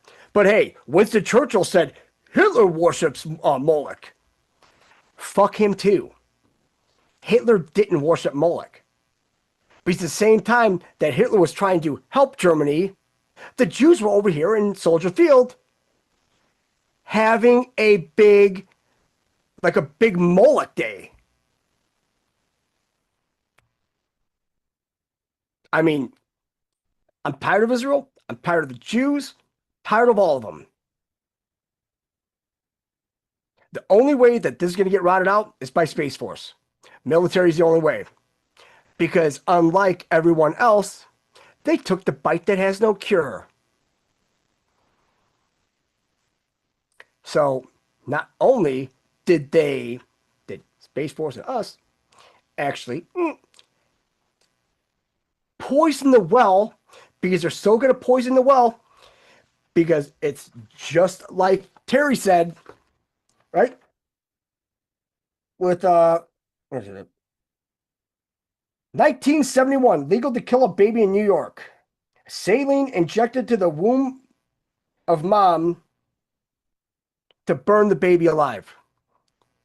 Isn't that poisoning the well? I do believe so. Just like the Black Plague of 1308. No, that 1308 is like 15 something, but remember, like, oh, they accuse it because you fuckers did it. That's why. No, whoa. The GBU 57, no. Whoa. Remember, 3.0, right?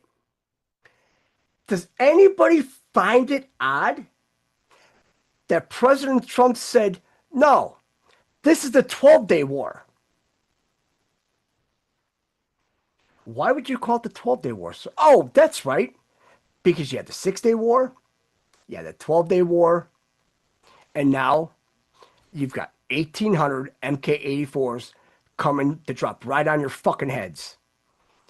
Because what they're doing in fucking Gaza right now, nobody's going to believe.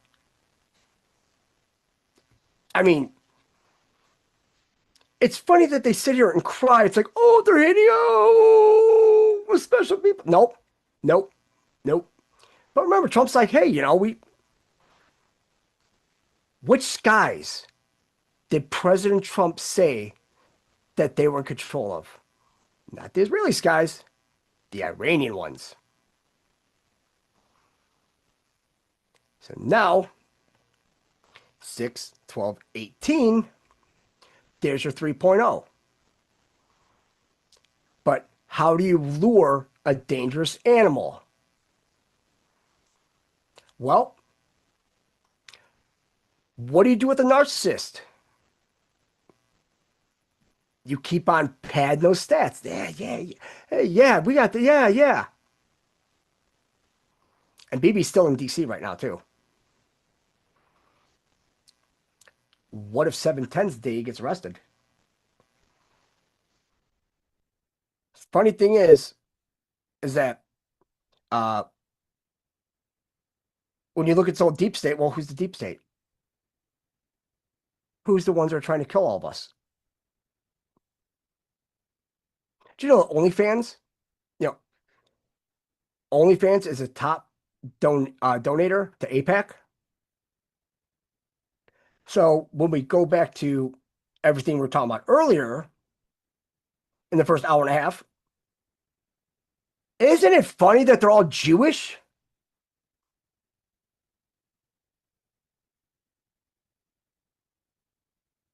No. You have one arrest, but you need to make them all pay.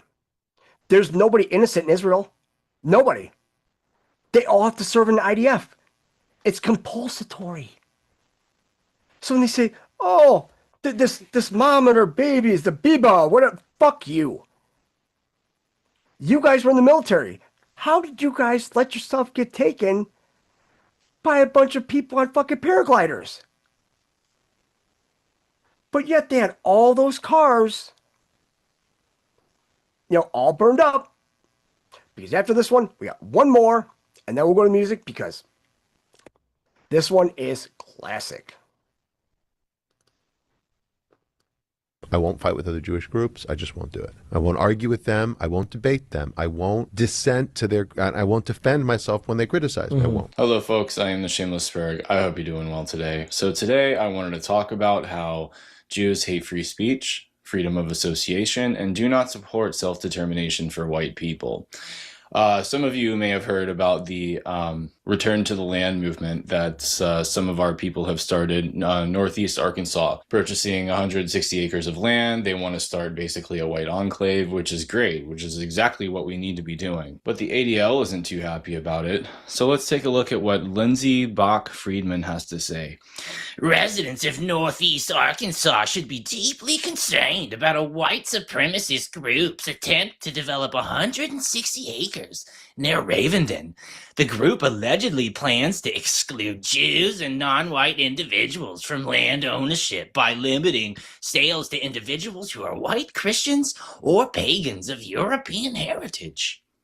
In addition, its founders have declared ambitions to expand and create whites-only enclaves in other locations. Oy vey. We believe this development not only revives discredited and reprehensible forms of segregation, it should also be illegal under the Arkansas Fair Housing Act.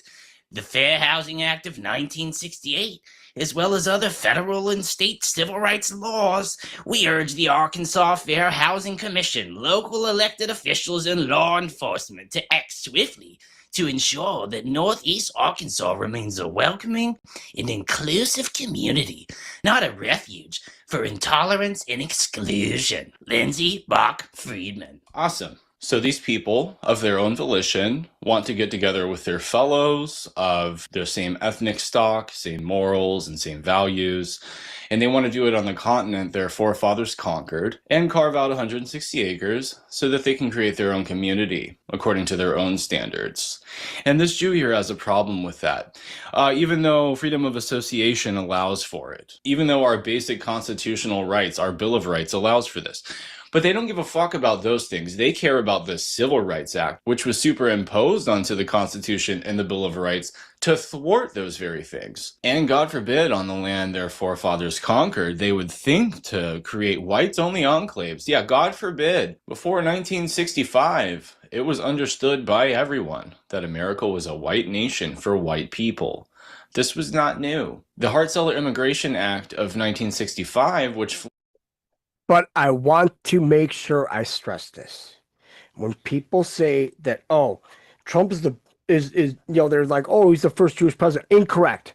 First Jewish president was Johnson. LBJ was a Jew. Remember, they go down the maternal line. So even though his last name was Johnson, he was still a devout Jew. A big-time Jew. So if LBJ had something to do with JFK's assassination, because once JFK was assassinated, Israel started getting a shit ton of weapons. Funny. The doors open to the third world, that was new. So these people want to act like we're the historical anomaly, like we just popped up out of history as some weird outgrowth, some sort of mutation. No. This is our nation. Our forefathers conquered it. They built it, they developed it, and they did it for their posterity. They did it for us. They did it for the people who are trying to carve out 160 acres right now and want to form other enclaves. They did it for all of us. They didn't fucking do it for you. It wasn't even fucking for you. So how dare you take issue with us having some self-determination and autonomy? Oh wait, you can't stand it when anyone but you gets to have that, do you? You can't stand it when other people even think to have autonomy or self-determination, especially if you think they're any kind of threat or opponent to any of your goals or ambitions. You think you're uniquely entitled to an identity, to a land, to self-determination and to a destiny. And fuck you for it. Fuck you. Fuck Jonathan Greenblatt and fuck the ADL. Fuck Lindsey Bach-Friedman and the rest of you. Okay? My people deserve a homeland.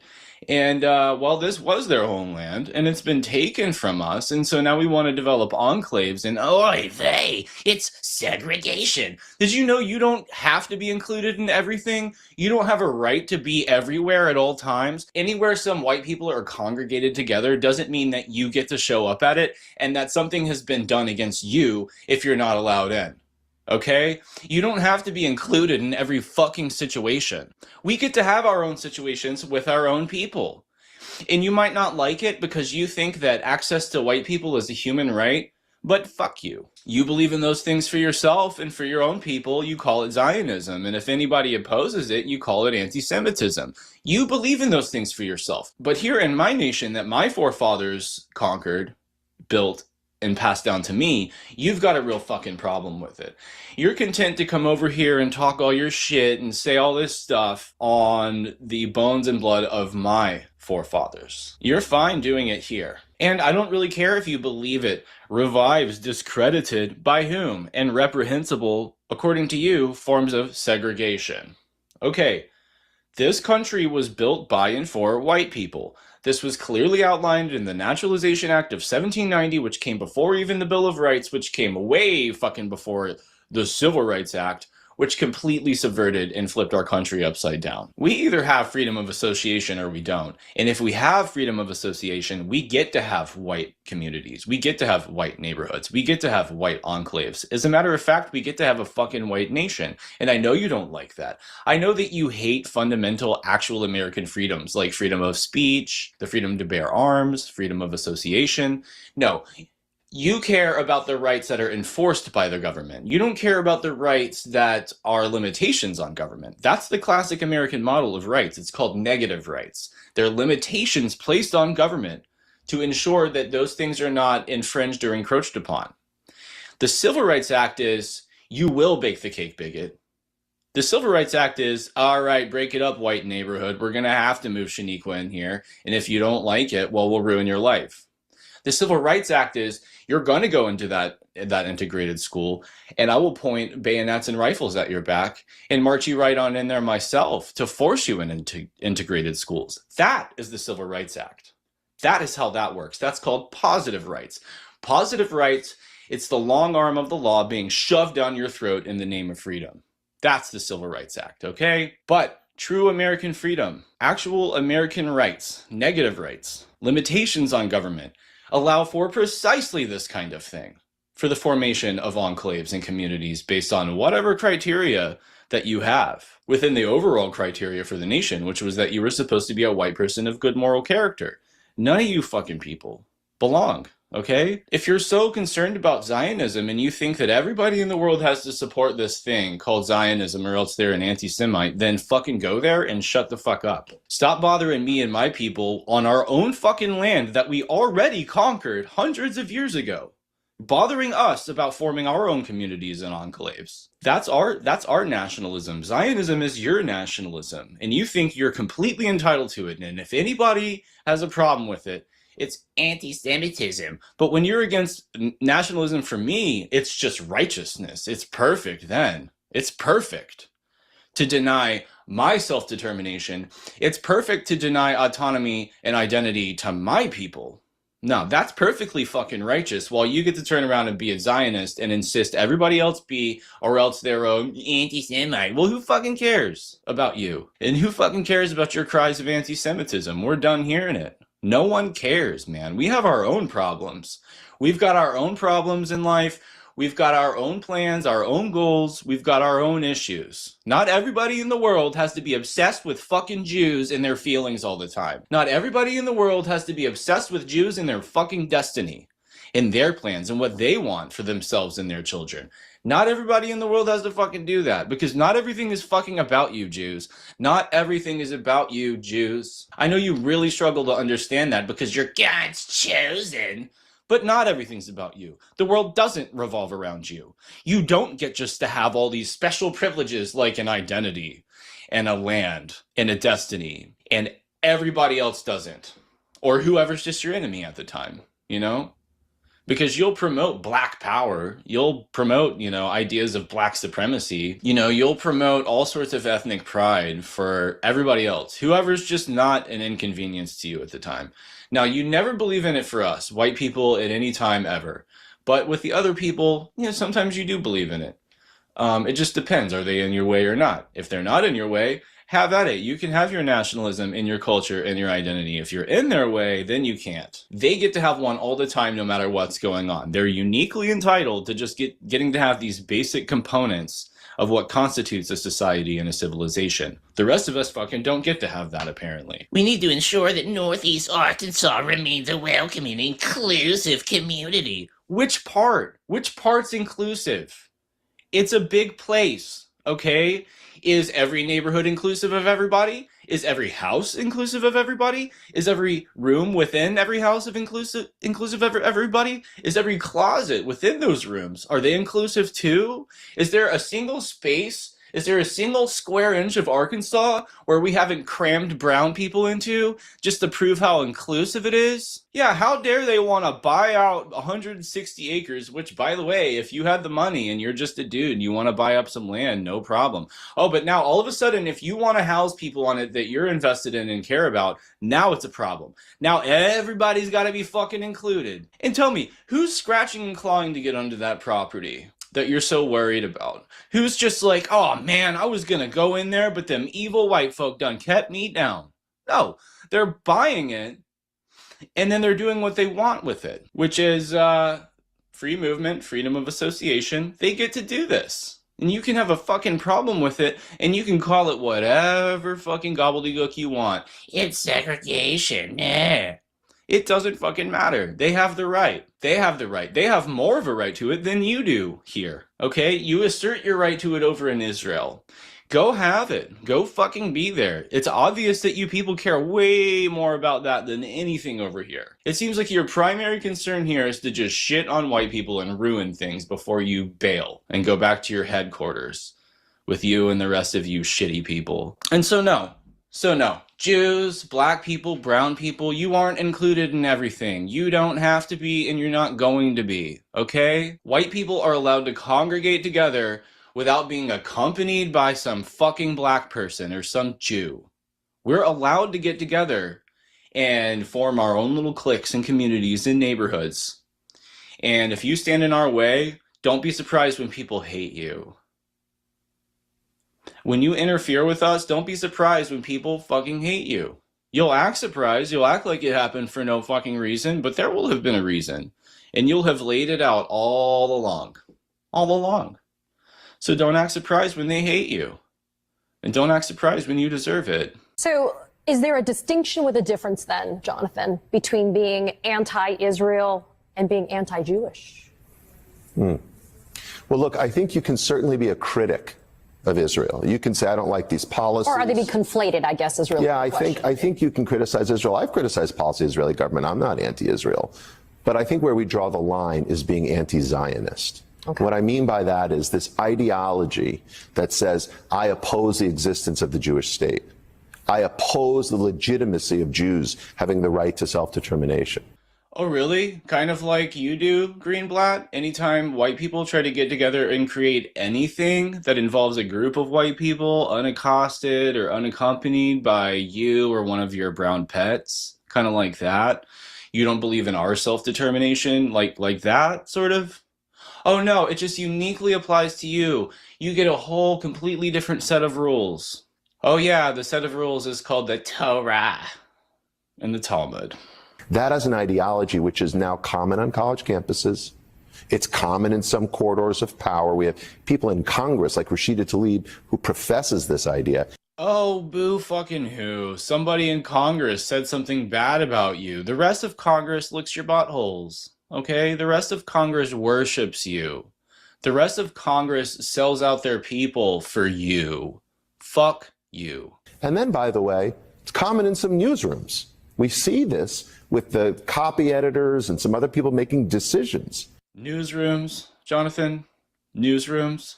So you're going to cry and complain about a few people who aren't just towing the line perfectly for you when you have the news in your hands Everybody can see it. You're so full of shit. But anti-Zionism, I've long said, is anti-Semitism. I was wrong. Anti-Zionism is genocide. And what I mean is, if you so dehumanize Zionists, by the way, every Jewish person is a Zionist. You might not believe in the political project of the He said every single Jew is a Zionist. State of Israel, but every Saturday morning, like for me yesterday, you open your prayer book and it talks about Zion. It talks about Jerusalem. Jews have been praying to Jerusalem for 2,000 years. 2,000 years. I don't care who you've been praying to or what you've been praying for thousands of years, you lying hypocrite. This is you asserting that you have a right to all those things, and it just should be an assumed given that you guys have a right to all those things, and how dare you even think otherwise. And so essential is this idea, this Jewish nationalistic spirit of yours, that you extend it to all living Jews, whether or not you like it, you're a part of it. Like you're asserting a folk identity, almost. Kind of like my people are trying to do, only you have a problem with it. On my homeland, on the land my forefathers conquered, where a bunch of our politicians are sellouts in your service. And all this money and blood has been wasted on you and just down the drain in support of your destiny, in support of the future of your country. And you have the temerity and the fucking nerve to give us grief over what we're doing on our land with our people for our destiny?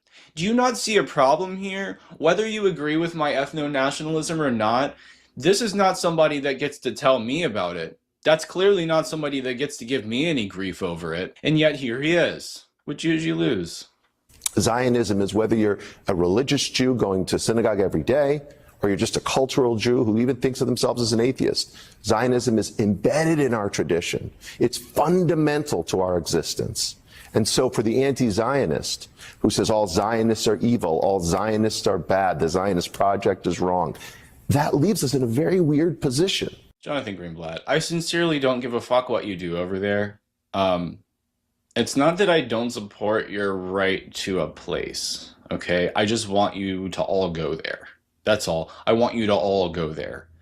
And let me have my place and my own self-determination with my own people on the land that we already conquered and was given to us, their posterity. What I hate is your double standards. What I hate is your hypocrisy. What I hate is that you believe you're uniquely entitled to all those things, and then when we say we want them, you call us evil.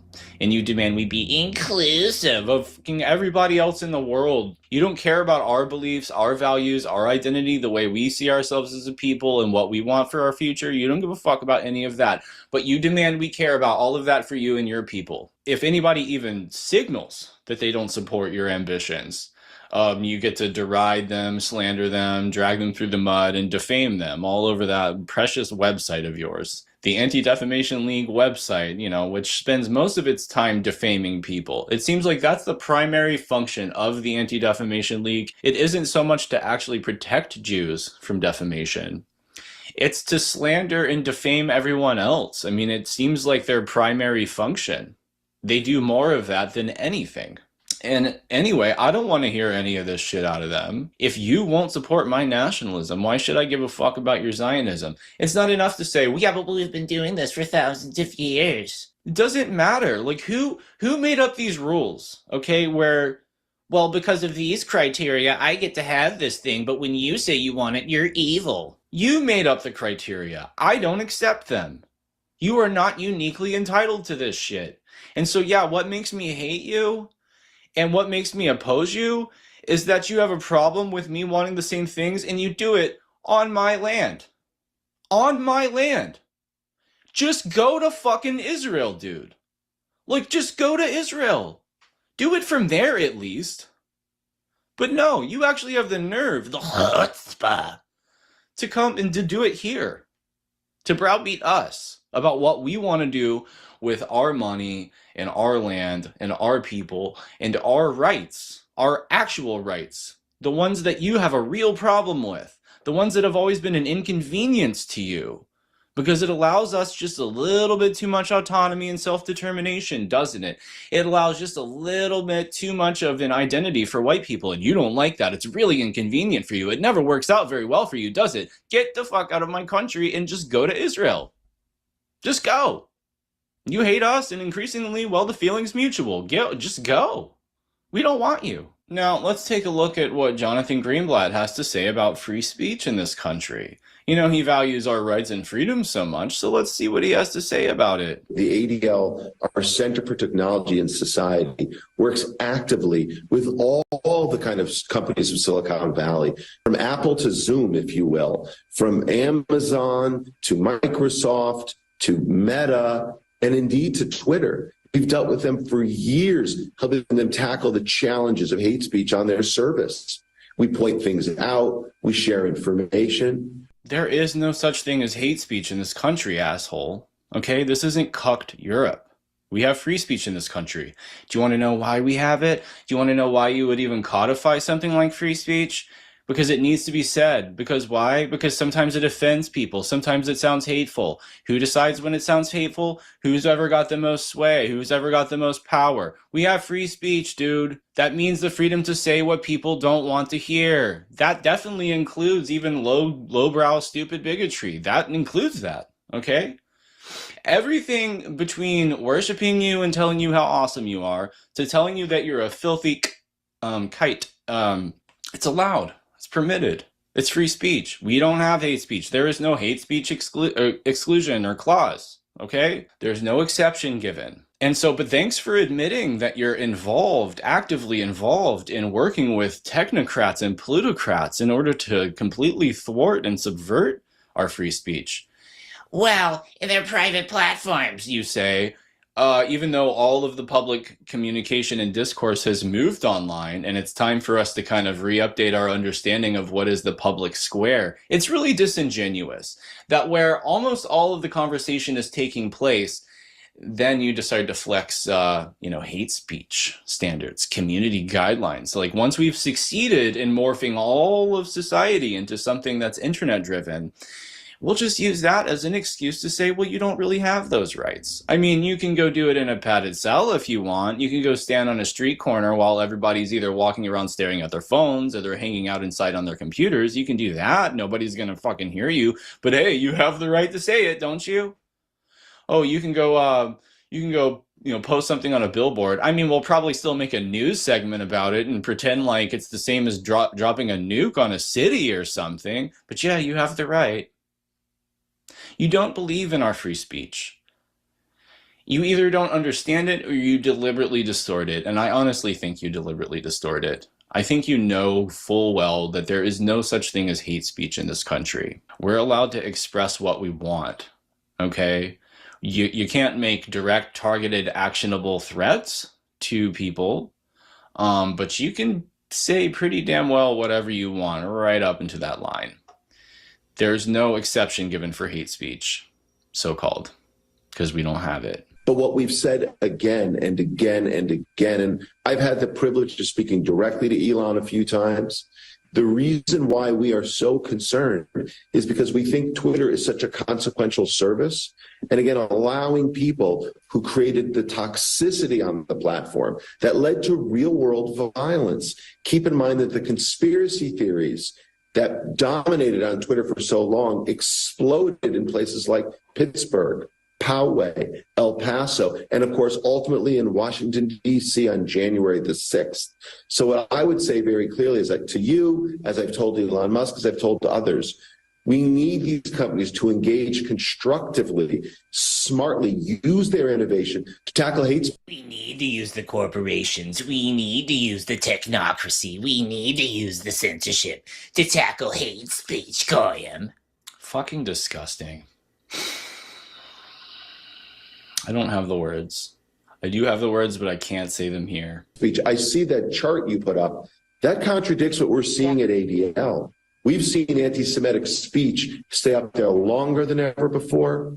We've been, indicating when we've seen toxic content, it's not coming down nearly as quickly as in the past. Oh, fucking boo-hoo. People got away with saying things that you didn't want to hear. You don't give a shit when it's anyone else. You don't care when it's against white people. You believe that Everybody should be able to say the most damning and genocidal rhetoric against them. A lot of times it's you people doing it, or it's you people coming up with it and putting it in the mouths of your brown pets to say to us. And you make sure that they get to say all of that shit all over the place. But if we say anything even slightly suggestive in your direction, you put it on a little fucking graph.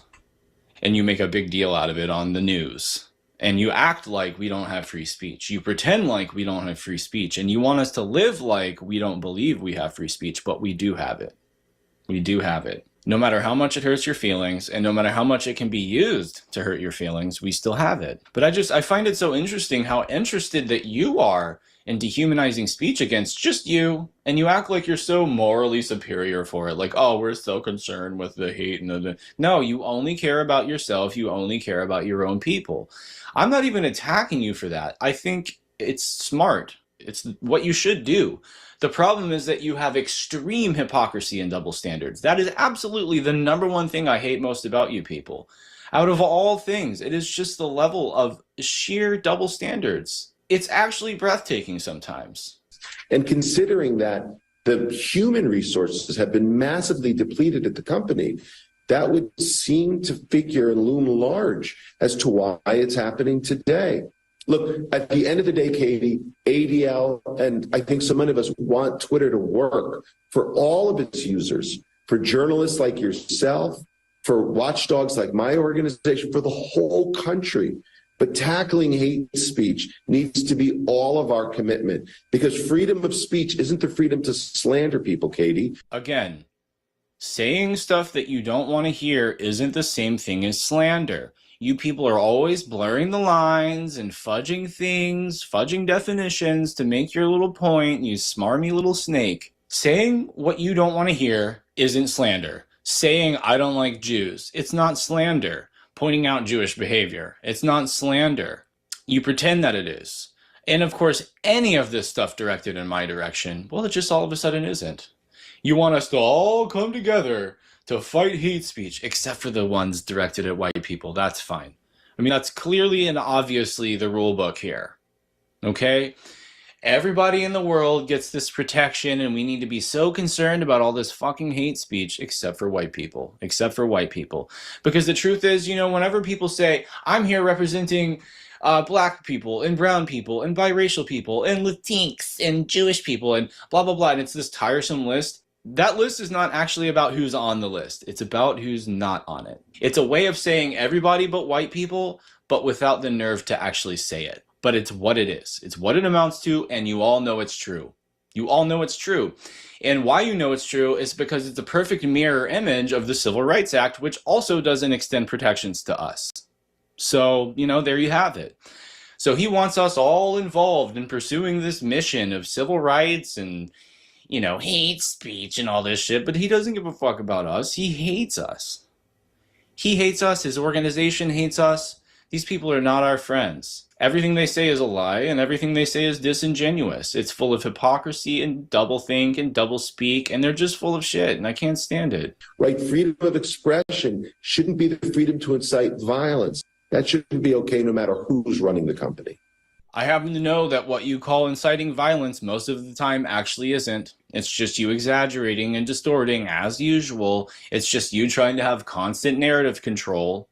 As you're admitting here, and you're proud of it. You're like, we work with all these major institutions to try to guide speech, like you're showing that you do narrative control and you pride yourself in it. So why should anyone believe what you have to say about anything? Why should anyone trust you? But the bottom line is this. You believe in the right to incite violence, to really incite violence against white people. You support all that shit. I've seen enough. I've seen it happen. I've seen the types of content that you'll go after aggressively. I've seen the types of content that you put on blast the most on your webpage. I know what you're really concerned with here, and it ain't me, and it ain't my people.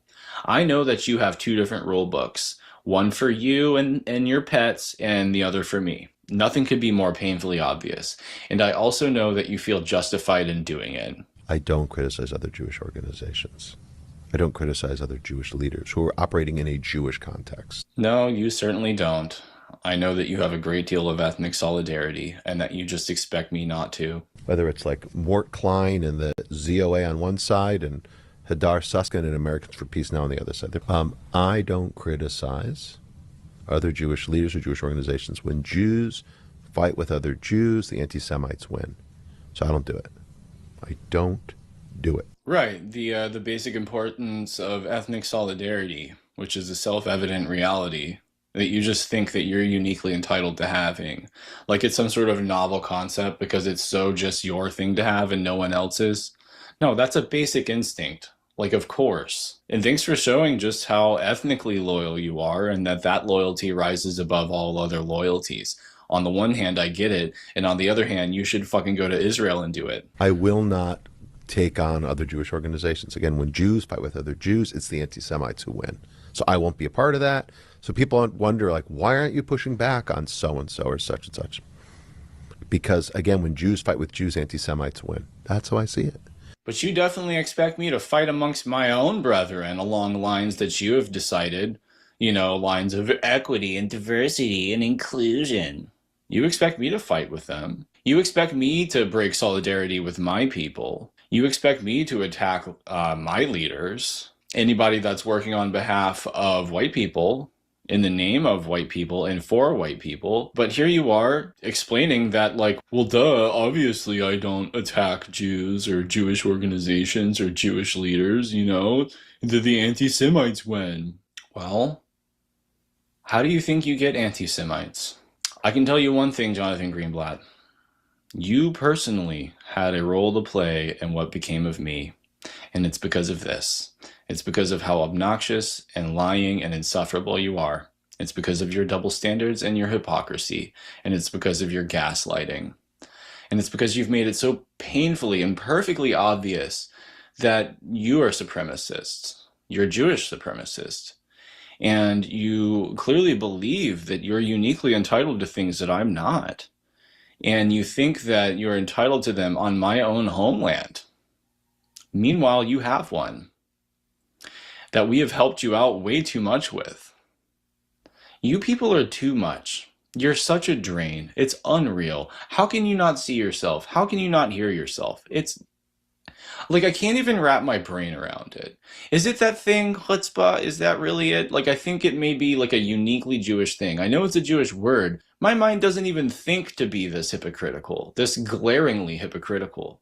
But it seems to come to you like it's second nature.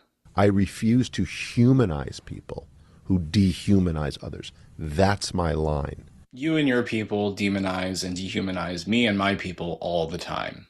You don't even begin to humanize us. So I'm not hearing it. I won't fight with other Jewish groups. I just won't do it. I won't argue with them. I won't debate them. I won't dissent to their... I won't defend myself when they criticize me. I won't. I won't humanize those who dehumanize others, including anti-Zionists. I think that we diminish all of us when we play that game, and it's really problematic. We dehumanize all of us if we don't stand in solidarity with Jewish nationalism and against our own nationalism. So I'm very intentional about that, and will continue to be, because I think it is critical to the way that we do our work and the way that we see the world. Yeah. Well, you and your people are why I'm so intentional about this and spreading my message. See, your humble propagandist here, he just wants to wake up his people, spread the good word. Your identity doesn't exempt you from intolerance. So being Jewish doesn't somehow inoculate you from expressing anti-Jewish sentiments. Doesn't. From thinking in an anti-Jewish way to behaving in an anti-Jewish way. Uh-oh. He doesn't even want Jews to be able to criticize Jewish nationalism. That's how big of a problem it is, that he doesn't even want to extend the right to Jews to be able to criticize it. Meanwhile, I can't even advocate for my own people. We can't establish our own communities along ethnic lines, along cultural lines, on our land, the continent our forefathers conquered, and established a republic for them and their posterity, which, by the way, doesn't include you or any of your brown pets. It's us. It was for us.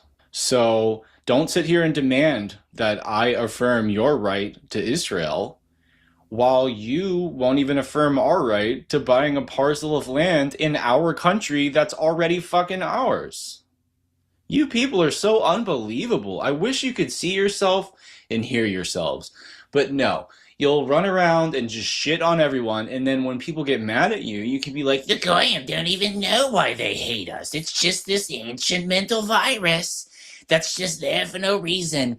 And it just kicks on from time to time, and then the Goyim just hate us for no reason. They just see a Jew like, I hate Jews. yeah, you people have no self-awareness. It's unbelievable to me. It's actually breathtaking, and I can't wrap my brain around it. I cannot comprehend how you could lack this much self-awareness. I won't fight with other Jewish groups. I just won't do it. I won't argue with them. I won't debate them. I won't dissent to their, I won't defend myself when they criticize me. I won't. At least you get to have interest groups on this land, which is mine, that was conquered by my forefathers and given to me. You can have these groups, but oh, wah. Oh, poor Jonathan Greenblatt. Oh, poor Jews. You have it so bad here. Oy vey. It's just so terrible. It's so terrible, Goyim. But you know what? I'm going to teach my people to live and think and speak in a pro-white way, and to fight against everything that's anti-white. That very much includes you, Jonathan Greenblatt, ADL, and what was that other one's name? Lindsey Balk-Friedman, Regional Director for the ADL. I can't fucking stand you people. And you know what? It's your fault. You deserve it. You deserve it. If only you knew what an accomplishment it was after my upbringing that you managed to turn me into this, someone that really, really hates you. It's honestly incredible that you even managed to pull it off. You have no idea how brainwashed I was for your sake. You have no idea how philo-Semitic I was raised and how much I fell for that shit until time after time after time I got called an anti-Semite just for having a problem with things like communism, for example. That's really what did it. I had a strongly, staunchly anti-communist view, and enough times over the years of being called an anti-Semite for it. Meanwhile, I was still brainwashed to love Jews. It broke my brain. I'm like, well, what do you mean? Of course I'm anti-communist. It's horseshit. It sucks. I don't want that. What do you mean I'm anti-Semitic? I've loved Jews my whole life. What are you talking about? You know, but then I looked into it, and I found out, you know, maybe why some people might say that. And then, well, I embraced it. What can I say? And I'm teaching my people to do the same. And, well, there's really just nothing you can do about it, man. It's too late. So I guess if anything, you could just go ahead and add my profile and my name to your website, you know? Put me on the list with the rest of the guys. It'll just increase my fame, and it'll be a badge of honor, if anything. Because I can't stand you people. I'm going to live out the rest of my days doing absolutely everything I can to disturb and interrupt all the fuckery that you are trying to do to me and my people. I'm going to spend the rest of my days opposing you. And I'm going to spend the rest of my days being a thorn in your side until you just get the hell out and just go back home. Make Aliyah. Get out. You have a homeland. I support you going to it. I don't support you being here. That's the point. Fucking leave. The reality is that you don't support me having a homeland. But I'm here to tell you that this is my homeland. Okay? And I want you out of it. Also, please subscribe to my X if you haven't, at ShamelessBerg. It'll help this channel survive into the future in case it gets gassed. Also, check the shop in the description for some cool shirts. Got White Boy Summer, White Girl Summer. Got cool mugs. Some new cool mugs have hit the store as well. So give a look. And until next time, you guys take care.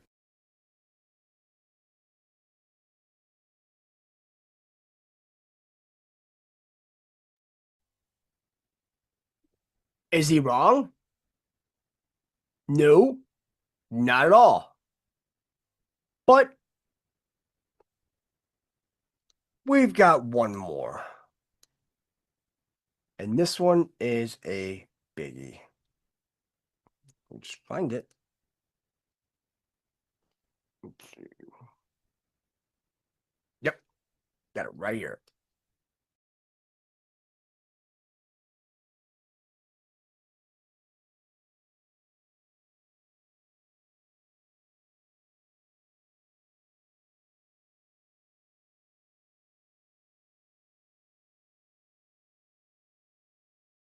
All right, this one is 1147 long. It's by Dark Tech. It came out a week ago. I was meaning to play this a while ago, no, a week ago, but now we're going to catch up. Time to talk about them Jewish space lasers, huh? It's happening in Israeli airspace. The infrared monitor glows bright in the darkness. A small cross-shaped targeting reticle tracks steadily across the screen, following the silhouette of an enemy drone cutting through the night. No sound, no warning. Just the soft hum of cooling systems and the gentle whir of servos adjusting aim. But there's no missile streak, no muzzle flash. Just a brilliant white light, exactly where the crosshair points on the drone's wing. The wing shivers and disintegrates. The drone tumbles, spinning wildly as it loses lift.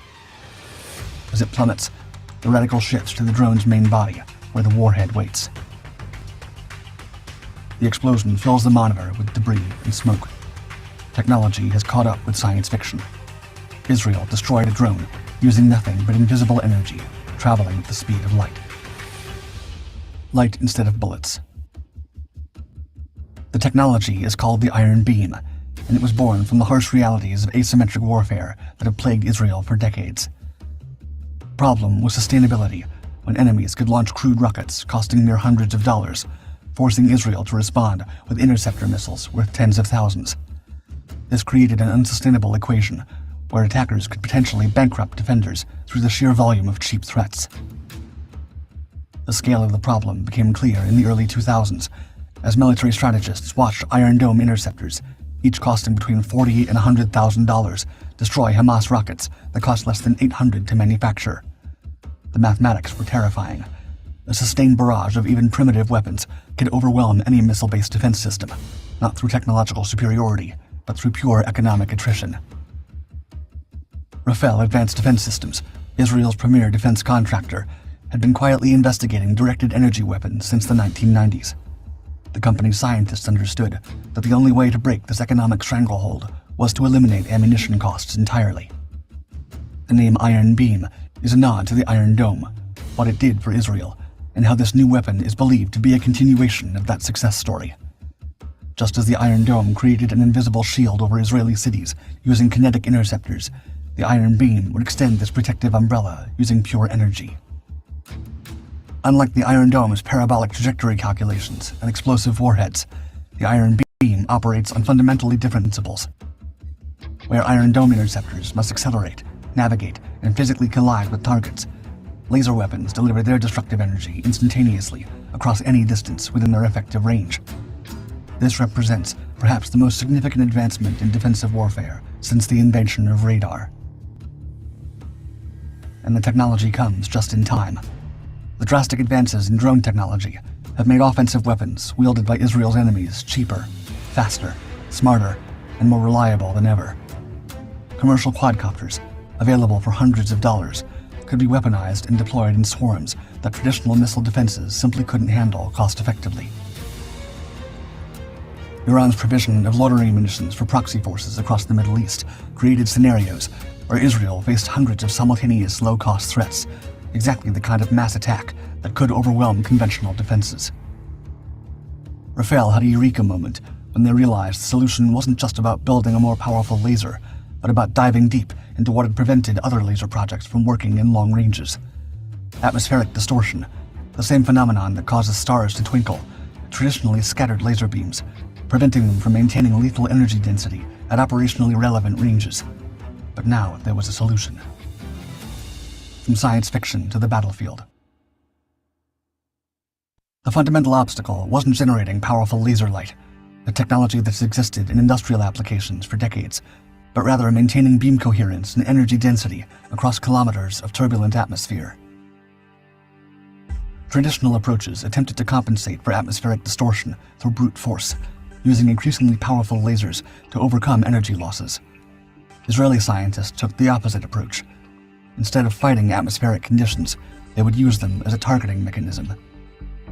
The result was known as inverse adaptive optics, a setup which, instead of trying to focus more energy in a single spot and hope it mixed it farther, splits the laser's energy into hundreds of individual probe beams, each with unique parameters, including frequency, phase, and polarization. As these beams propagate toward a target, atmospheric conditions distort them differently. Some beams successfully navigate the turbulent air and reflect back to the laser source, carrying vital information about which parameters successfully penetrated the atmospheric interference. This returning data allows the system to rapidly reconfigure all subsequent laser emissions, essentially programming the entire array to follow the atmospheric path of least resistance. The process occurs continuously in microseconds, with the system constantly adapting to changing conditions. This ensures maximum energy delivery throughout the engagement, maintaining lethal power density even as atmospheric conditions shift. This has allowed Rafael to create an entire family of cutting-edge focused energy weapons. The tactical light beam functions at 10 kilowatts and is intended for mounting on vehicles to provide close-range defense against drones and smaller aerial threats in combat zones. In the latest conflict, prototypes of the light beam effectively targeted 35 Hezbollah drones, demonstrating the concept's effectiveness on the battlefield. The mobile Iron Beam M scales up to 50 kilowatts with a 250mm aperture beam director, providing battlefield commanders with deployable laser defense for protecting maneuvering forces. The full-scale Iron Beam represents the pinnacle of current technology, delivering 100 kilowatts through a 450mm aperture beam director, capable of engaging threats up to 10 kilometers away. What makes these systems a real breakthrough in military history isn't just their power, but their integration capabilities. Advanced detection systems with inherent classification algorithms enable ultra-short engagement cycles and threat prioritization. The targeting cycle includes detailed visual analysis of potential targets, dramatically reducing friendly fire risks compared to conventional missile systems that rely primarily on radar signatures. Rafael's proprietary coherent beam combining technology enables multiple laser sources to function as a single, more powerful system, while simultaneously compensating for atmospheric distortion. This approach provides redundancy and scalability. If one laser module fails, others continue operating, and additional modules can be added to increase total system power. This detection and engagement process operates at superhuman speeds. Radar systems identify potential threats and calculate intercept points, while electro-optical sensors provide visual confirmation and precise tracking data. Once a target is confirmed hostile, the laser system locks on and begins the atmospheric probing process, typically destroying the target within seconds of initial detection. Perhaps most remarkably, these systems can engage multiple targets simultaneously. In contrast to most missile-based defenses, which require individual interceptors for each threat, laser weapons can quickly switch between targets, engaging them in a sequence faster than human observers can track. This capability proves particularly valuable against drone swarms or coordinated attacks designed to overwhelm traditional defenses. In the field, the transition from laboratory prototype to combat deployed system occurred with unprecedented speed, driven by the urgent realities of ongoing conflict. Unlike most military technologies that require decades of testing and refinement, Iron Beam systems moved from successful demonstrations in 2022 to active battlefield deployment within 3 years.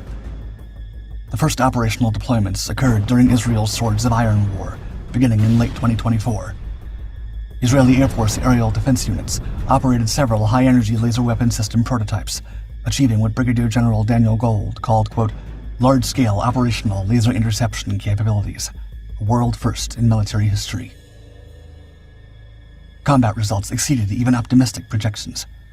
Light beam systems achieved outstanding interception rates against Hezbollah's loitering munitions, weapons specifically designed to evade traditional air defenses through unpredictable flight patterns and small radar signatures.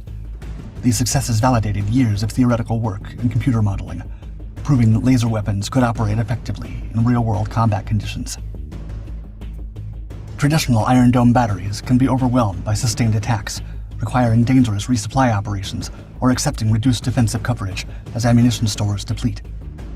Laser systems, constrained only by power generation and cooling capacity, maintain defensive coverage indefinitely as long as their supporting infrastructure remains operational. The economic implications proved equally dramatic. While Iron Dome interceptors cost between $50,000 and $100,000 each, laser engagements cost approximately $3 per shot, essentially the cost of the electrical power consumed. This economic transformation effectively eliminates the attacker's traditional advantage of using cheap weapons to drain expensive defensive resources. Lightspeed warfare. The operational data gathered during these initial engagements will drive the next generation of improvements and likely accelerate adoption by military forces worldwide. Lockheed Martin's partnership with Rafael signals the globalization of laser weapon technology. The American defense giant's teaming agreement for developing, testing, and producing high-energy laser weapon systems in both the United States and Israel indicates that directed energy weapons are transitioning from experimental Israeli technology to mainstream military capability. The implications extend far beyond air defense. Rafael insiders say this breakthrough marks a major scientific leap, bringing together expertise from multiple fields. Lasers have been around for decades, mostly in short-range roles like precision surgery. But showing they can work effectively over kilometers opens the door to all kinds of new military and civilian uses. Mounting lasers on aircraft is still a tough challenge. When both the weapon and the target are flying, elements like turbulence, smoke, and dust can throw the beam off. Still, Rafael believes that now that ground-based systems are proving viable, airborne ones might not be far behind. Of course, any new weapon brings a new wave of countermeasures. But maybe the biggest shift isn't tactical, it's economic. If lasers make air defense cheaper and more accessible, countries that couldn't afford to field missile interceptors might suddenly have a real option. That could reshape global military strategy in ways we're only beginning to understand. This could alter regional power balances and reduce the effectiveness of traditional missile-based deterrent strategies. As Rafael prepares to deliver the first production of Iron Beam systems later this year, military planners worldwide are reassessing fundamental assumptions about offensive and defensive capabilities that have governed warfare for generations. The age of light-speed warfare is here.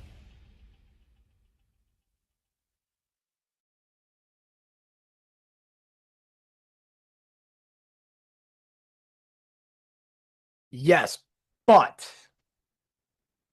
lasers mounted to aircraft can be difficult if you have air-on-air combat, right?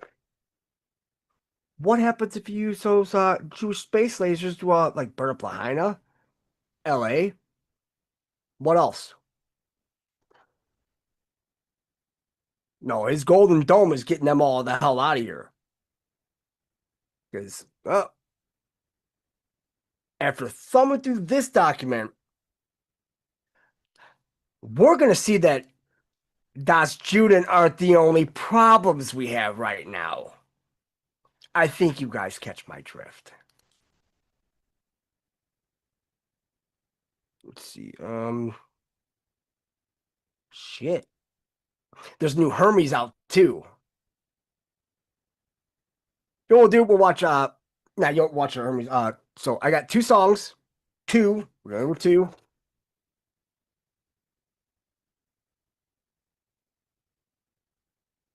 By the way, good call on this one.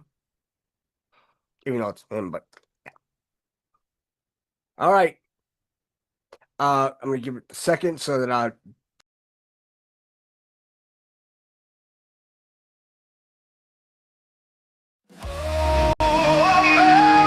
what happened to us? Oh, land of the free, I don't think it ever was.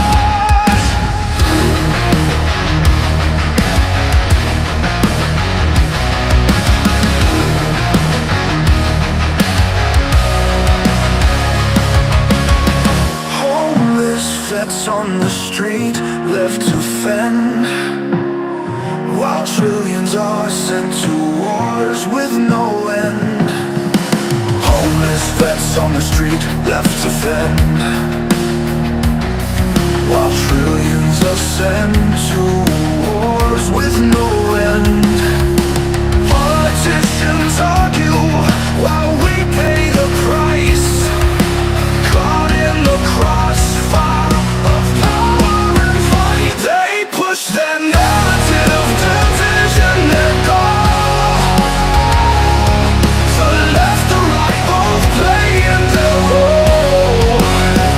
You know why chaos is the new life. We search for answers but find nothing but lies.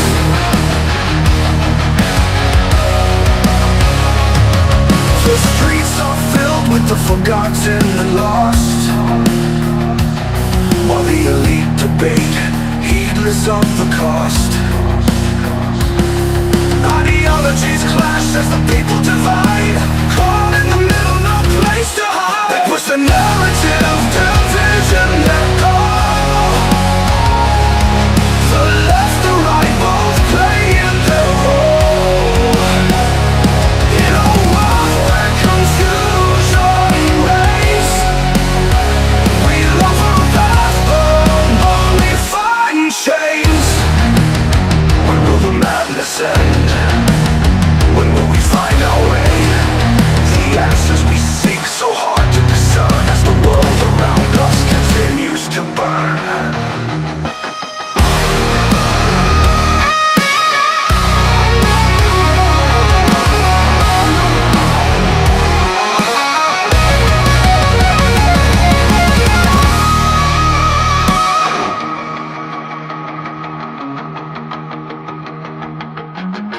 When will the madness end? When will we find our way?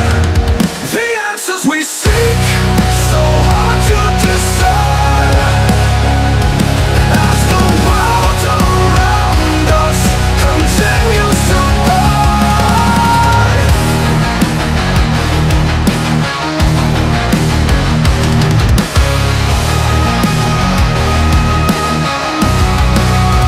Oh, America, what happened to us?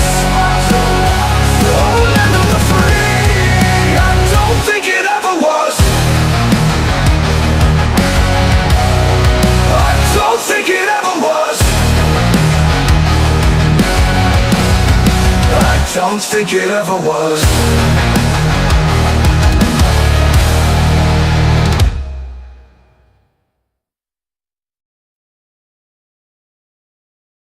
America, what happened to us?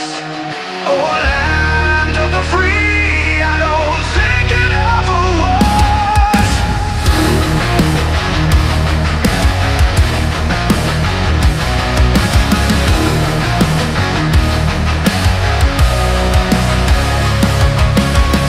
Homeless vets on the street, left to fend, while trillions are sent to wars with no end. Homeless vets on the street, left to fend, while trillions are sent to wars with no end. Politicians argue while we pay the price, caught in the crossfire of power and fight. They push their narrative of division and goal. The left, the right, both playing their role. In a world where chaos is the new life, we search for answers but find nothing but lies.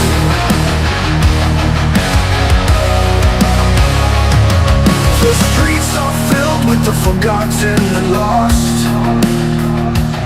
while the elite debate, heedless of the cost. Ideologies clash as the people divide, caught in the middle, no place to hide. They push the narrative of division and goal. The left, the right, both playing their role. In a world where confusion reigns, we long for a path, but only find chains. When will the madness end? When will we find our way? The answers we seek, so hard to discern, as the world around us continues to burn.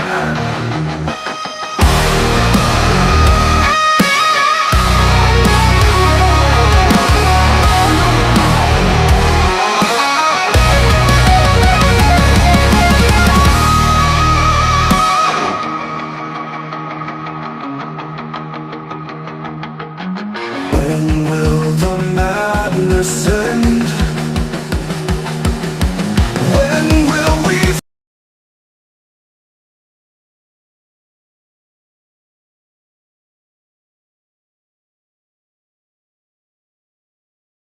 And then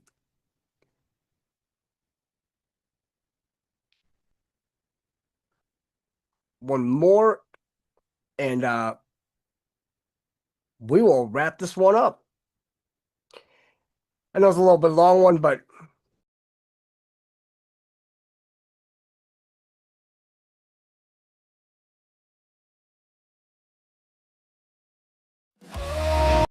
America, what happened to us? Oh, land of the free, I don't think it ever was.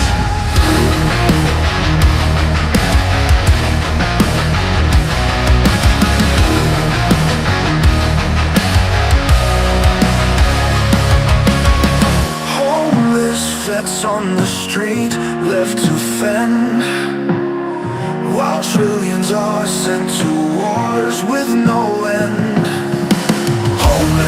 vets on the street left to fend, while trillions ascend to wars with no end. Politicians argue while we pay the price, caught in the crossfire of power and fight. They push their narrative of division, their goal. The left, the right, both playing their role. You know why chaos is the new life. We search for answers but find nothing but lies.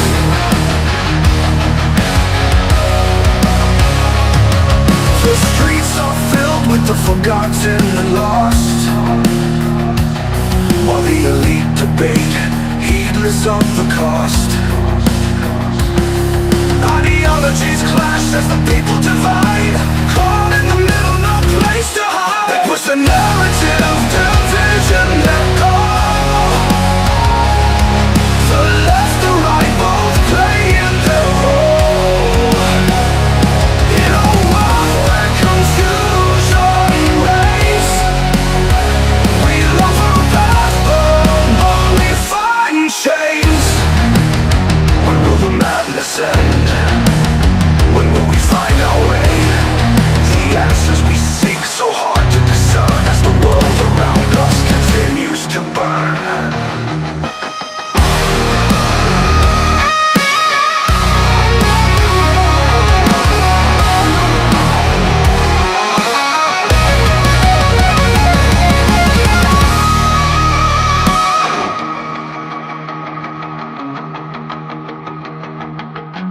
When will the madness end?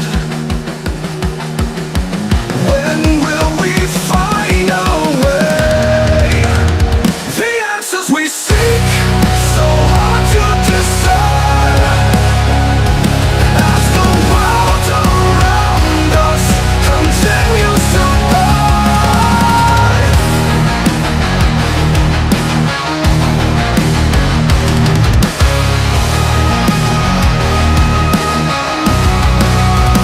Oh, America, what happened to us? Oh, land of the free, I don't think it ever was.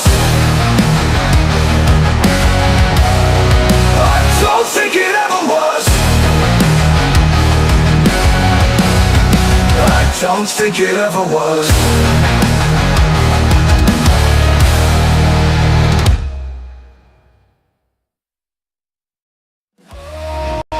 America, what happened to us? Oh, land of the free, I don't think it ever was.